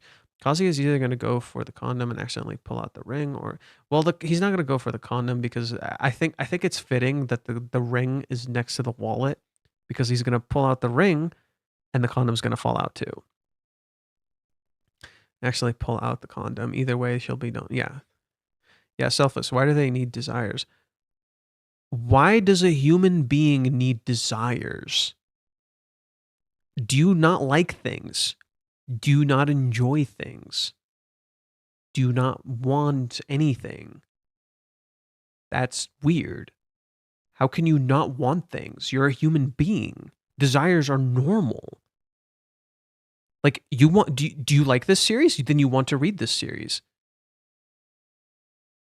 That's partition of every human. Yes, it is a natural thing to desire things, and naturally, Chizuru wants Kazuya to let himself be himself. Does Kazuya desire her? If Kazuya does not desire her, then they will not work out, right? That means he's only here because he possibly pities her, or that he's just taking care of her. He just cares for her. But if he doesn't desire her, then they can't really be in love, because Chizuru has desires herself. If Chizuru has desires and he doesn't have desires, they're not compatible. That means she'll never live up to his expectations, because she'll never be able to get what she wants, and he'll never be able to get what he wants. That's why it ends the way it does. Literally, we were talking about how last chapter, if you go to chapter 377, when Chizuru and Kazuya are walking to the beach, she's smiling and giggly. Everything is going fantastic. Everything is going great. And the moment they notice the people having sex, the moment they notice the people making out, and Kazuya acts weird and creates distance, it shifts. Suddenly you see the negativity almost immediately on Chizuru's face. It completely shifts. Her demeanor completely shifts. And then as they get to the final destination, the most romantic spot, instead of doing anything, Kazuya tries to leave. In trying so hard to give her space and distance, he sent the wrong signals. In trying so hard to be respectful of her, He didn't recognize, he didn't pay attention to the scenario at all. This happens throughout the entire date as well. Kazuya, when he's on the practice date with Minnie, sees things that he wants to see from Chizuru. For example, when they're about to get on the wild ride, they do get wild. They do this thing. He wonders how Chizuru would react. Would Chizuru shyly do it? Would Chizuru excitedly do it? In that chapter, in the actual date itself, Chizuru asks him the question, "What is love?" Kazuya is so focused on this question, on answering her correctly, that he doesn't see she did the thing he wanted to see. She literally does get wild. She gets excited. She does it like that, exactly as he imagined. Straight up, exactly as he imagined it. And he never noticed because he's too busy trying to answer this question, trying to answer it in a way that is not honest to himself. Yeah. Hey, Faye, I just discovered this channel and like and subscribe. What do you think of the 100 girlfriends who really, really love you? Uh, I have not honestly watched that series in earnest. I'm sorry. The series has been somewhat tainted for me because of the anime community, so it's really not fair for me to um talk about that series. I haven't watched it in earnest. I do find some of it a little strange. In particular, like uh, I almost don't want to comment on it because I'm not even sure what I would even say at the moment. I don't dislike it. I don't dislike it. I do find it a little weird, a little kind of uncomfortable. Like almost every character is tropey in nature. It's just a comedy, and it's just kind of hard to comment on. But yes, unfortunately, a part of that series has been somewhat ruined for me because of the anime community, and how they raise it up to high heaven and then they use it as an excuse to attack this series. So that's been somewhat frustrating for me. If at some point I do get to watching it, I'll try to give you a more honest review. But I don't want to say anything right now because just it doesn't feel right to give you a dishonest review of something I haven't really fully interacted with. I do apologize. Thank you for subscribing, though. Sorry I couldn't give you the answer you wanted. Chizuru had the blister and Kazuya wanted to go for another 5-mile walk. He didn't know, though. I don't think she even noticed. But yeah, I wonder how long Chizuru had the blister now that you mention it. Did she just notice it then, or was it there the whole time? Wow. Do you think that Kazuya said in chapter 242 what happened with him in chapter 283 would come to play in next chapter? It was always relevant. The proper question, yeah. Maybe he'll propose like Sayuri's, like Katsuhito proposed. That'd be fucking hilarious. But let's say we are now having a similar relationship in real life, and us men always have to be respectful and never show that kind of desire. Then that's where you can. Then how can you not get rejected? Well, that's the idea. It's this miscommunication rooted in that misunderstanding, because a lot of men are actively told to not express their desires, and a lot of women are told to not express their desires either. I talk about this in my thread that there's this stigma of how people are supposed to express themselves, and what the story is saying is to just let yourself be. Don't let expectations and how you're supposed to act define you, because it will rob you of experiences. That's all the series is saying. Don't Yes, be respectful, but still follow through with what you want. That's all the saying is saying. You need to find balance. The entire thematic idea of this current arc is bridges and balance. That Reiji literally shows yin and yang. He literally shows them going to a hot pot place that's Chinese, and Chinese hot pot is literally in the shape of yin and yang. It's because they need to find balance with their other half, that they keep throwing away their desires in favor of doing the right thing, the objectively correct thing, which is robbing them of experiences. The story isn't saying you'll get rejected if you're respectful. No, no, no. He's saying that be respectful, but also open up about what you want, because you're not a bad person for feeling certain things. And if the other person feels that way, that's unfortunate. But that doesn't mean your relationship is invalid. That's all. But won't you considered perverted if you do that? No. Have you seen the internet? People get horny over the dumbest shit. Kazuya literally feels the same way as you. Straight up. Kazuya feels the same exact way as you do. He feels like if he opens up, he is creepy, he is perverted, and there's something wrong with him. Because that's how people will perceive men for feeling this way. That's literally it. The story is saying It's okay to feel this way. There's nothing wrong with it. Just express it outwards, and that's okay. It's not June 19th for me right now. Uh, but yeah, no, no. Please understand, Sugahoshi. I'm sorry, I'm not sure how to pronounce your name. Um, please understand, the story is saying that you're not a bad person for feeling this way. It's just about expressing it the right way and finding the right time to do it. There's nothing wrong with you for feeling these ways. There's nothing wrong with you with expressing outwards. Heck, sometimes in life, if you just say things confidently and your intent is to not make other people feel creepy, so it's like if you just tell a woman she's beautiful or something like that. Like if you find her beautiful, just say she's beautiful, right? There's nothing wrong with that. I've told women before I find them beautiful, like or they're cute or they did something cute, but just try not to be like, you know, your ass is beautiful or something like that. Like don't be like, oh, you have a nice ass, you have this, you have that. That kind of stuff is uncomfortable. However, if you're in a relationship, there's nothing wrong with that, right? If you've established a bond, there might not be something wrong with that. Just consider it's about consideration and knowing how to communicate. It's just these days communication has become so much more difficult because of all of these restrictions people have put on each other, where you can be easily attacked for saying the wrong thing, right? So it's just about how you communicate and how you say things, and it's difficult and it's hard. The For Kazuya's case, he tries to call Chizuru cute as much as he can. However, he doesn't. It's oftentimes seems like it's prompted, not because he actually means it, and it actively puts his thoughts and feelings into doubt. Right? With Chizuru, with Chizuru, she wants him to act, and she creates scenarios where he should act. Like but Kazuya completely misunderstand. I was trying to keep Bud. You've been grinding your ass off and hoping things have been paying off for you. You got some fun a flight for this man to Japan. uh, I feel like right now is not the best time to be traveling in the United States. Just not a good idea.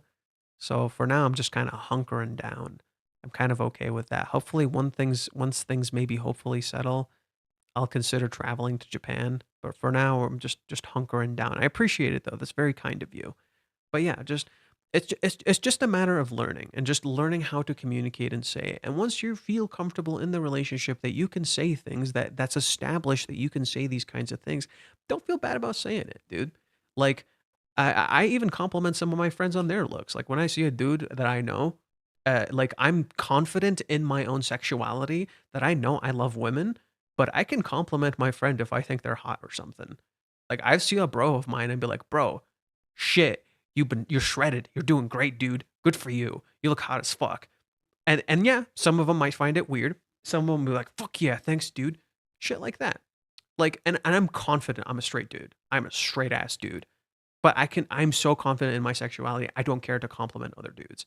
Good for them, dude. Like if you think a man's doing great, great. I've seen celebrities who are dudes who have amazing asses. It's fucking hilarious to me. Like when people, like I'm saying, oh my god, that dude has a great ass. They think I'm gay. I'm like, bro, why is me complimenting a dude weird to you? They're attractive. Who gives a shit? But that's the thing. It's just complicated. It's just complicated. Like you just have to learn. You basically have to express yourself confidently, but not use inappropriate sentences. Correct. Well said. Very well said. Just express yourself confidently. Learn to say it confidently, and not feel bad about it. If you find a girl cute, tell her, I think you're very beautiful. I think you're really cute. Just be confident in that. Don't feel bad about that, right? And this is literally what this story is saying. Like Kazuya's thoughts aren't even that perverted. A lot of yeah, he has perverted thoughts, yes, but that's normal. We all have them. You think I don't see a girl with a cute ass and I don't think to myself, damn, that girl has a cute fucking ass? You think I don't check women out? Of course I do. I'm a human being. I feel desire. If I see a woman that is attractive, I will check her out sometimes. And that will just happen. It is a normal fucking thing. There is nothing wrong with you. However, don't make them feel uncomfortable. Try your best not to make them feel uncomfortable, and just just learn to express it. Like if you want to express it, just be natural about it. There's nothing wrong with you. There's literally nothing wrong with you. There are a lot of beautiful fucking women. I see women on Twitter who are so fucking hot. I'm just like, Jesus Christ. I'm trying not to get turned on right now. Please take it easy. like literally, there's a lot of beautiful people here, and it is okay that you feel desire. There's nothing wrong with you. Just learn to express it naturally. I mean, Fate, to be fair, if you say a dude has a nice ass, it isn't crazy to assume, but I get your point. What, that you might be gay? Not necessarily, no. If a dude has an amazingly sculpted ass, great for them. Like, I'm serious. Have you seen, like, who can I think of that has like a really good ass? That's a dude. I can't think of anybody off the top of my head right now. I don't always like chiseled dudes. Like if a dude is like ripped, I'm like, it's okay. He's attractive. Like he's conventionally attractive. I don't give a shit. But if there's like a dude who like toned his thighs or like toned his ass, I'm like, Jesus Christ, this man has a thick ass. That's him. Like, yeah, I'll be like, that dude has a really nice ass, but like, I'm not like attracted to him. I just think he has a really nice ass. I always appreciate a very sculpted body. Right? That's just my thing. It doesn't matter if it's a woman or a man. Uh, yeah. Anyone tuning in right now, they're like, "What the fuck?" One of my best friends is homosexual. We compliment each other occasionally, and we like it when we do. But there's zero sexual tension. Yeah, good for you. Good for you. I have trans friends. I have gay friends. I have like friends who are bi. I have all sorts of friends, dude, and there's nothing wrong with it. Like you just talk to them. They're just normal fucking people. And if they're doing good in their life, fantastic, good for you. When I was in school, I used to get made fun of for having a big ass. I used to be very insecure about it, used to cry about it, but now I think it's not a bad thing. Yeah, dude, you have a big ass, good for you. There are people who love that ass. Sorry. I'm not trying to like objectify or anything, but no, just be confident. If you feel you have something that like people probably made fun of you, do you know why? Because they're fucking jealous of you. They're fucking jealous of you. They probably wanted that ass. This is so bad out of context. This is so bad out of context. I'm sorry. Right. There's just don't let others people are assholes. I used to get made fun of too. And later I started to like feel more confident in it. Yeah, your body is beautiful. Feel confident in your body. Hey, Fate, would you prefer if Kazuya end up with Chizuru or what about harem? No, not harem end. This is not a harem manga. This is a common misinterpretation. This is not a harem manga. Don't believe me? Go read chapter 283. Go read chapter 283. This is not a harem manga. This is Kazuya and Chizuru's love story. There may be many other female characters in this story who are in love with Kazuya, but it has always and will always be Kazuya and Chizuru's love story. It is not a harem. Kazuya will never end up with any other girl. I'm telling you right now. It has never, nor will it ever be a harem. Okay, I'm going to continue reading what Muse said so we can finish up. It's a little late on my end. Kazuya is surprised to find out that Chizuru brought the ring. Episode, yep, okay. This is the best supportive talk discussion ever. Like I used to get made fun of saying you have a bigger ass than half the girls in our class. Well, those girls should have been fucking jealous, buddy. Now that Chizuru is alone, it seems that she's still wondering whether rejecting Kazuya was the right choice. Oh no, she fucking regrets it. She fucking regrets it. The results of the investigation to Chizuru's Japanese Joypolis date had not yet come out. The investigation began in chapter 239 when Kazuya said, maybe the one you like is Mizuhara, or when Chizuru said, maybe the one you like is Chizuru Mizuhara. But I think the reason he was rejected was because he couldn't say whether he liked Chizuru on the date and because he kept calling her Mizuhara. I don't know about that. No, I don't agree with that. Again, this is just Muse's interpretation, and we have very different views on the manga. So again, don't take this as like definitive proof. Just like it's another person's interpretation, and that's perfectly fine. In chapter 372, Chizuru tells Kazuya, "This is the first time I used my real name," but Kazuya continues to call her Mizuhara. It's only natural that Chizuru might think that Kazuya always looked at Mizuhara, Chizuru beyond Ichinosu Chizuru. This is disguise for the actual problem. It's that kind of stuff that disguises the actual problem, the actual conflicts between the characters. Kazuya remembers Iamori's encouragement. The ring was returned, and Chizuru apologized. And the reality of being see, do you know why this is wrong? Do you want to know why this is wrong? Let me tell you why this is wrong. I can definitively prove to you why this is wrong.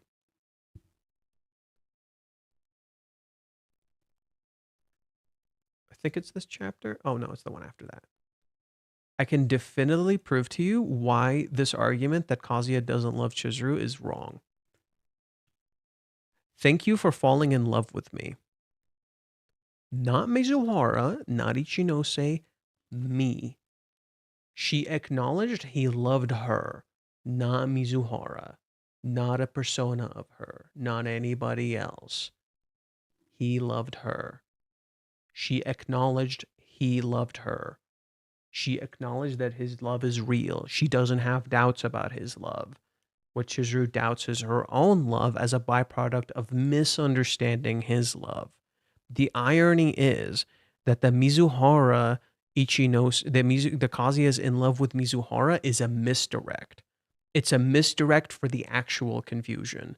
The actual confusion being that Chizuru is confused on the nature of Kazuya's love, it being super selfless. That the fact that he loves this perfect version of her reflects how his love appears perfect to her rather than being flawed. That's the nature of Chizuru's question. You love a perfect version of me. In reality, she loves a perfect version of him. She's misunderstanding him. She loves a perfect version of him. And Chizuru never says his name either. Chizuru never says Kazuya. That's always never acknowledged by people. Oh, Kazuya always calls her Mizuhara. Well, she never calls him Kazuya. She never even says his name. Interesting, isn't it? So Kazuya thinks if he had answered her question, why do you love her, it would have changed everything. Do you think he would? No, because okay, so that question is built on a flawed perspective. Why he loves her? It's built on a flawed perspective. Do you know why it's built on a flawed perspective? Let me point it out to you. It was in chapter 368. Let's go back one more. It's because 367 is when she asked the question. I'm gonna point out to you how this question fucked up. She says, "What is love? What kind of person do I love? I can't stop thinking about it. I mean, everyone falls in love for different reasons. I guess you'd want a lifetime partner who's not poor, is nice, is fun to be with, never feels awkward to be around, stays clean, and has good looks. But I feel like it's none of these. All of these things are restrictions when they are a conditional part of love that everybody feels." She put restrictions on the answer. Now let's see Kazuya's answer. In his head, what does he say? I can't overlook any of it. I love her silky hair, her chest, her perfect legs, her shoulders, when she was shaking back then. Her eyes, she's so gentle to other people, but deep down she's incredibly strict with herself. She's a winter girlfriend, and yet she's really innocent when it comes to love. Her lips, her voice. Even as I stand here, the real me inside of me is wanting to hold you so tightly. Everything about his love is conditional. He wants to hold her, which is a desire. He loves her body, which is a desire. He loves how she is despite her job, which is a very conditional thing. It's the very nature of love, and that is romantic like this, is conditional. You didn't just fall in love with anyone, you fell in love with a particular person. Familial love and romantic love have connections in that there are aspects of them that are unconditional. You feel unconditional love for the people that you care for. Yes, this is true. But who you fall in love with, who you love, is conditional. Conditional love is core here. So when you put conditions that remove the conditional aspect of love, Kazuya cannot answer here. Because Kazuya cannot say this confession. He cannot tell her why he loves her, all of these physical things. And to him, he thinks he'll come off like he's shrewd. I don't want to say that she's gonna wonder if I really love her or not. He would appear shrewd to her, that he's not serious, that he's fickle. Do you see the issue? Kazuya couldn't give an answer here because of the way she presented it. Chibi Reviews uploaded a bunch of Rent-A-Girlfriend videos. I've said it before. I don't like Chibi Reviews. The guy feels like a grifter. Wait, she never said his name.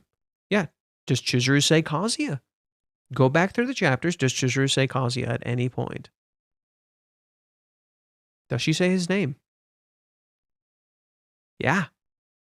Every single thing that frustrates you about certain things that Kazuya does, Chizuru does it too. And it's about recognizing neither character is at fault and both are making mistakes. How can you say you love me? She wanted him to kiss her. Just realize that. No. How can you say you love me? She's asking a flawed question in an attempt to understand his in an attempt to understand what she believes is his selfless love. I'm just a part-time streamer. I don't make enough money to stream. So I only do this because it's easier than making videos and I get to interact with people. No, she's not trying to get kissed here. This is Chizuru genuinely asking. Look at how she's framed. Look at how Chizuru is framed. She's like a kid looking up at an adult, asking, what do you know that I do not? What do you see that I do not? I am a little kid looking up at my parent and I don't understand what they see and I don't. Literally like a child. She's literally like a child. Listen to how she says it. Hey, can you tell me? Why are you able to say that you love me? Hey, can you tell me? Hey, she says it again too, by the way. In the Japanese, she says it twice. She literally sounds like a kid. Hey, can you tell me? Hey, can you tell me? Like literally in the Japanese text here, she sounds like a kid. She's literally a kid looking up at an adult, asking what they know that she doesn't. It's like a kid turning to her parent. Hey, why are you able to say that you love me? Hey, can you tell me? Can you tell me why you're able to say that you love me? She asked the question 3 fucking times. It's the same question over and over. Can you tell me? Can you tell me? I want to understand. Maybe I'm not seeing something that you're seeing. She's literally a little kid who doesn't understand and is looking with a flawed perspective. I can only remember one time she said Kazuya's name and she did it alone. She says Kazuya's name when talking to other people, not to him. And the one time she said his name without honorifics was in her room alone. Chizuru wants Kazuya's conditions so she could agree to them. I think Kazuya's love is unconditional, but I do believe that she loves him, but she knows that love she has is not the same. Their love is identical. So their love is actually identical, except one is perceiving the other's love as conditional or unconditional. They're not seeing themselves clearly. That's the issue. He's trying to do a video on chapter 381. Who, Chibi? What else is new? She never says the name when they're alone. From her point of view, she doesn't understand what she's done to deserve his love. Yes, she doesn't understand what she's done to deserve it. Chizuru is looking for the terms and conditions. Oh my God. That's a crazy way to put it, and it's genius. The terms and the conditions of love. It's literally a flip of rental again. She's looking for the terms and conditions. Well put. Immaculately put. So well put. Convincing the haters is going to be a real task. I've actually convinced some people. My posts on Twitter has actually been convincing people. I saw one person comment and they like quote retweeted me and they literally said like, I used to like hate read this series. And then but I have to admit what this person wrote makes perfect sense. And I cannot believe I wasn't reading well enough. Like he actually pointed out I wasn't reading well enough. I'm like, shit, I actually got through to someone. That actually felt genuinely rewarding that I got through to someone. And remember, some of the people who came in here, there was a dude who came in here once who was genuinely surprised at how deep the story was. And I actually talked to him and he's like, wait, holy shit. No, like what you're saying actually makes a lot of sense. So I do think we are somewhat getting through to people. Maybe not completely. Maybe some of them changed their minds. They left. They changed some of their minds. But we are getting through to some people. I feel like you have a really high IQ and notice a lot of minute details. Are you some kind of scientist or can it be? No, no. I just really enjoy analyzing.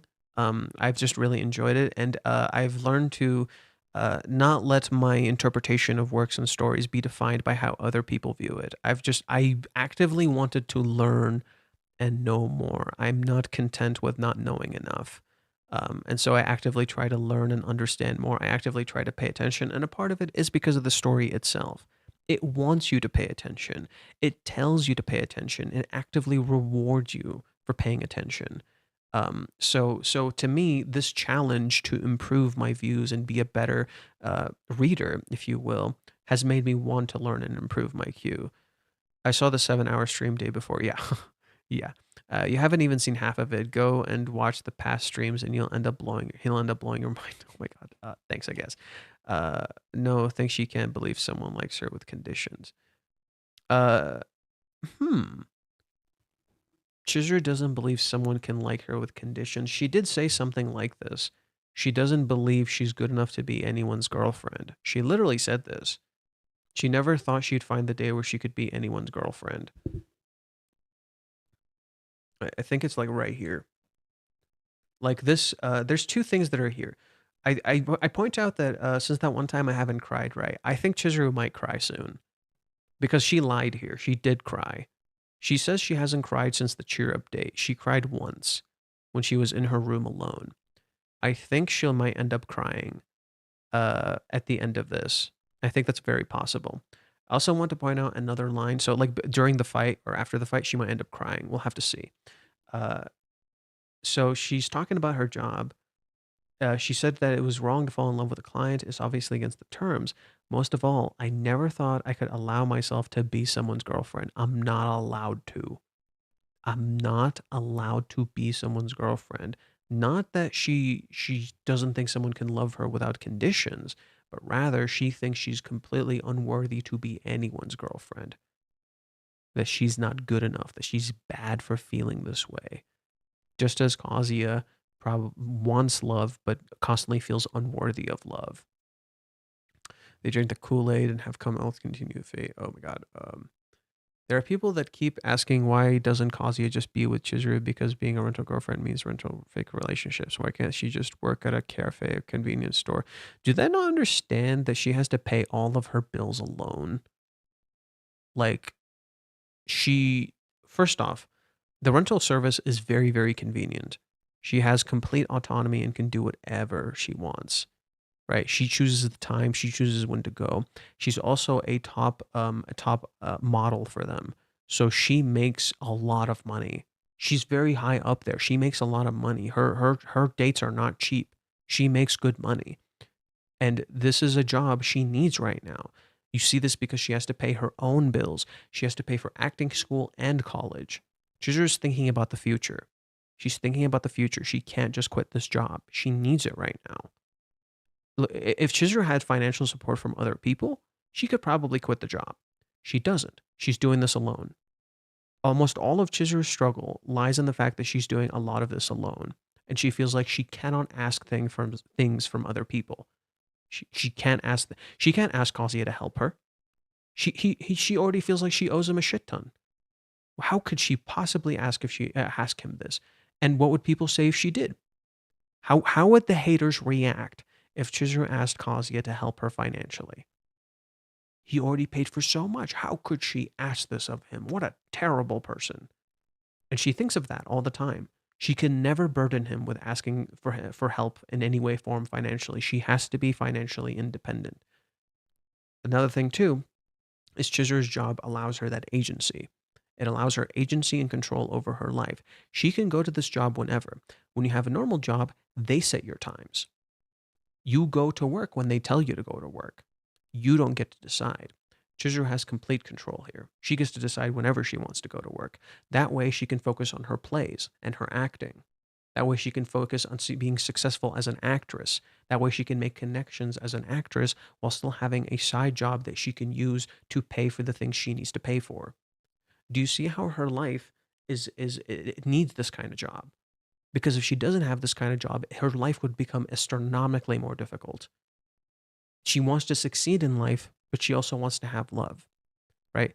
Chizuru has a goal. She has a dream. She's following through on becoming an actress. She wants to be an actress. So you can't just say, oh, go work at a cafe. Well, a cafe is not going to give me enough fucking money. She would have to work a lot of hours to get that kind of money.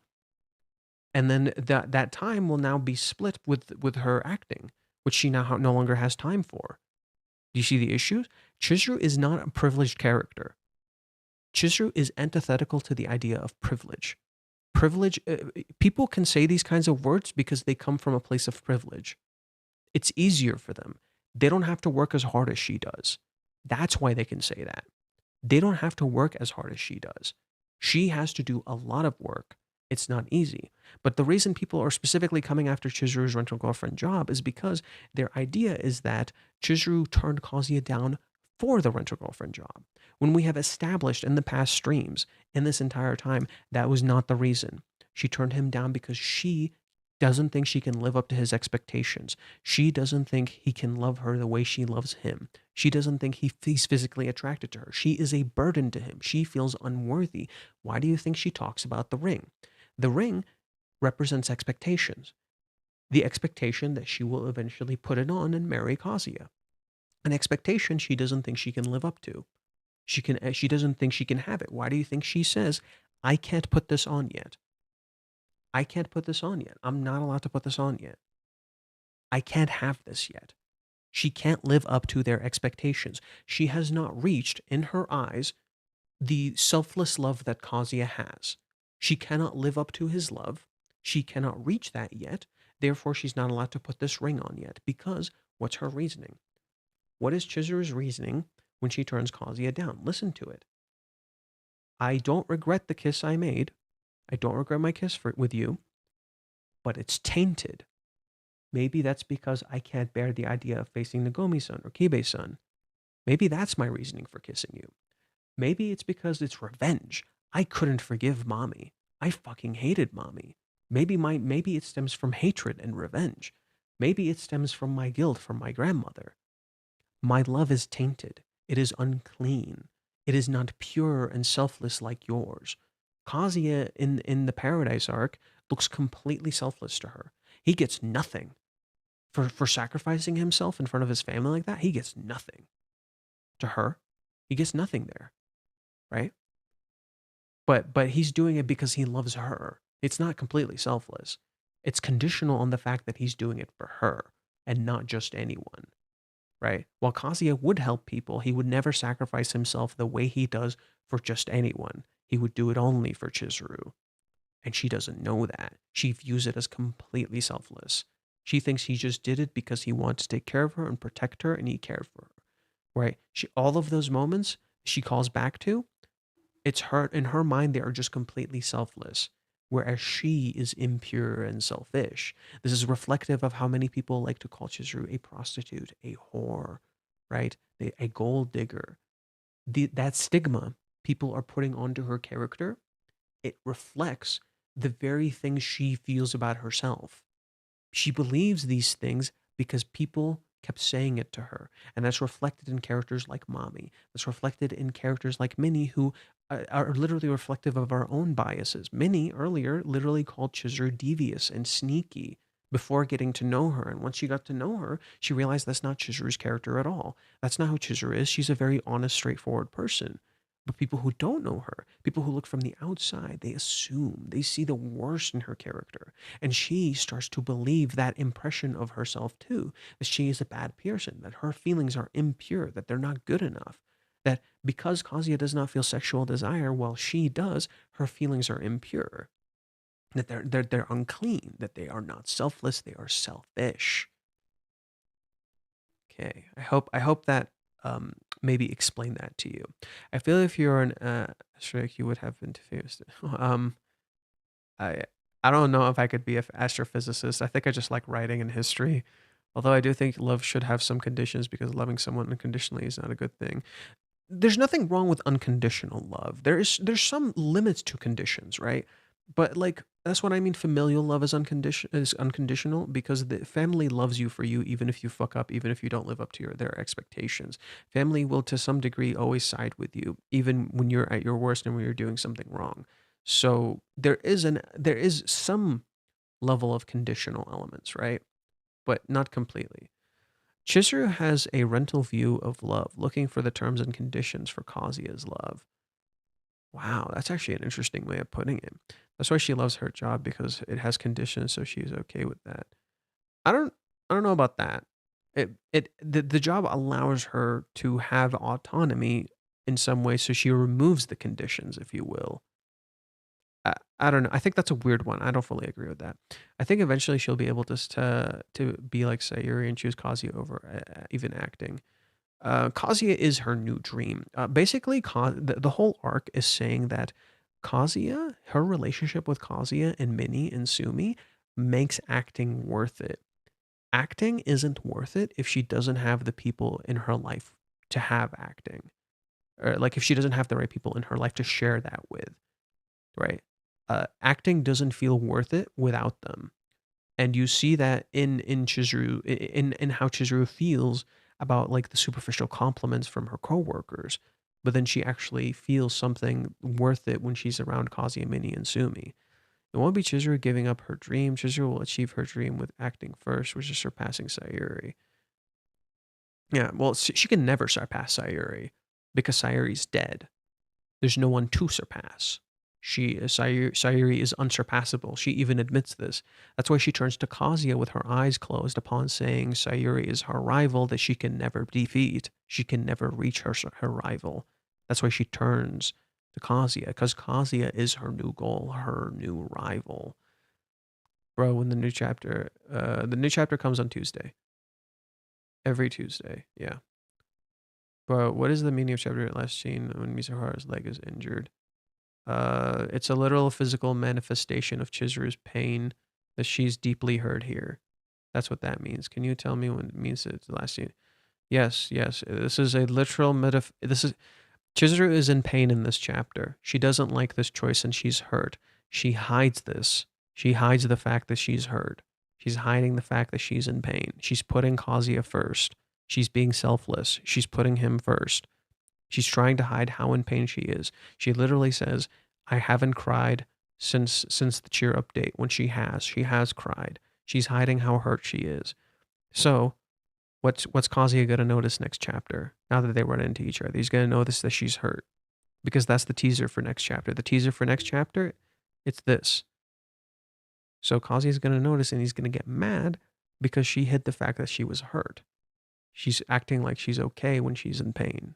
She's not okay. She's in pain. She's hurt. And she's hiding that. Chizuru, in turn, will get pissed at Kazuya because he keeps putting her first instead of himself. She just hurt his feelings. Why the hell isn't he mad? She just turned him down. The anime is in my top 3 favorite anime becomes worse and worse. Well, I'm sorry that you feel this way, but this is my favorite manga of all time. And this isn't an anime, this is a manga. An anime is an animation. Okay. Let's see. Kazuya remembers Yamori's encouragement, and the ring was returned, and Chizuru's apology, and the reality of being rejected comes over him. But if he is compared to an exam, he was encouraged by many people and had tried his best, but in the end he had failed. He feels sorry for those who encouraged him, and even if he regrets it, the result will not change. Yeah, that's why he tells Minnie. He thinks that's it, that's over. You are confronted with the fact that you did not reach the passing mark. I can understand that you may feel a sense of emptiness, as if all your efforts have been denied. Rather than regret or sadness at the result of not reaching your passing mark, even though you did everything you could, all you feel is disappointment. It seems that Chizuru walked from Nabokoro Station in the monologue. It says maybe it was a good thing. In the teaser, it says the night date isn't over yet. Also, next issue, front page color. So it looks like it's going to be a good outcome for Kazuya.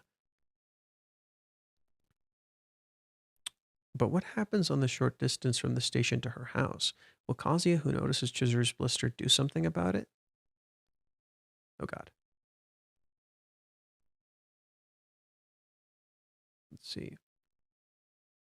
Shoe sore. Hmm. Shoe blister, probably. Whether it's on the way home or after they get home, Shizu can no longer bear the pain, and Kazuya ends up carrying her on her back and leaning her to her shoulder, which seems a bit too convenient. It would be possible to thread her home, but it seems like this will be a big difference, so I'll have to look forward to the next episode. Okay. I think that's good enough. I think that's a good stopping point. We've streamed for a while and I'm a little tired. Let's see. Cause someone Rag Chunbo still saying love Hina Toradora all the time. Oh, these are your favorites, I'm assuming. That's what does Kazuya will end up with. Kazuya will end up with Chizuru. I don't know how many times I gotta say this.